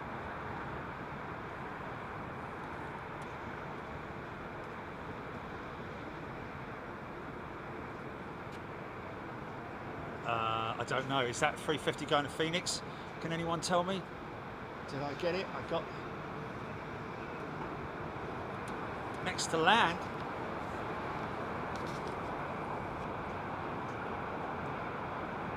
I've got 380. I've got 383 out.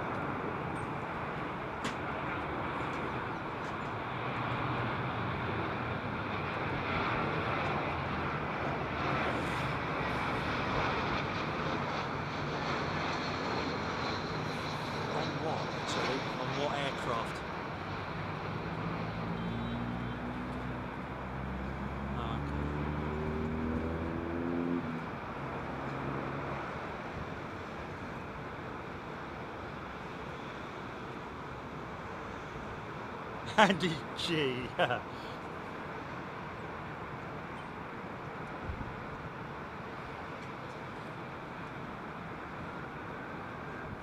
Romeo Oscar Bravo. Oh, from Phoenix. 350 from Phoenix or in going out to...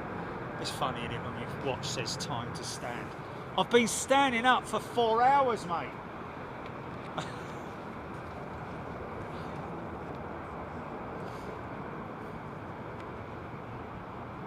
Isn't it something that only detects it when you're... KLM 737, here we go. Carl XXV11. What a beautiful day. Good afternoon to you, my friend. It's a 737-800 in it. KLM, one of their older jets, CFM powered.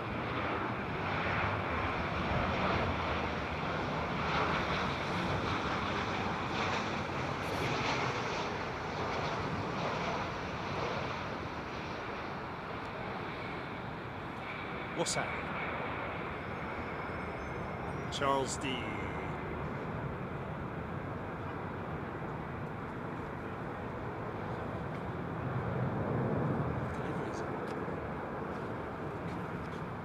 Huh? Oh, eventually. Oh. Awesome. A380 next to land. Bruce, fine. I'm up to date on the comments. The frequent flyer. Thanks to Big Jet TV for getting me landing this time and last time when I flew back from Brussels. Oh, okay. We got him then? We got the frequent flyer. Oh, awesome. Robert Brummage tuning in from West Virginia. Mount Mama. Take me home, country road.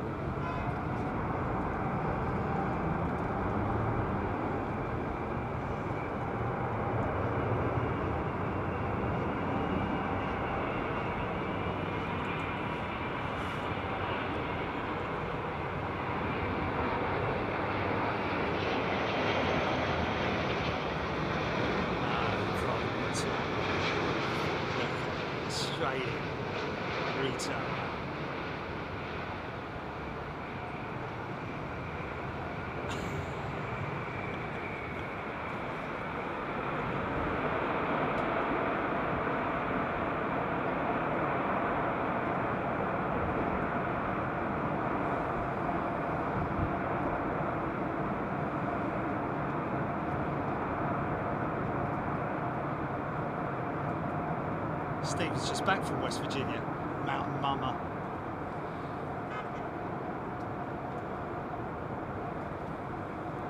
Skilling Beast from the east. Maypel Pelty. Emma Deal, my favourite A380.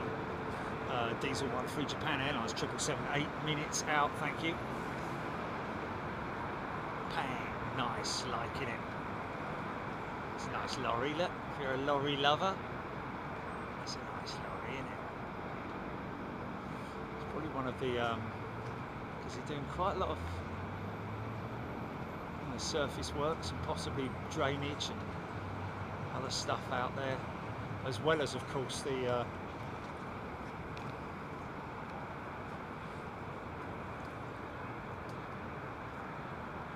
energy.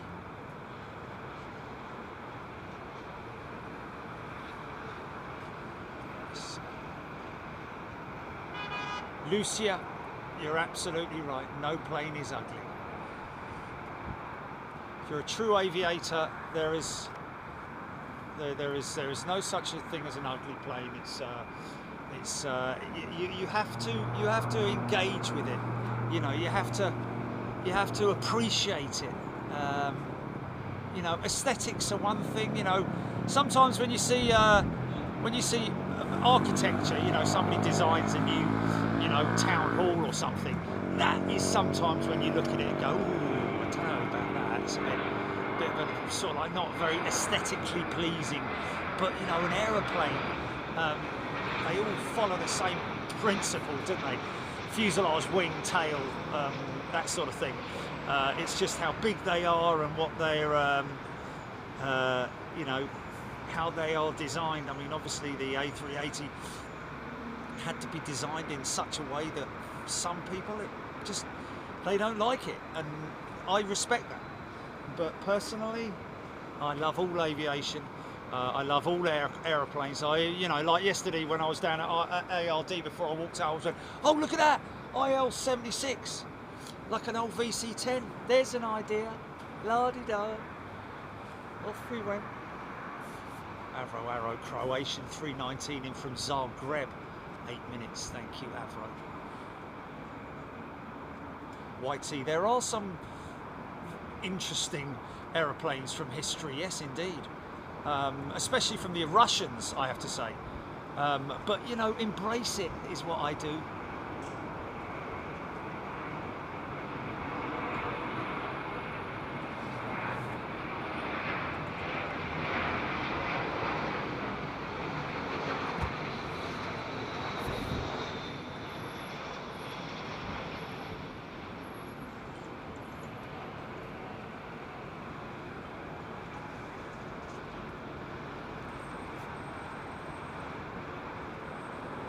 Liz Robinson. He's in a funny sort of way. A big cuddly teddy, the 3A. I don't think he'd like to hear you say that,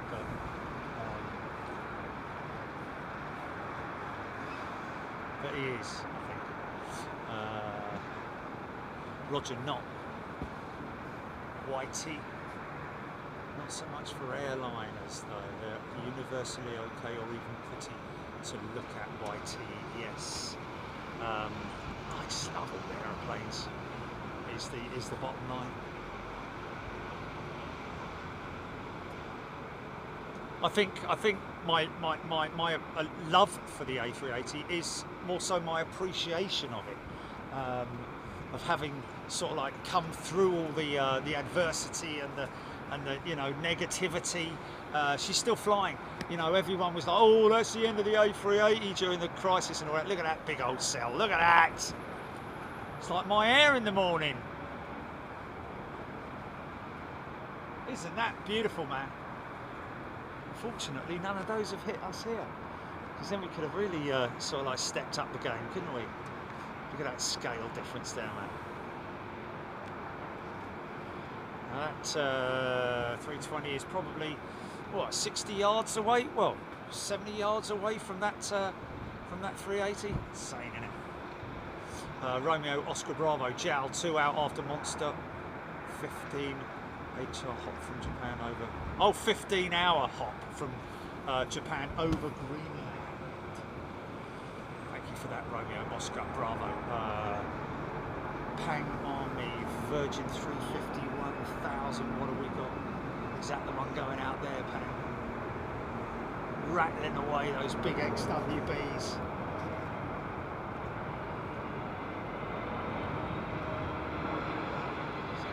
Bit of a challenge, only tiny though. See, look, a little bit of shed effect there from that southern, and then they break out into the open, get a little bit of so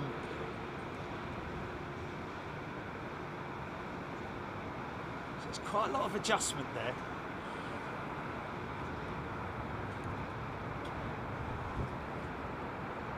Sleazy Rider, finally back home, loving the stream. Thank you, Sleazy Rider.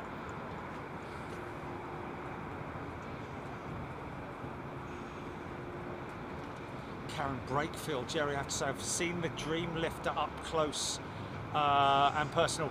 Well, you know what?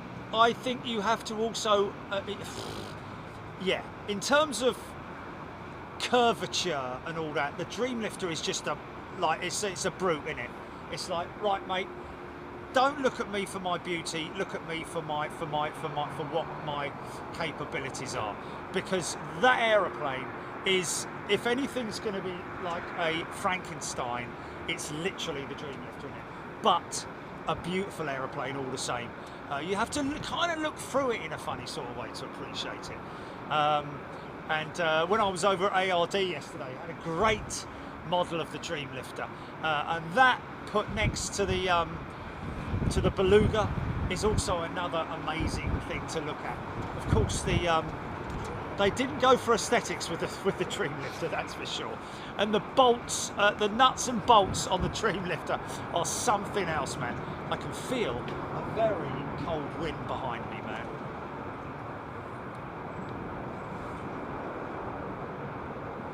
Diesel 13 Korean 777, 33 minutes out. This is the Japan Airlines 777. Yeah, that breeze has turned really cold, man.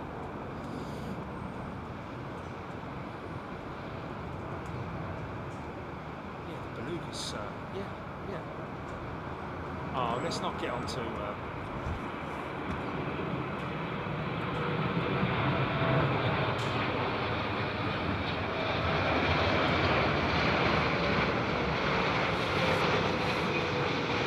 smile on that 777's face there. A little bit of a speed up there, man.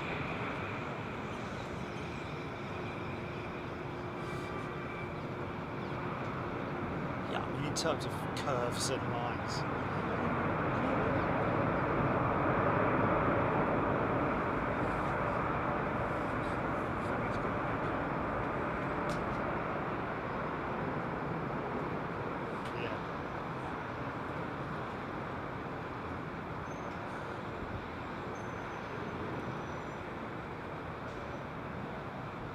Campbell, first Boeing 747-400 converted by Evergreen Aviation Technologies in 2006.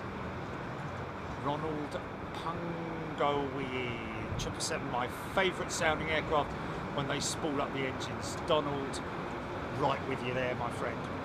Don't think there is anything much better than that, is there? You know, and the start-up as well, the start-up sequence of the GE90 is like nothing else. Samat of Hookshire. Rivet joint, not pretty but still gorgeous. Yeah.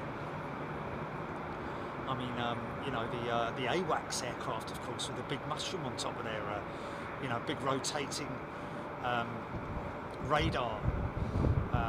To some people, will look a bit like a sort of like, you know, it's like it's got a hump on it, or you know, whatever. But the Doomsday 747, you know, you got to look beyond the bits of that are hanging off them, if you know what I mean.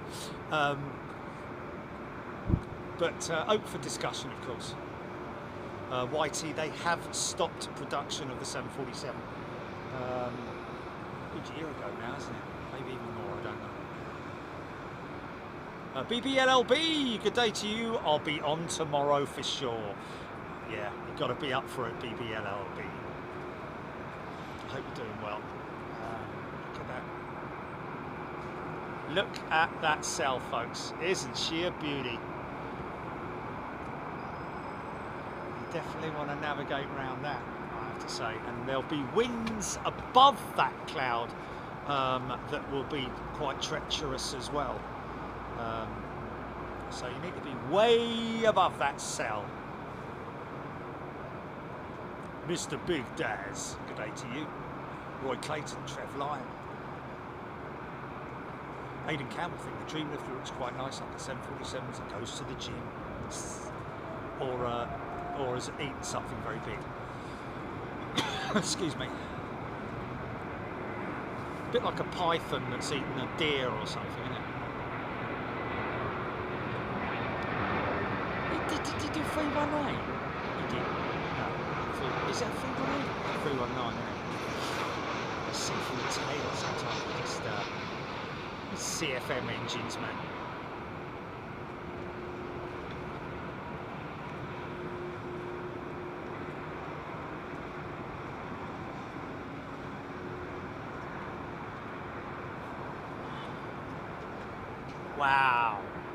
temperature's dropped right down, mate. I can actually put my gloves on. That's crazy. That is crazy. Sorry, folks.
Okay, that's interesting, saying that Lloyd Bell Dreamlifter doesn't have winglets like other 400s. Is she based on a 400 platform? Or is her wing maybe from earlier jet? I don't know. Is the Dreamlifter on it? It is a 400, okay, but she doesn't have winglets. Interesting. They were removed due to vibration, Lloyd Bell saying. Interesting. Wing flutter, I think. Either wing flutter or vibration, one of the two, because Deborah Speller, great shot, yes. Thank you, Deborah. I love my clouds. I love cloud formations as well.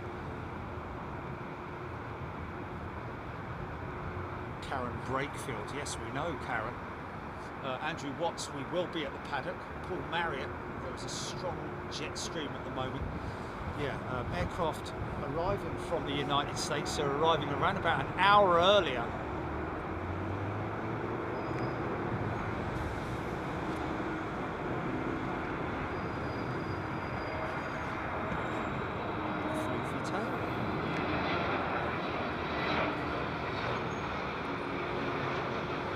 Giant handball.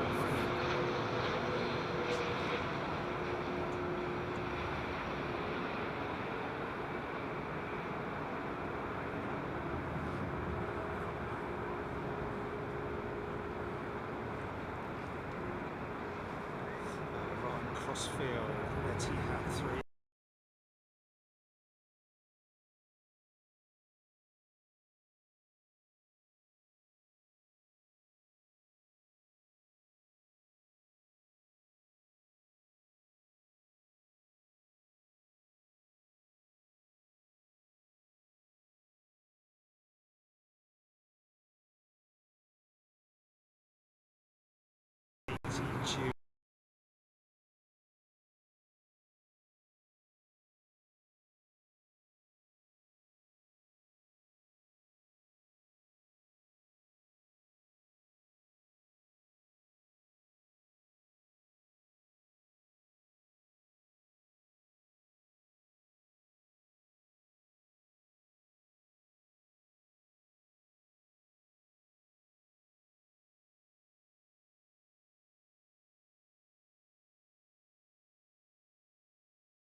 Shamrock 105. There is only one 747 in production at the present, and that's the new Air Force One.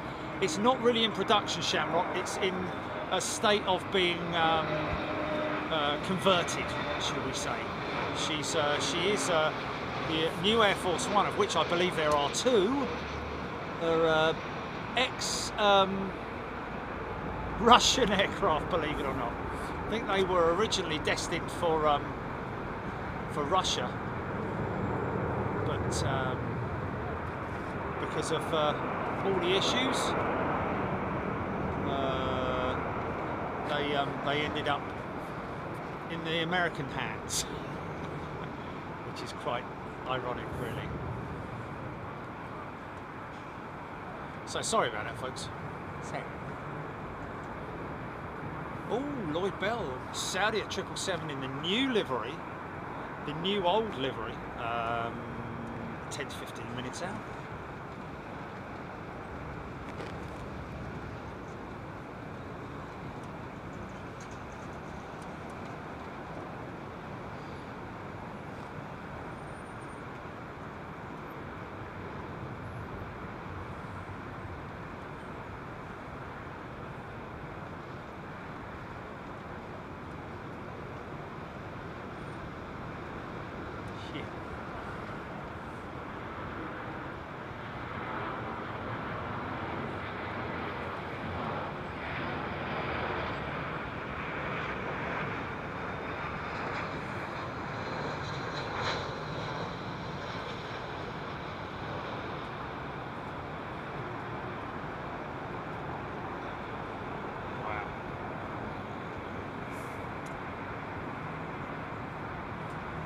Doesn't surprise me, Screaming Amy.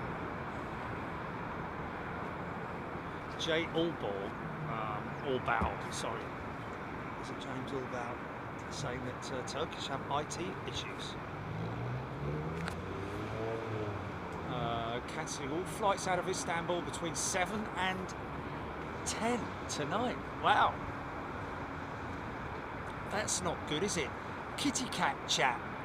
Love seeing the BA livery go past.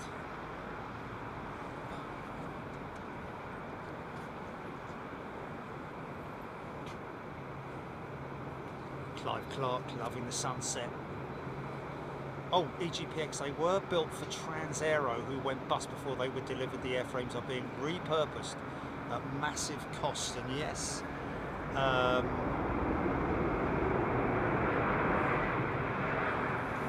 hearing there from Screaming Emu, massive loss that Boeing are making on those jets. Probably, I'd imagine. So it's Transaero, they were, what, as freighters, possibly? Is that?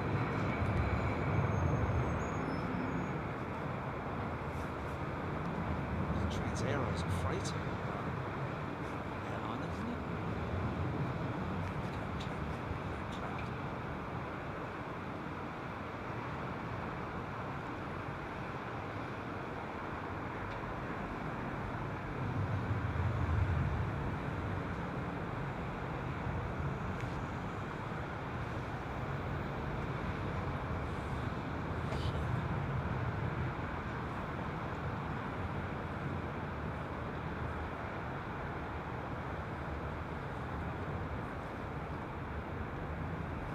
Love a little bit of sunset.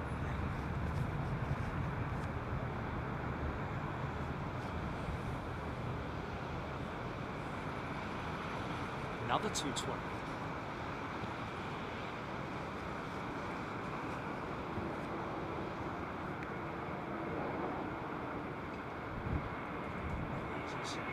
A little bit of crosswind element there from the sheds. Into the open, bit of wind whipping over the airfield. Left wing dip. Quite bumpy that one.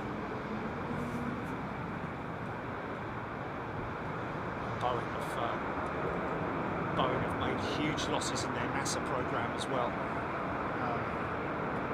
Not a good thing to hear, is it? But, because they put so much into it, and they are guaranteed in terms of the financials with the NASA project. NASA were like, well, you know, if it doesn't work, then you'll take the hit, and that's basically what's happened, unfortunately.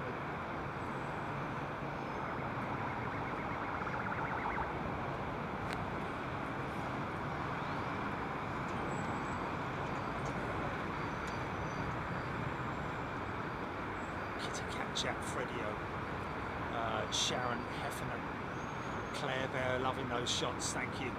Screenshot worthy, Donald saying. Oh, Lloyd Bell didn't say it's the new livery, it's a special livery, sorry about that. Crofty Jacks, great colour sky, Danny Coltrane. Roger Knott. Red sky there, Rog. Margot Gold, Vicky Denning, Twicecape. Awesome sunset shot. Climbs another 220, flipping heck. And this is what, Helvetic? No Turkish.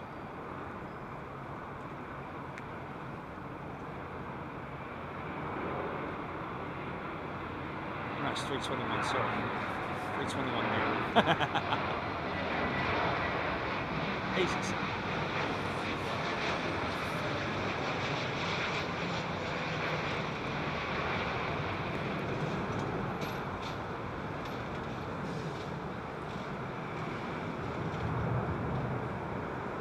Mark has gifted a membership. Thank you, Mark. Ben Stonard has gifted a membership. Thank you, guys. Very much appreciated.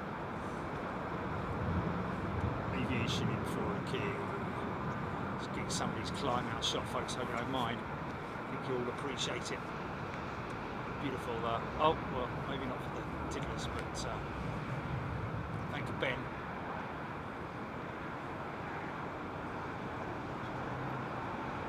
Paul Lawler, will the new Air Force One?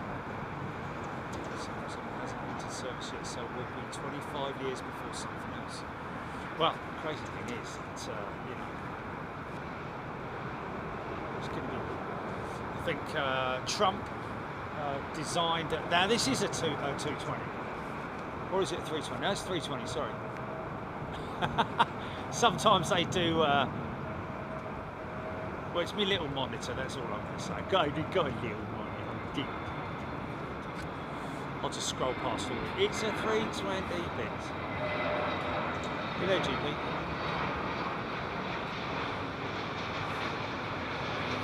It's an interesting valance segment there. Have they changed the location of the aft emergency slide panel? Because that's a different one, isn't it? On the, oh hello, there we go. Watch this go up.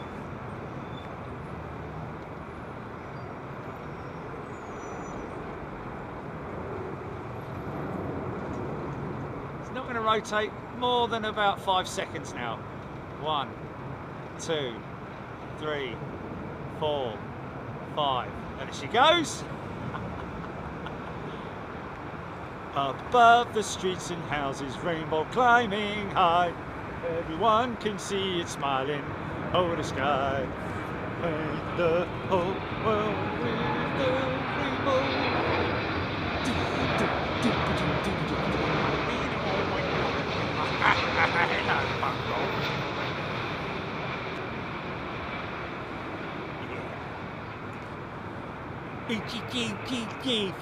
Yeah. So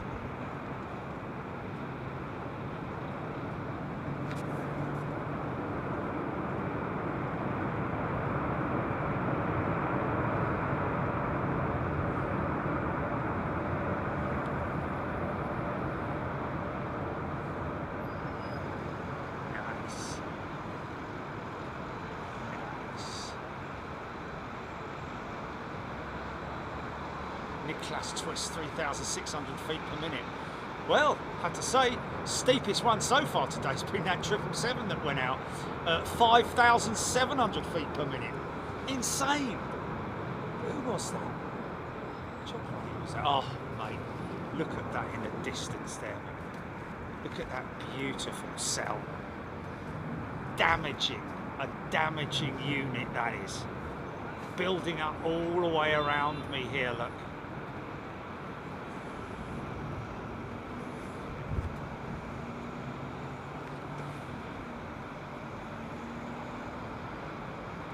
Paul Weaver, Air Force One doesn't exist as such. Air Force One is a call sign. Yeah, if we're being anal about it, yeah, absolutely. But we call it the new Air Force One, isn't it? Because really, mostly the only time that anyone's going to travel in it will be the presidential aircraft. But there's a decoy as well, isn't there? Aren't they building 2 of them?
Oh, listen to those brats, man.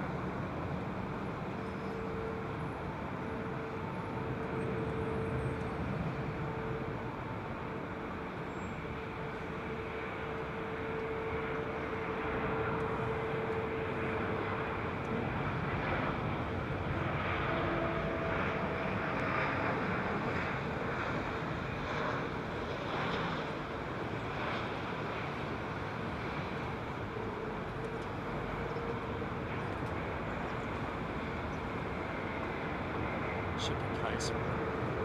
Beautiful. So ambient music. Look at how the screen goes blue, mate, from the sun.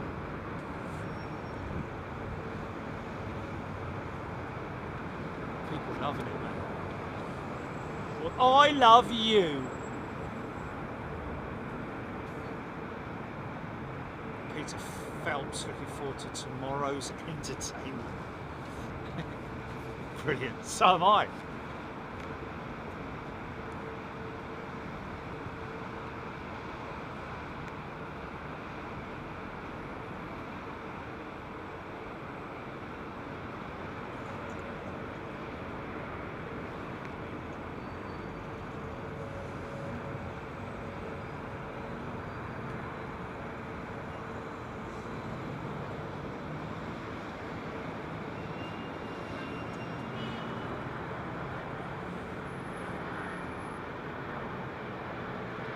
Beautiful. Beautiful. Now this is a 220. God's sake. Listen for the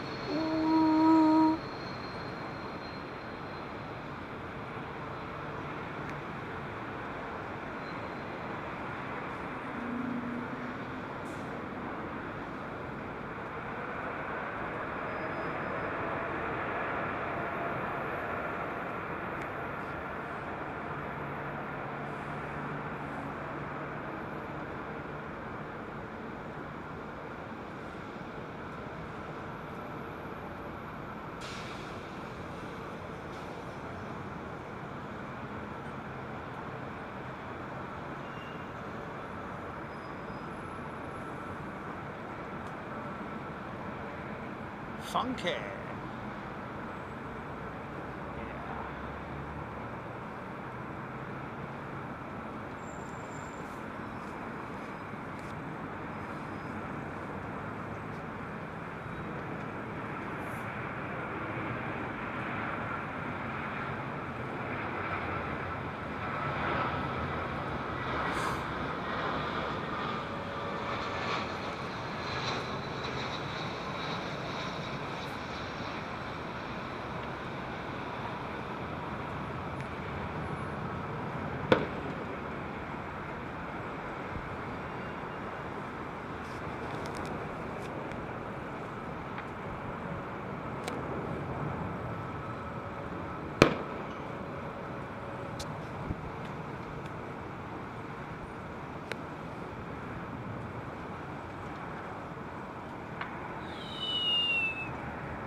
That's my firework impression. See that, Johnny?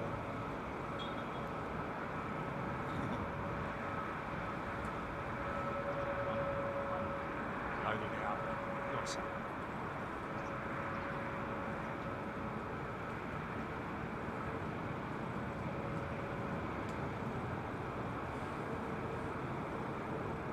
I think he's got to wait till this one lands. Oh, there's no bleeding birds around.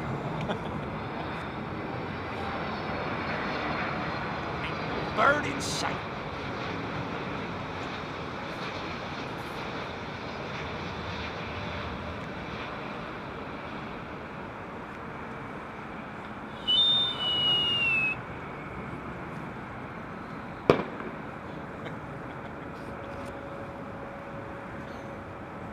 Whistling noises.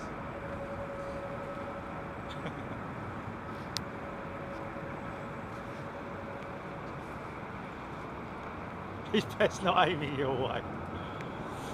Oh, here we go. Here's the special. Oh, it's going to be the E Grand Prix one, isn't it? With the eagle. Oh, you can't quite make it out until it's like literally right opposite you. Ryan Crossland, China, 350. We're starting to lose a little bit of clarity now. You'll never keep up with it, son. You'll never keep up with it. Yeah.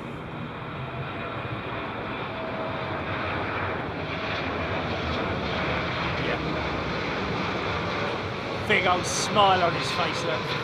Go on, son, get it down.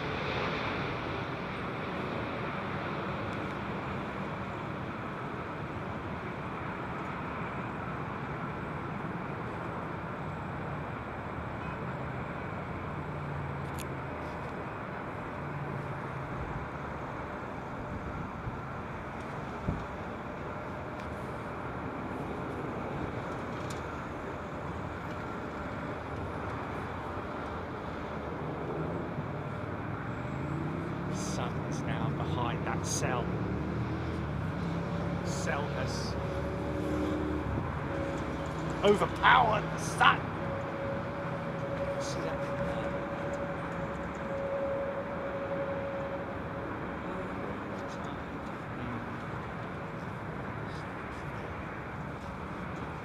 350.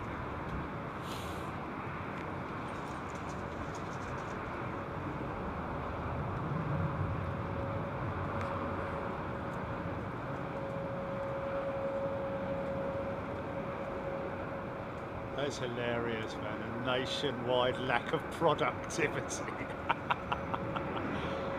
Or wrong things, Julie. Like, you know, oh, I'm sorry I ordered that. What I really meant to order was this, but I was watching something else.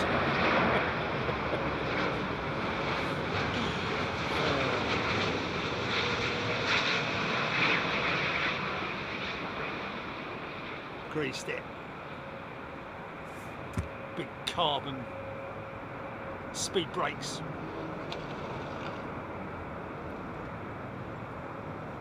Carbon wing skin. I think it's around about 40% carbon. I think the ribs are still a mixture of alloy and Kevlar material, but mainly all alloy, the rib sections. I think the 350 has 2 wing spars, I believe. Carbon ones as well. They're carbon wing spars, folks. Can you believe that? Crazy, isn't it?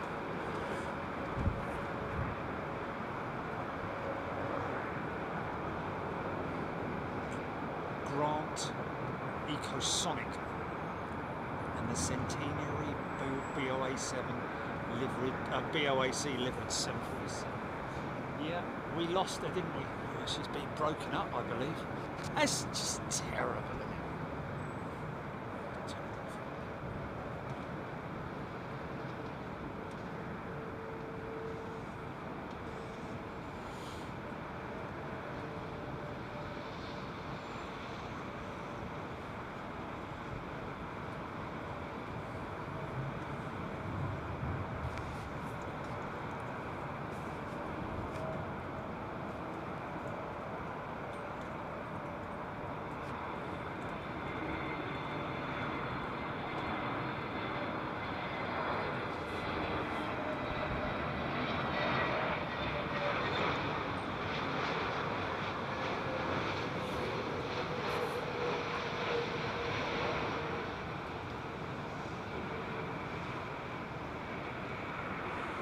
Bruce Fine, is the rear exhaust for APU. Yes, sir, it is indeed. That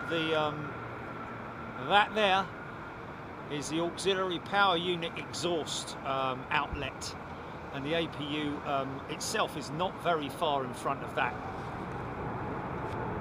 It's another jet engine, so theoretically you could say that these aircraft that you're looking at now are 3-engined jets,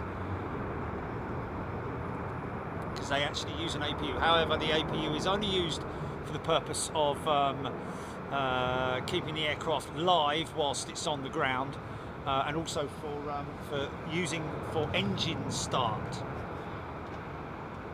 So it will create high pressure air for the air starters, which will then become, then the engine will create its own air, which is what you hear when you hear them disconnecting the APU, especially on the 777.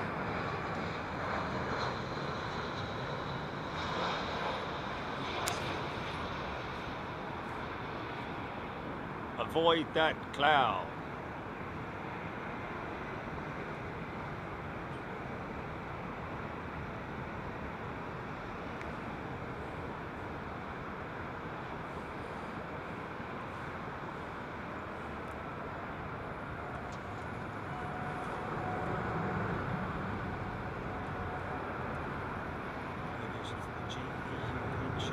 Has almost been stored for a year. Which one's that? Juliet, that's old. Is that the BEA? Right, yeah. She ain't coming back. Aidan Campbell, the market of auxiliary power units is dominated by Honeywell, followed by Pratt & Whitney, Motorsish, and other manufacturers such as PBS, etc., etc. Yeah, Honeywell. Interesting. And of course Honeywell very much up in the military aviation sector as well. Highly advanced avionics company is Honeywell. Honeywell Computers, isn't it?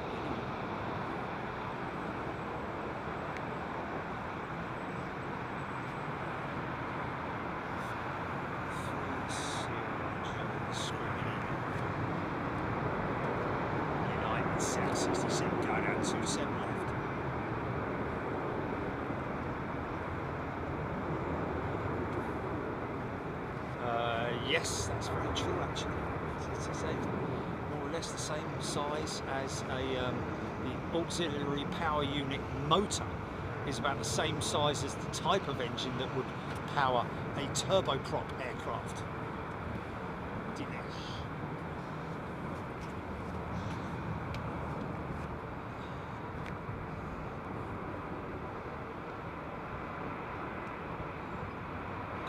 Flappage on those wings, look. A bit of flex.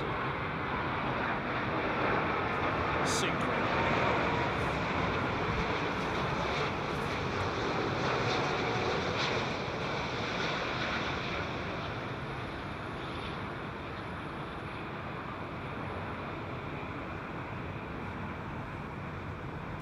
When you're flying on an A330 like that, and you know the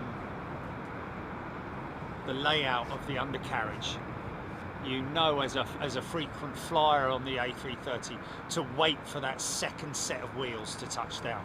Feel the first set, boom, boom, and then the second set, boom, like that. Then all the braking comes in.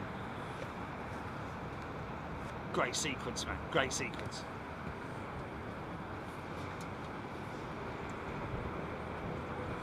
Aidan Campbell, many of the aircraft will have a door that opens on top of the fuselage, when it's running the APU. Yeah, sometimes they run it right up to. That one's closed at the moment on the right-hand side of the 787. Not on the smaller jets. The APU is below it, but yeah, it is something that you very commonly see. A little hatch, like a a trap door almost below the vertical stabiliser. Let's see if we can see one over here. At the moment. This one, that side.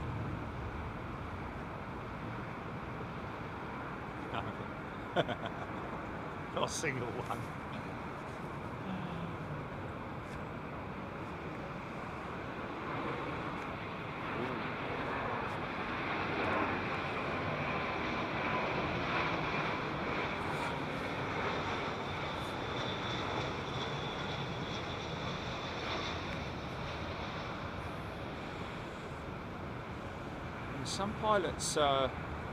Some pilots not agreeing with the move for Air Mauritius. That might be down to the change in geographical location in terms of logistics, getting from the airport to, because they're obviously very used to what they do. But to be honest with you, they'll probably have coaches that will pick them up, take them to the airport, hotel or whatever it was, and they'll soon get into a new routine, won't they? And perhaps accept it. Hopefully they will. The lights are on.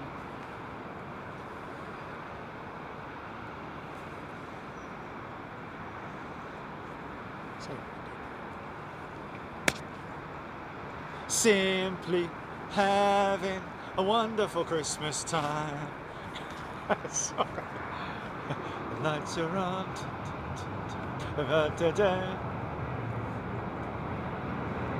Is it already? Oh no, mate.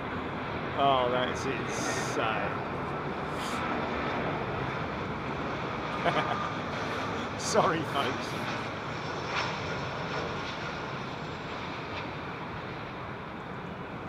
Oh, here comes some rain, mate. Looky there, Jilly. You're gonna get it.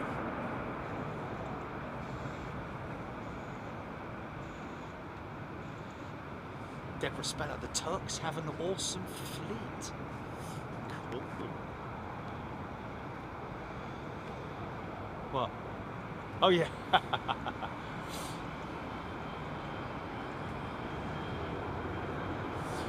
Gleg, I think I've got Gleg, is it? Finnair 350-900, Moomin livery, 5 minutes. Oh, there we go. Let's post that, Jilly, for Finnair a little bit later on. No. Okay.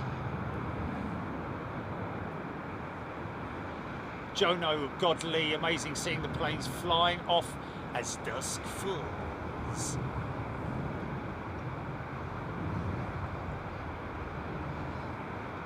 Robert Dean, gotta love an evening sky before a storm, and there it is, Robert. Yeah.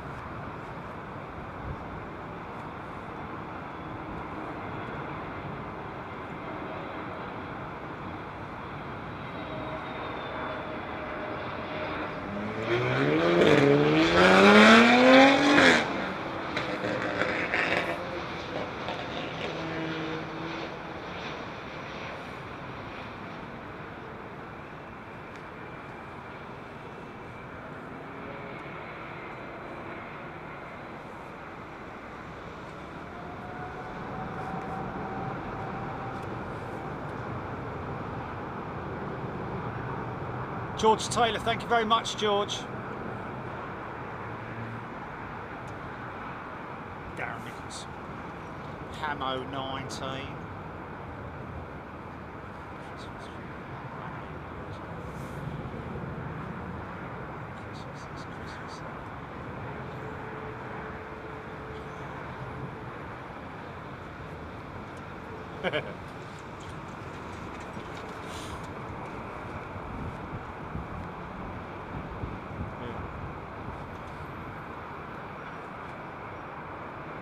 Stuart Claxton. Have you? Oh. Okay.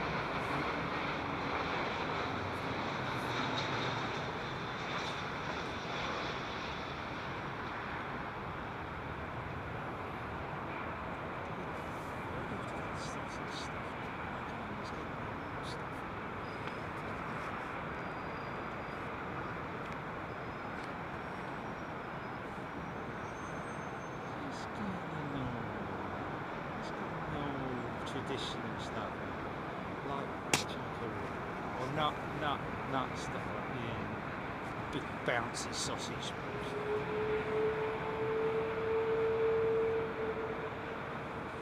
Diesel 1 through Qatar and Emirates 777 coming in, but after the Etihad 380, approximately 20 minutes out. Etihad 380 is our closeout, folks. Now that's the plan.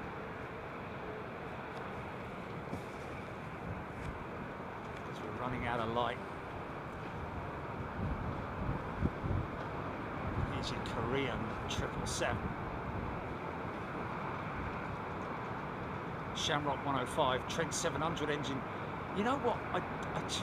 It's interesting that you say that. That's a good question because, you know, the Trent 700 engine is powering the Beluga, which is their newest. And there are operators.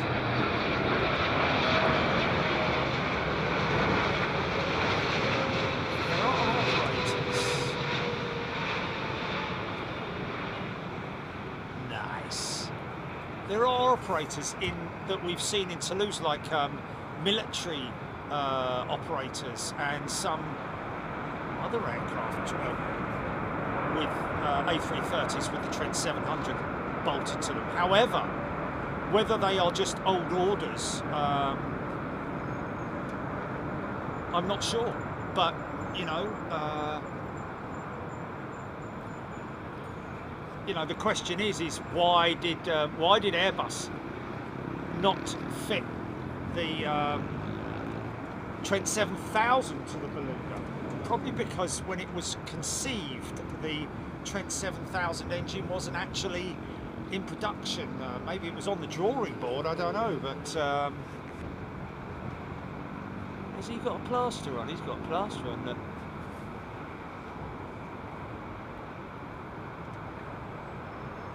Jono. Well, the Etihad 380 is our closeout, is our curtain closer.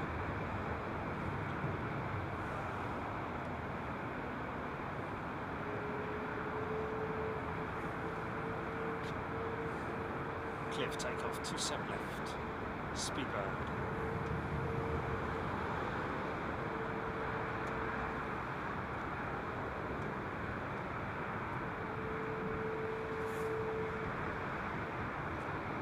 N1, I think that is their joining there. November 1. Let's check the chart.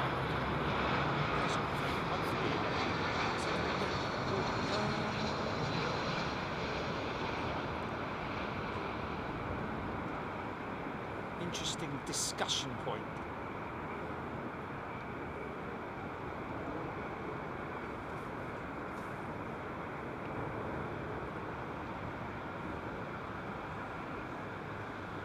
Jay Patel, would you better catch VS401? Family on board. They have resumed operations from Dubai. Okay, Virgin Atlantic that? Yeah? When are they coming in? Oh, Jay.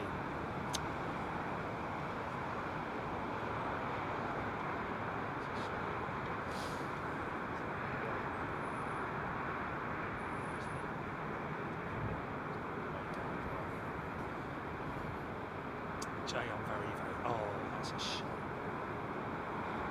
So sorry, my friend. Yeah, I've got to make a call to the folks at the BBC as well. So, Spywalk's crazy how you can hear the spool up of the jet engines as they take off in the southern runway. Well, I'm glad you can. That's awesome. So you can more or less hear what I can hear. Great microphone on the road. And believe it or not, folks, the microphone that I use is an interview microphone. It's a lavalier mic, really, more than anything else, believe it or not. China Airlines 350, 6 minutes out. Darren Nichols, how far out is this? Okay, Aidan Campbell. The Etihad's now 8 minutes out, thank you. Finnair Moomin livery behind the lofty 320. Is this her now?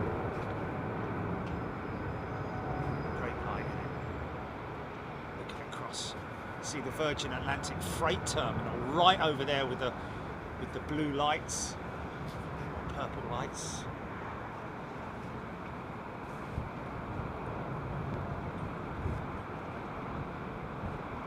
Okay, here we go, GP. Timestamp, please.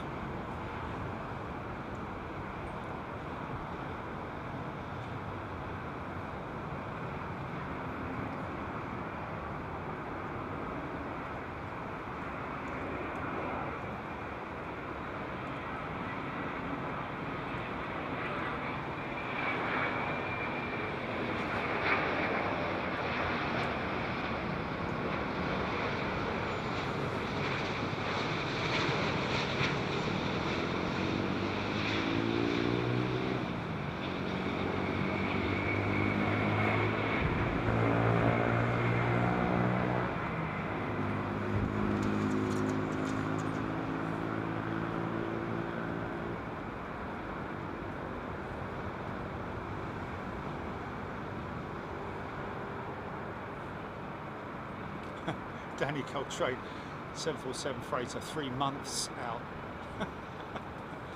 It's coming closer and closer, man. It's coming closer towards me, that rain. Who's going to get here first? No, we've... Oh, really? Oh, what's the direction of mine? No, I'm only joking. We have tried everything, folks. What's the point of using direction point? What's the point? You won't hear me. Don't hear me if I do that.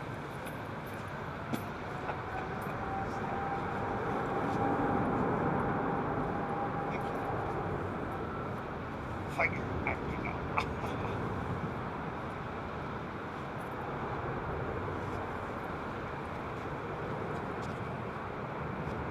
Yeah, she's a big old girl. She's dropping a lot of rain, that one.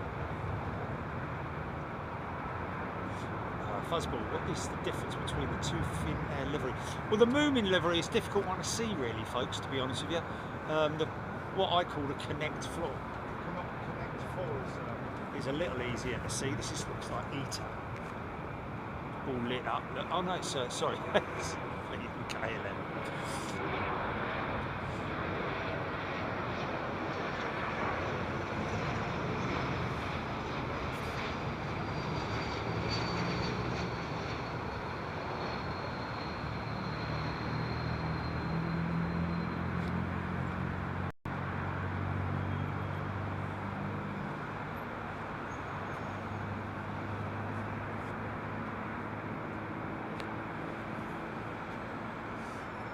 Seven minutes out, tracking 156 degrees, Aidan Campbell.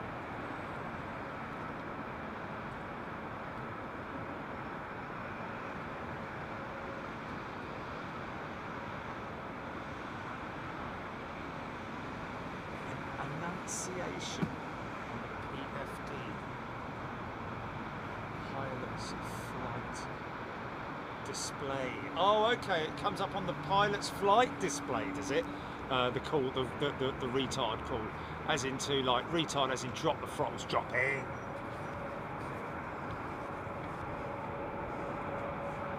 Hey man.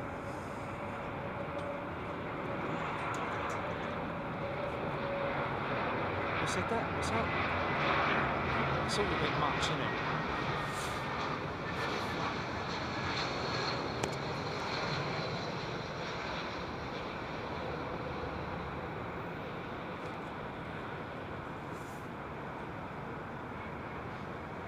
Our audio setup. Right, yeah. Well, of course it doesn't. No. Gary Pitt. Magic members and friends, but most importantly, of all the best coverage from brilliant presenters. Who's the other one then? Thank you so much, Gary. I appreciate that. Tony McCall kind of get you. Yeah, really is what everyone, what anyone is happy with. I mean, we've been doing this for 7 years now, so you've got to appreciate that we've been through all the different trials and tribulations with different audio setups, and tried them all. Spent quite a lot of bleeding money on it, to be honest with you. Is this the DHL? Yeah. Almost looked like Asiana then for a second, but it's the hybrid jet, isn't it? Freighter.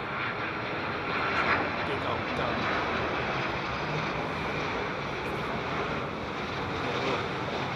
She's still got the old see where they painted out the livery, just haven't had time to first set down, second set, bosh. These jets they have not got time to take them off the line and paint stuff on them, so they invariably these freighter aircraft are just left.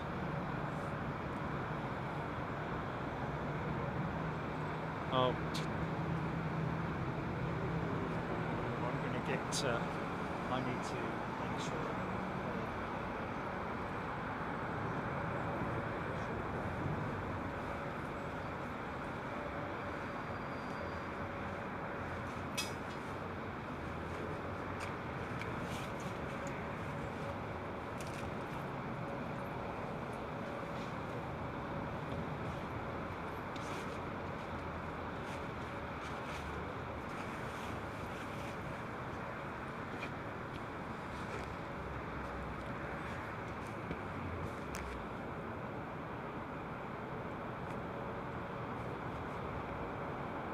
I have been told by the folks here at the courtyard, folks, if you're planning to come here for over the Christmas period, you need to get your bookings in ASAP.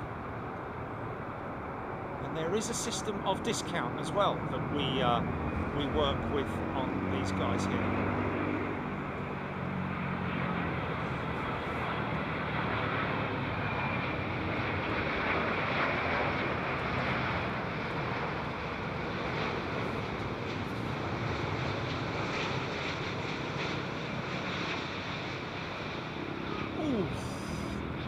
Felt that.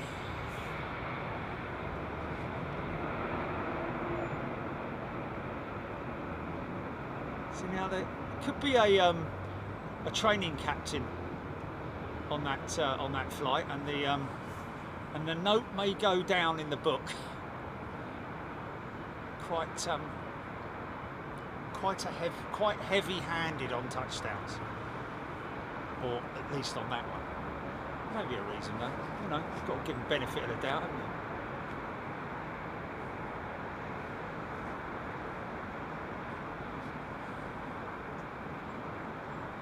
Oh, got a reply from you-know-where, Jilly. Did you see that? Did you see that email? That's one of the ones I was talking about earlier, folks.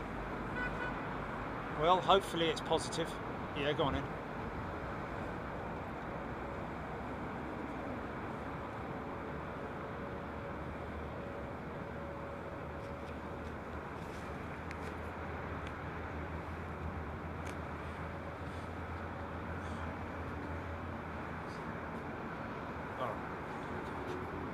Yeah. No, I know. That's why I had the out of office reply from him.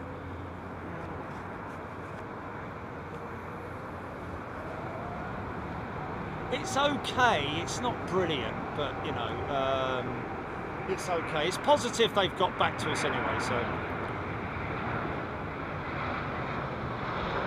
she's the senior. If you look at her title, she's senior marketing. Yeah, but she would.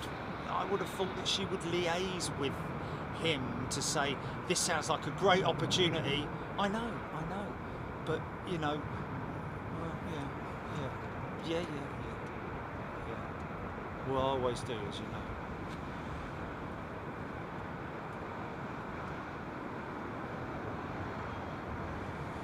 The Flying Brit. Look here. 380 landing soon, number 2 worldwide, tracked by 1,380. Aidan Campbell. What Etihad? Is Etihad number 2 world tracked? Wow, big steep climb out for that jet. Getting the hell out of Dodge, mate. You definitely don't want to. You want to carry on climbing. Get yourself out of that cell. Not that it's dangerous. It's just I want to fly right through the heart of it. Squopy, yes, Heathrow tomorrow, folks. We will be like today. Keep an eye out on your phones. Make sure you download the app because it all depends on when the poo hits the fan. And we will film all of that poo fanning moment.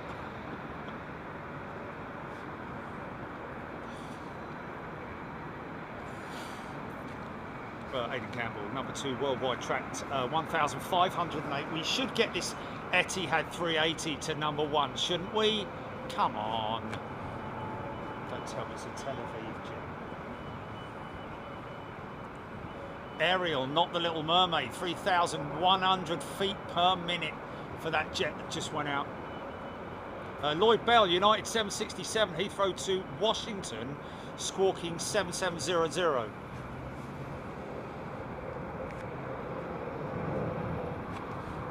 Okay. Aidan Campbell, A380 over Kew Gardens. Great place to go if you're here in London and you like your gardening.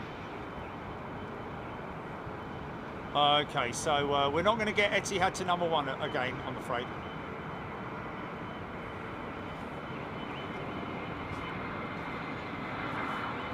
That's happened, yeah.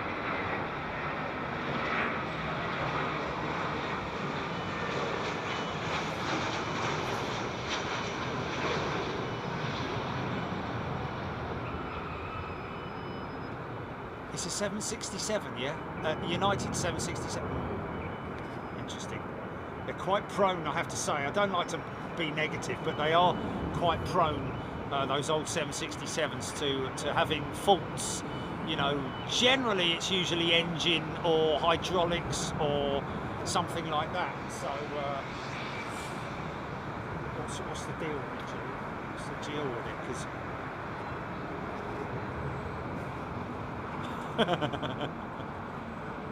please, man, please. John M.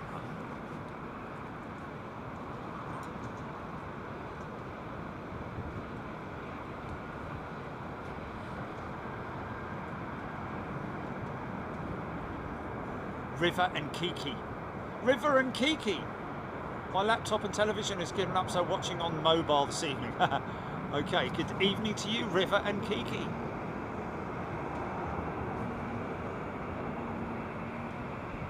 Adomus is a brand new member. Welcome, AirAction 2257, gifted a membership. Right in Edinburgh.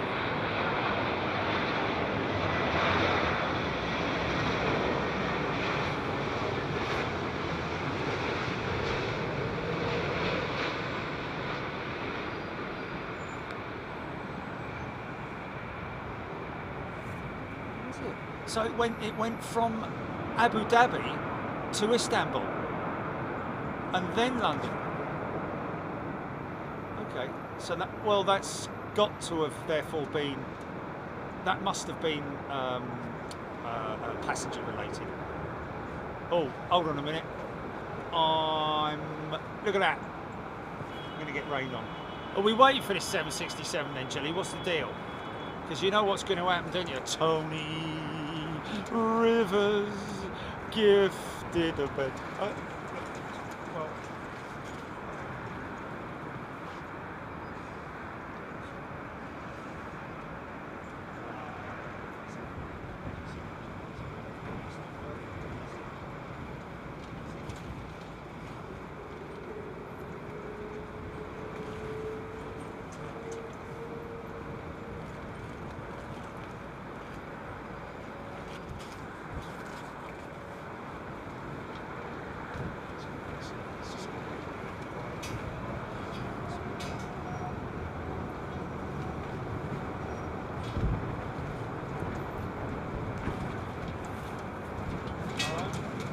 was it? Okay, well that's what I said, wasn't it?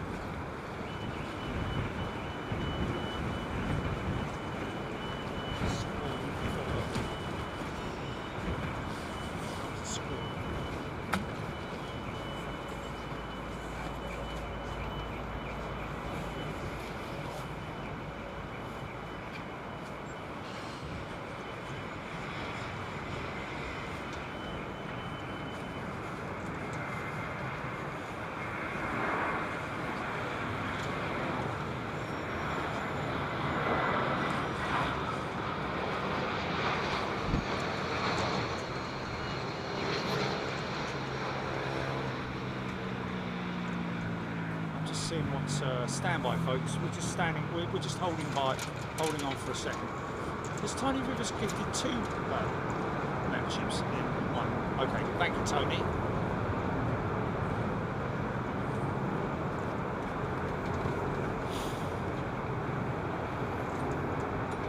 See rain over the other side of the airfield there, folks. Keefy Weefy. Beautiful shot. Which one, Keefy?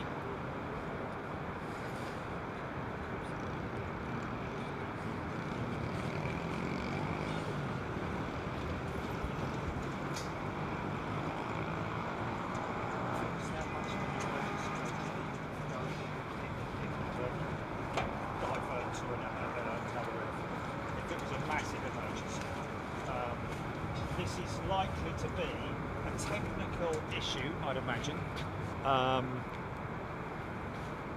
Bringing it back to base because they've got technicians here at London Heathrow. Yeah, no, 10! Sorry.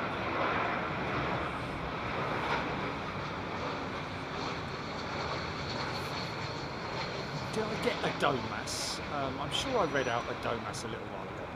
Right, now we're going to see how the little shed works for the mic now, aren't we? Let's see how well it works.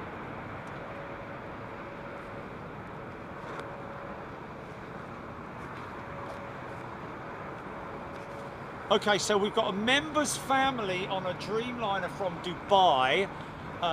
So it looks like we're going to catch that one as well, and we're happy to be able to do that for you. Jay Patel. So Jay, we are lucky that we're going to stick around for your family. There he is. I think you catch VS401. ADHK loving the Etihad livery. Squawking 7700 Stephen, that 767. Stuart Claxton, thank you very much indeed. Air Action 2257. Eve Hosgood. Well, Eve, you can always watch it back. Just to let you know, also, folks, it's quite fun. It's quite good if you want to sort of like do a. Oh, see, that's not really working that well. That. Just give her a wipe in a minute.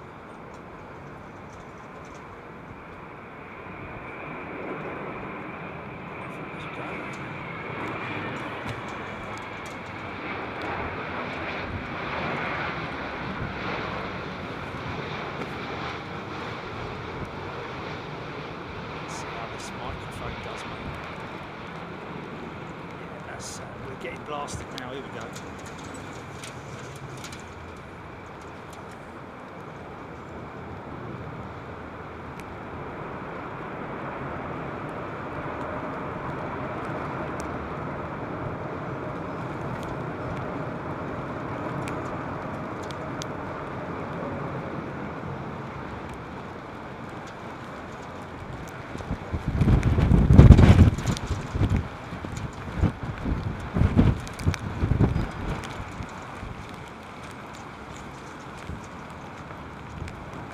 Maybe it might be a better idea to just to email us, Jimmy. Yeah, and then we can look into it. Send us the information on it, and then we'll do a proper shout out rather than just you know. Might be a little bit better for them. Rob Ashplant, Bimman next. Bimman 787. Yes, it is. Thank you, Rob.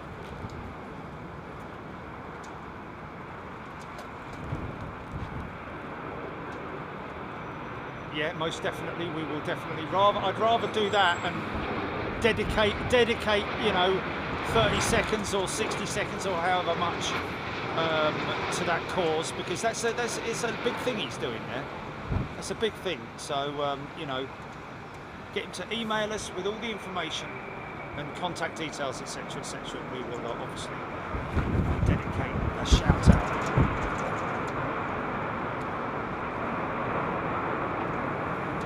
A very brief downpour there, very brief.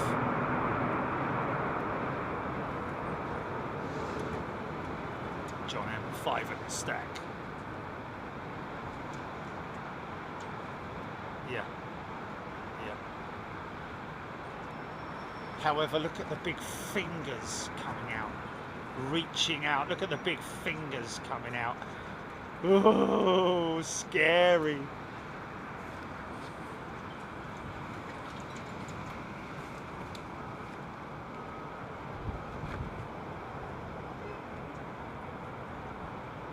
How do we know this is a Boeing, folks? How do I know that's a Boeing?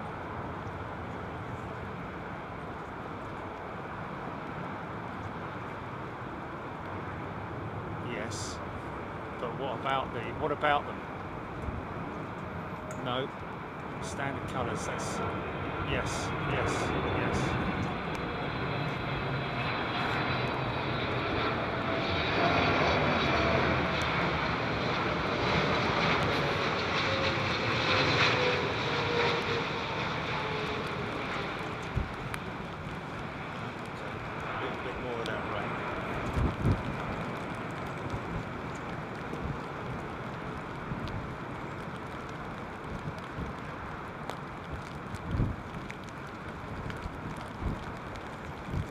Correct.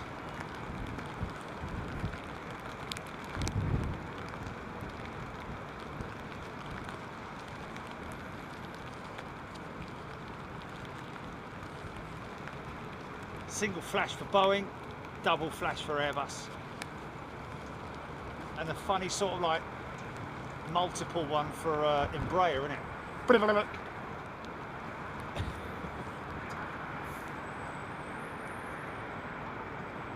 JP Cross, you got it, one flash, not double. Single flashing strobes, Nick Klaus. Karina Roebuck, yes, United do have a hangar at Heathrow, and there it is, with one of their jets outside at the moment. I don't know if there's another one in there at the moment, but they're not slinging the doors open to go and get a couple of spanners out. I need a 15mm, John. Don't forget the wrench extension.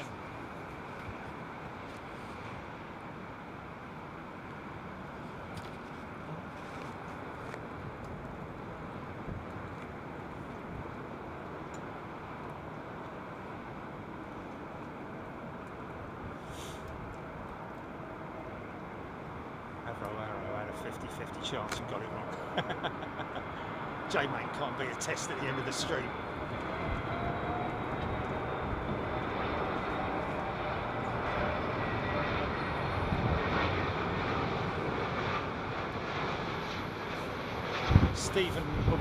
Steve Wishard's crossing Coventry right now. That United jet. I'm going to put it down to being a mind you, technical, medical. I would have thought that if it was a medical, they would divert to somewhere like Manchester, wouldn't they? Ariel's got a friend on the flight apparently. Error action 225 11,000 over Coventry. Ariel got a friend on the United flight. Hope it all is okay. Oh dear. Okay. Well, not going to be very happy. Put it that way. Darren Nichols, Iberia 350 now entering the stack. Emirates 777 should be right after that. Thank you, Darren. John O'Godley clocked off from work now and can give you guys all of my attention. Brilliant, thank you. A Tiger 74. It's the most tracked plane anyway. Is United Jet Cafe Cup.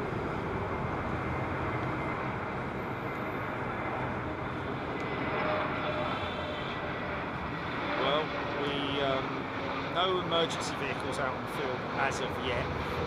And to be honest with you, what's she, about 20 minutes out, Gilly? She'll probably get priority, I'd imagine, in terms of her approach. Dean Shaw, Welcome to Premium Dean. Hasn't Dean Dean's been here earlier though, hasn't he? Oh, there we go, Dean. Yes, yes, yes. Around the world in 80 hours. That's pretty cool, actually. I like that. Worthy of a documentary, that is, my friend. And we have some people that we know who could maybe do that. 30 years old, the 767 that's coming back, Eve Hosgood saying. 30 years old, ladies and gentlemen. No activity as it stands at the moment down at the United shed. In fact, very little activity there. I don't know if there's an aircraft.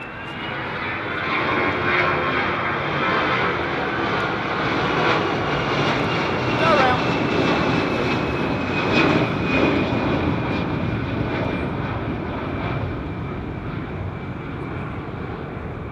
There's a prelude of what's happening tomorrow, folks.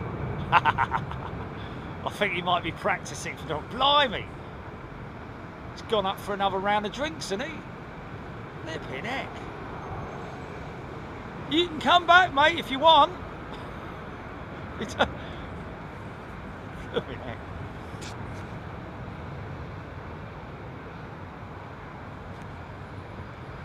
Okay, got GPS altitude from somebody there. Okay, so she's not that far out, is she, Jilly, or what's the deal? It's the runway. Oh, Tim Pearce has come off of 7700 now.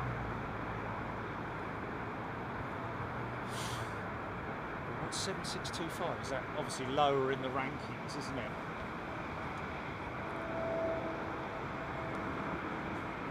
Go around practice.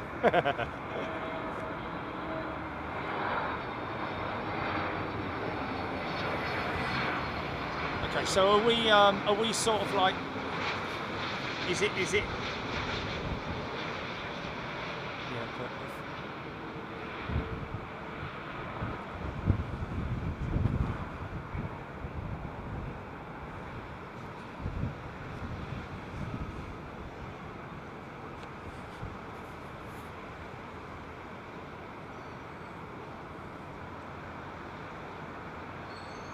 Trev Lyon, good question that. In terms of their landing weight, all those parameters will be checked off by the aircrew to decide what, you know, length of the runway, weight that they're carrying, amount of fuel. They wouldn't have burnt a lot. What's that?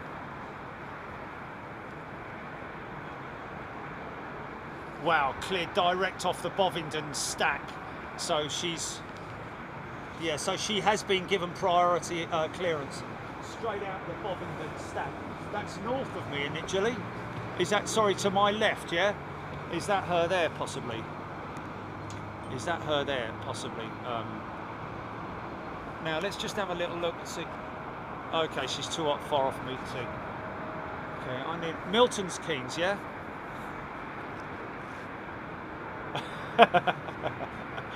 Well, I'm not seeing any emergency vehicles, so... Charlie Smith, my dad is a BA pilot who had a medical emergency over Scotland, still made the call to get straight into Heathrow. Okay, there we go.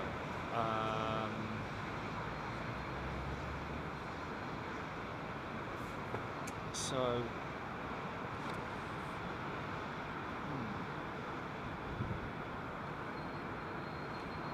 Put it this way.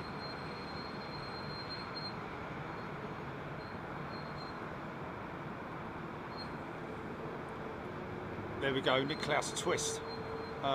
It seems like it's a pressure issue.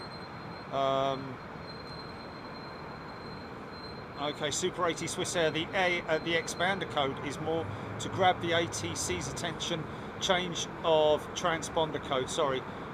Change of code doesn't necessarily mean change of circumstances. Okay, yeah, fair enough. There is jet all lit up, look.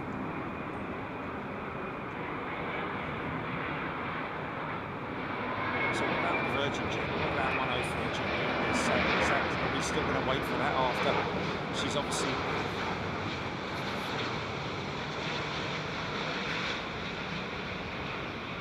Have I filmed it? Oh, okay, my apologies. Sorry, man, I don't know, do I?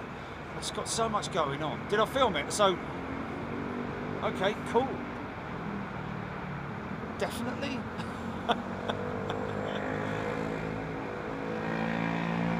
Yeah. Okay, so where is she? Is she before or after? Okay, she's before the United jet. Okay, awesome. Nigel Armstrong 1716 over Silverstone. Interesting.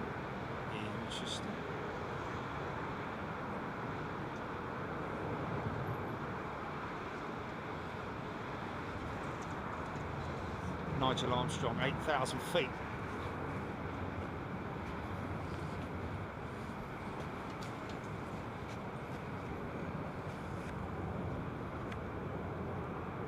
Is this the Emirates 777? Is it a freighter? I'm guessing it's got to be a freighter, isn't it?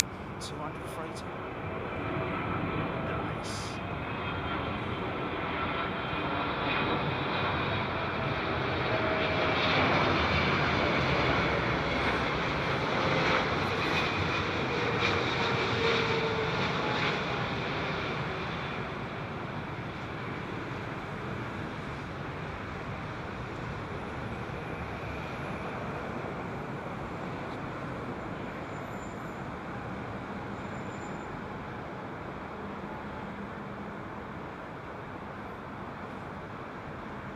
Oh, it's a passenger jet, Lloyd Bell saying. Blimey, it's quite rare, isn't it? I mean, I know they were bringing the 777-3 back for passenger service, but it's been a long old time since we've seen one. Maybe it's just a couple of times a week or something, I don't know. But I know that they were upping the frequency of their 380s to X amount per week, and then or day, and then also bringing the 777-300 back into service on the London route.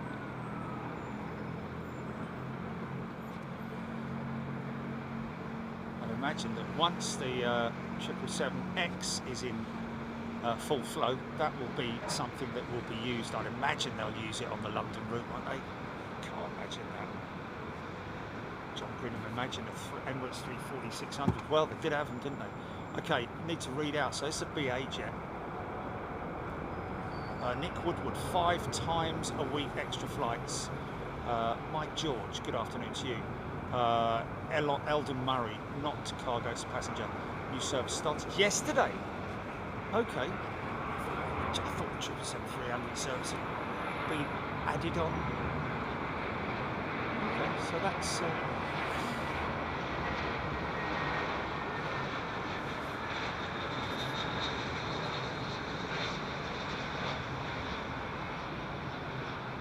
Okay, so it is a technical issue, folks, updated by Flight Radar. Thanks, Flight Radar 24. I guess they're watching right now, the little office. Is Ian there? Hello, Ian. Great to meet you in Chicago if you are listening, my friend. Again, sorry that we didn't get a lot of time, but Ian's going to be our ears and eyes for Chicago in terms of the works going on there. I don't think it's going to happen for a good couple of years yet, so we'll have a couple more visits to Chicago before they close out the... Oh, hello, we got lights. Yeah, here we go, GP.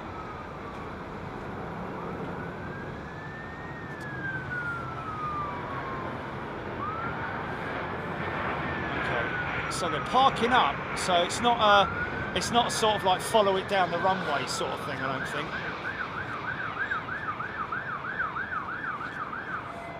No. I've got the lock max, yeah. That's an unrelated siren that I'm hearing down here. That's ambulances, I think.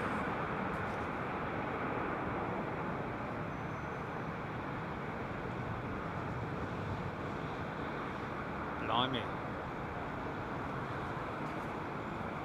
Okay, here we go. VS 104, is it, GP?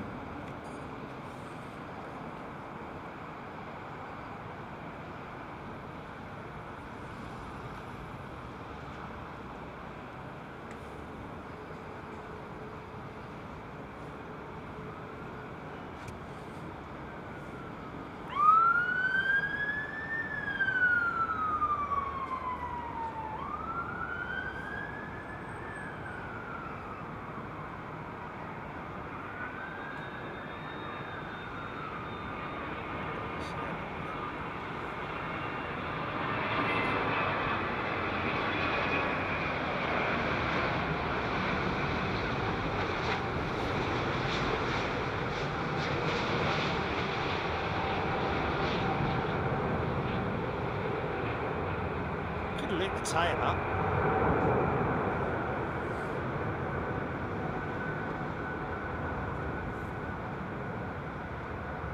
Oh yeah, there's quite a few units down there, mate. There's quite a few units down there. So she's going to come off, she's going to peel off the runway and probably stop for a visual inspection. So I think this is some kind of either a fuel related issue or a hydraulic leak of some sort, possibly a brake issue as well if it's hydraulic related. Where's she at, GP?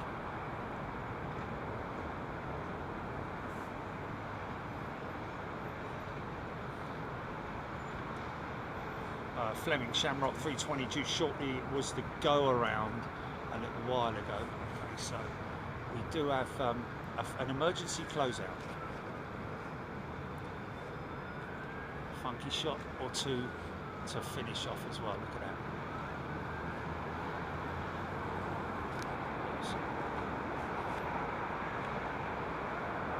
Okay, no one peeling out of the top section. The governor going down there, I think. And it's for Granada.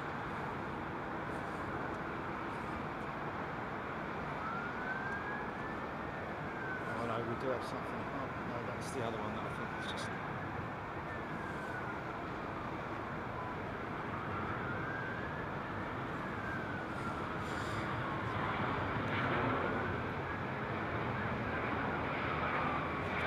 I believe now it is not a medical emergency, it's a technical emergency. Excuse me.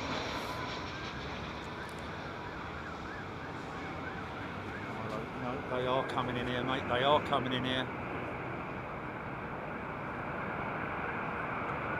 Yeah, I think they're coming in here. That's our boys from the LFB, folks. I think. Are they coming in here or not? Okay, maybe not. Or are they just going to head down to the crash gate? I don't know. Nothing up that end of the airfield at the moment.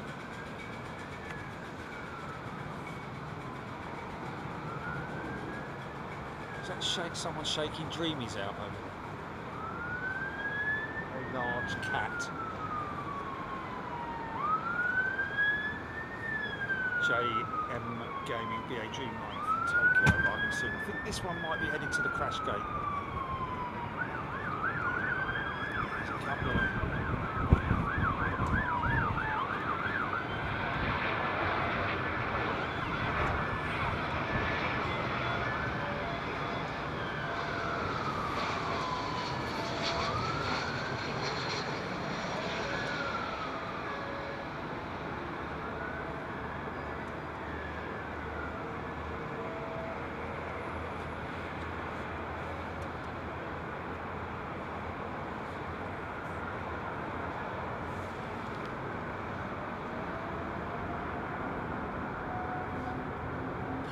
Edgeware. That's imminent. She's got to be 2 out. Most 2 out. Oh, interesting. Are they switching runways for to the left-hand runway? They're switching operations, Jilly. So it's reasonably serious. So she's 2 out. This last one, and then United. What's the call? What's the number on it? United 924, 925. Oh, inbound now diverted 28 left, Stephen Billings. Is she going to go into the left runway? Oh, okay, all right, it's not.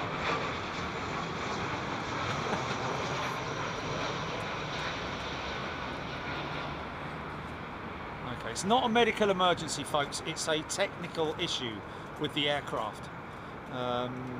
You wouldn't have that many fire vehicles there if it was medical, and we have it officially from Flight Radar 24 that it is a technical issue. So it could be a number of things. Let's not speculate at this point in time. So here we go then.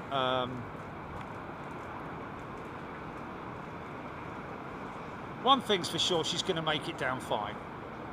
It's all about stopping the aircraft. You know, if it's hydraulics, it's brake related potentially, but as long as she's got some kind of braking power, either by the engines or of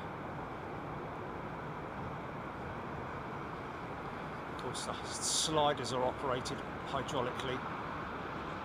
Mate, this isn't United, this is a BA jet. This is a BA jet. Okay, alright. So where's the United jet then?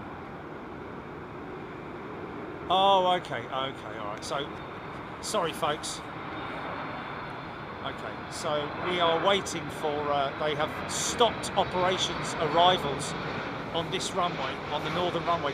It may be that those vehicles are going to make their way out to the runway once this aircraft has finished its rollout, and these emergency vehicles are going to be they're just sitting back at the moment.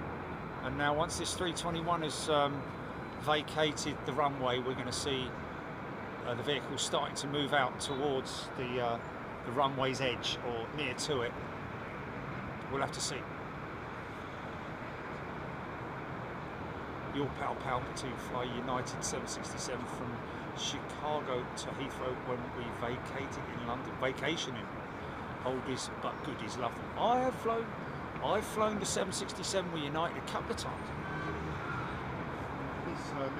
This is her now making her approach. Yeah, she's turning on now.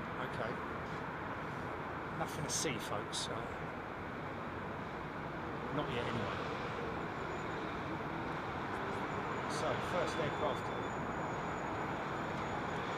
arriving and touching down on 27 left, and we have. Oh, it is lit up.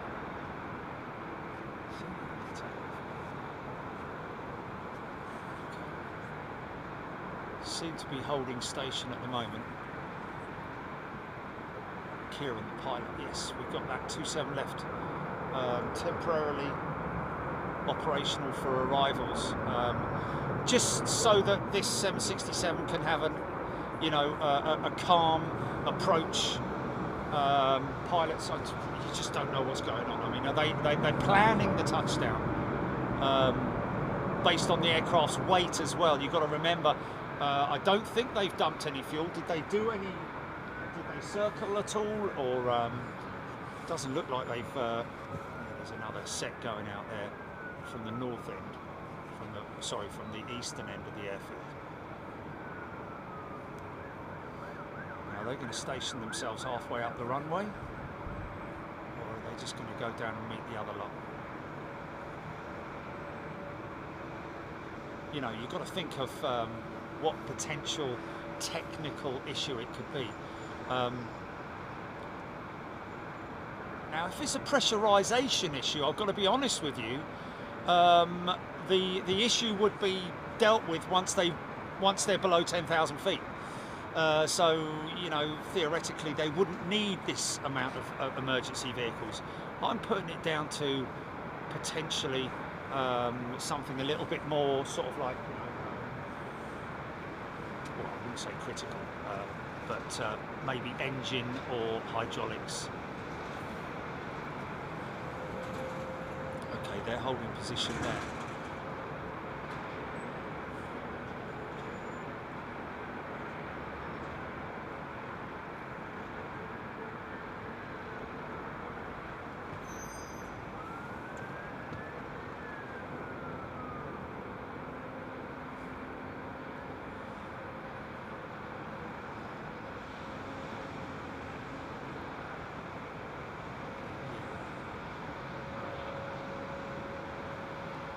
Okay, we have apparently confirmed issue with flaps. Oh, it's a comment. Sorry, folks. Somebody's saying that it's potentially flaps. Well, that would mean hydraulics. That means hydraulics, because you extend your flaps using hydraulics. So they would have brought the flaps back up using the hydraulic systems, but then maybe something on the FMC warned them that there was a drop in hydraulic pressure on one of the pumps or some of the pumps, and therefore as a result of that, well, you know, they brought it in here because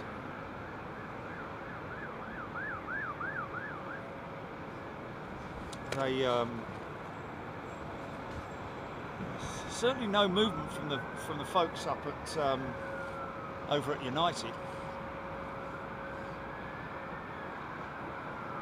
But obviously they're going to take this aircraft to gate.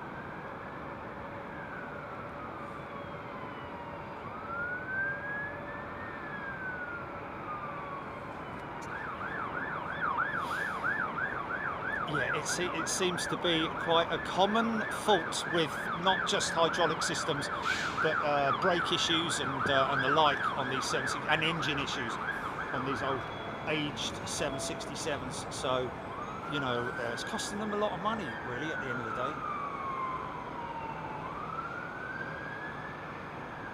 Max Boeing 767 with United Airlines.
Pretty painless. I mean, at the end of the day, flaps, you know, you need your approach speed to be right.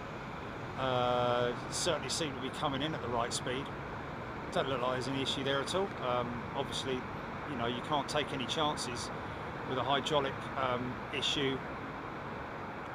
Oh, landed at 152 knots, did she? So that's around about 30 knots.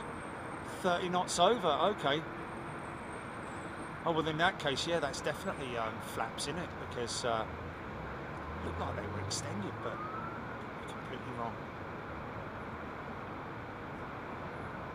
So now their major concern here, folks, the guys on and girls on the ground, in terms of the fire services, will want to make sure that they contain the area around the aircraft and look out for any fluids that might be leaking from the aircraft, because that's something that airfields do not like.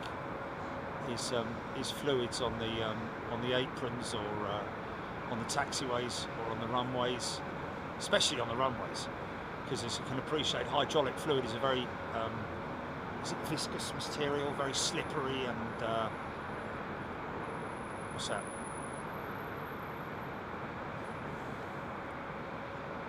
No, the smoky, what you're thinking was smoke there, folks, was the reversers in action, and the water being kicked up by the reversers, of course.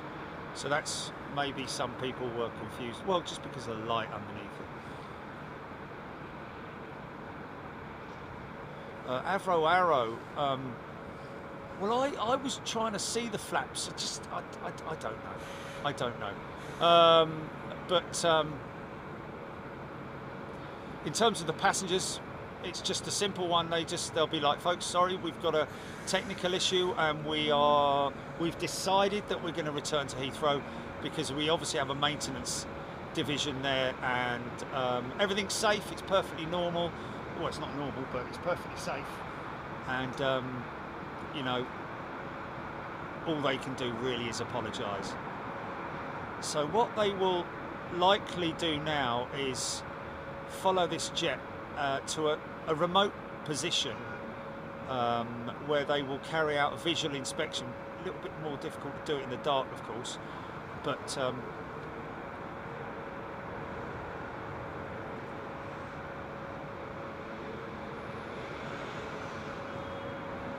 okay, left generator failure. Left generator as in engine generator. Okay, lights are straight off, look. That's interesting. Oh, was there no strobe on the right-hand wing? On the left-hand wing, sorry. Yeah, but they don't always light it up, do they? That's not very nice, is it, for the customers, man? They've got to sit there and whilst they'll do like I say, they should light it up really, if they know what they're looking for. But if it's a generator failure, no, if that's a generator failure, that's the generator will be around the engine, somewhere inside the engine compartment. I'd imagine the generator. Yeah, I'm pretty sure it is. A bit like the generator on your car, you know, starter motors down there and everything. Operations back on 27 right.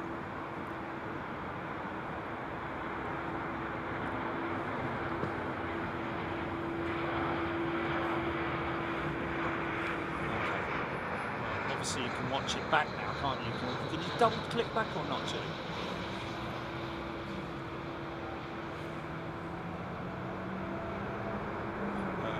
Andre Capello, whatever seems the reason, it all seems to be okay at the moment. No point in guessing, I suppose, Joe. Yes, indeed. There's no point really in sort of speculating on what the potential issues are. People coming up with all kinds of stuff at the moment, but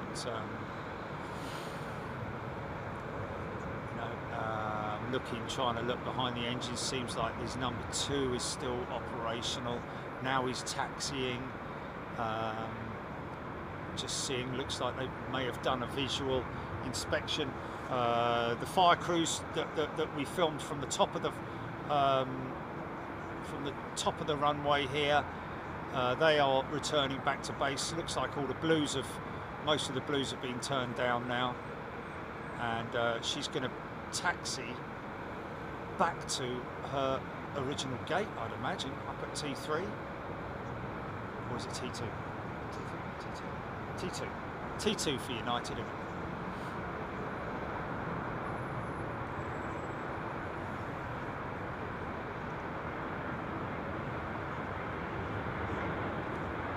Just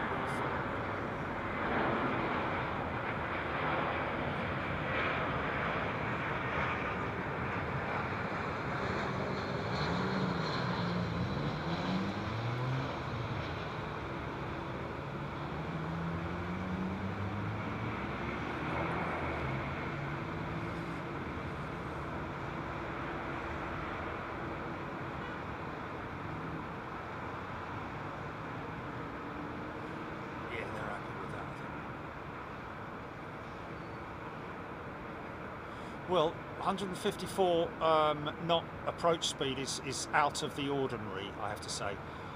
Normal approach speed is around about 100, anything between 120, 130 knots, something like that. So she did land quite fast, which would indicate possible issues with the flight surfaces. I don't know. But yes, also that is the other thing as well. If she's quite heavy, she's going to land quite fast, isn't she?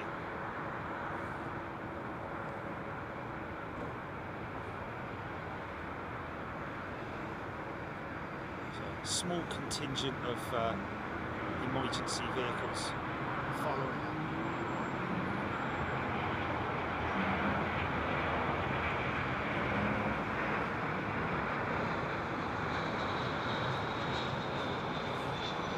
No.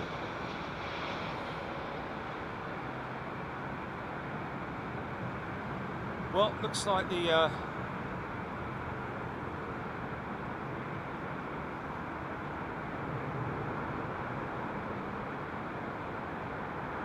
oh.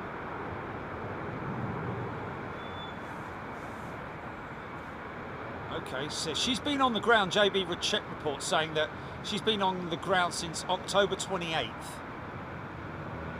And we saw a jet over there at the United Sheds being worked on that returned with a hydraulic issue.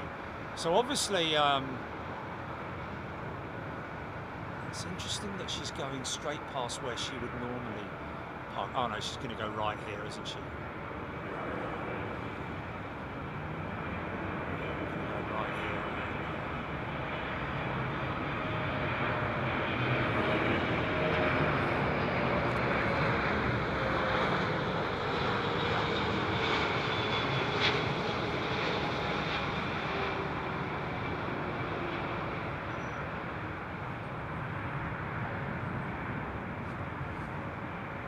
So this is an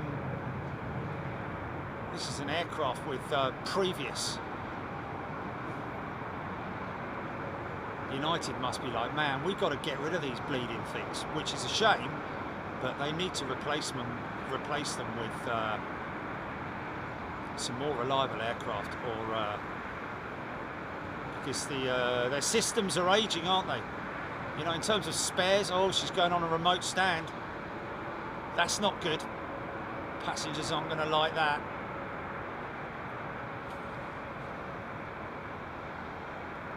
Oh.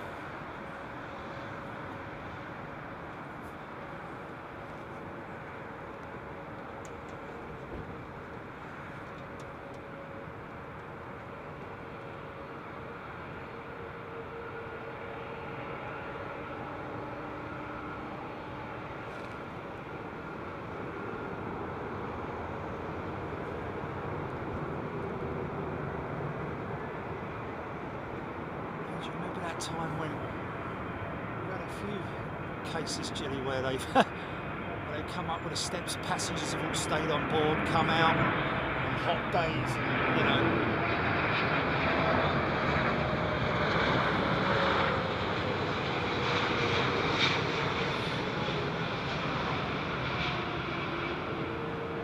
Oh, flat malfunction on the climb out. Blimey, and they waited that long. They're obviously troubleshooting it, but it's a long way to, mind you, what they probably decided to was like, we're gonna need to burn some fuel, so we might as well head up north and just try and troubleshoot it whilst we're in the air and moving. What do we do now?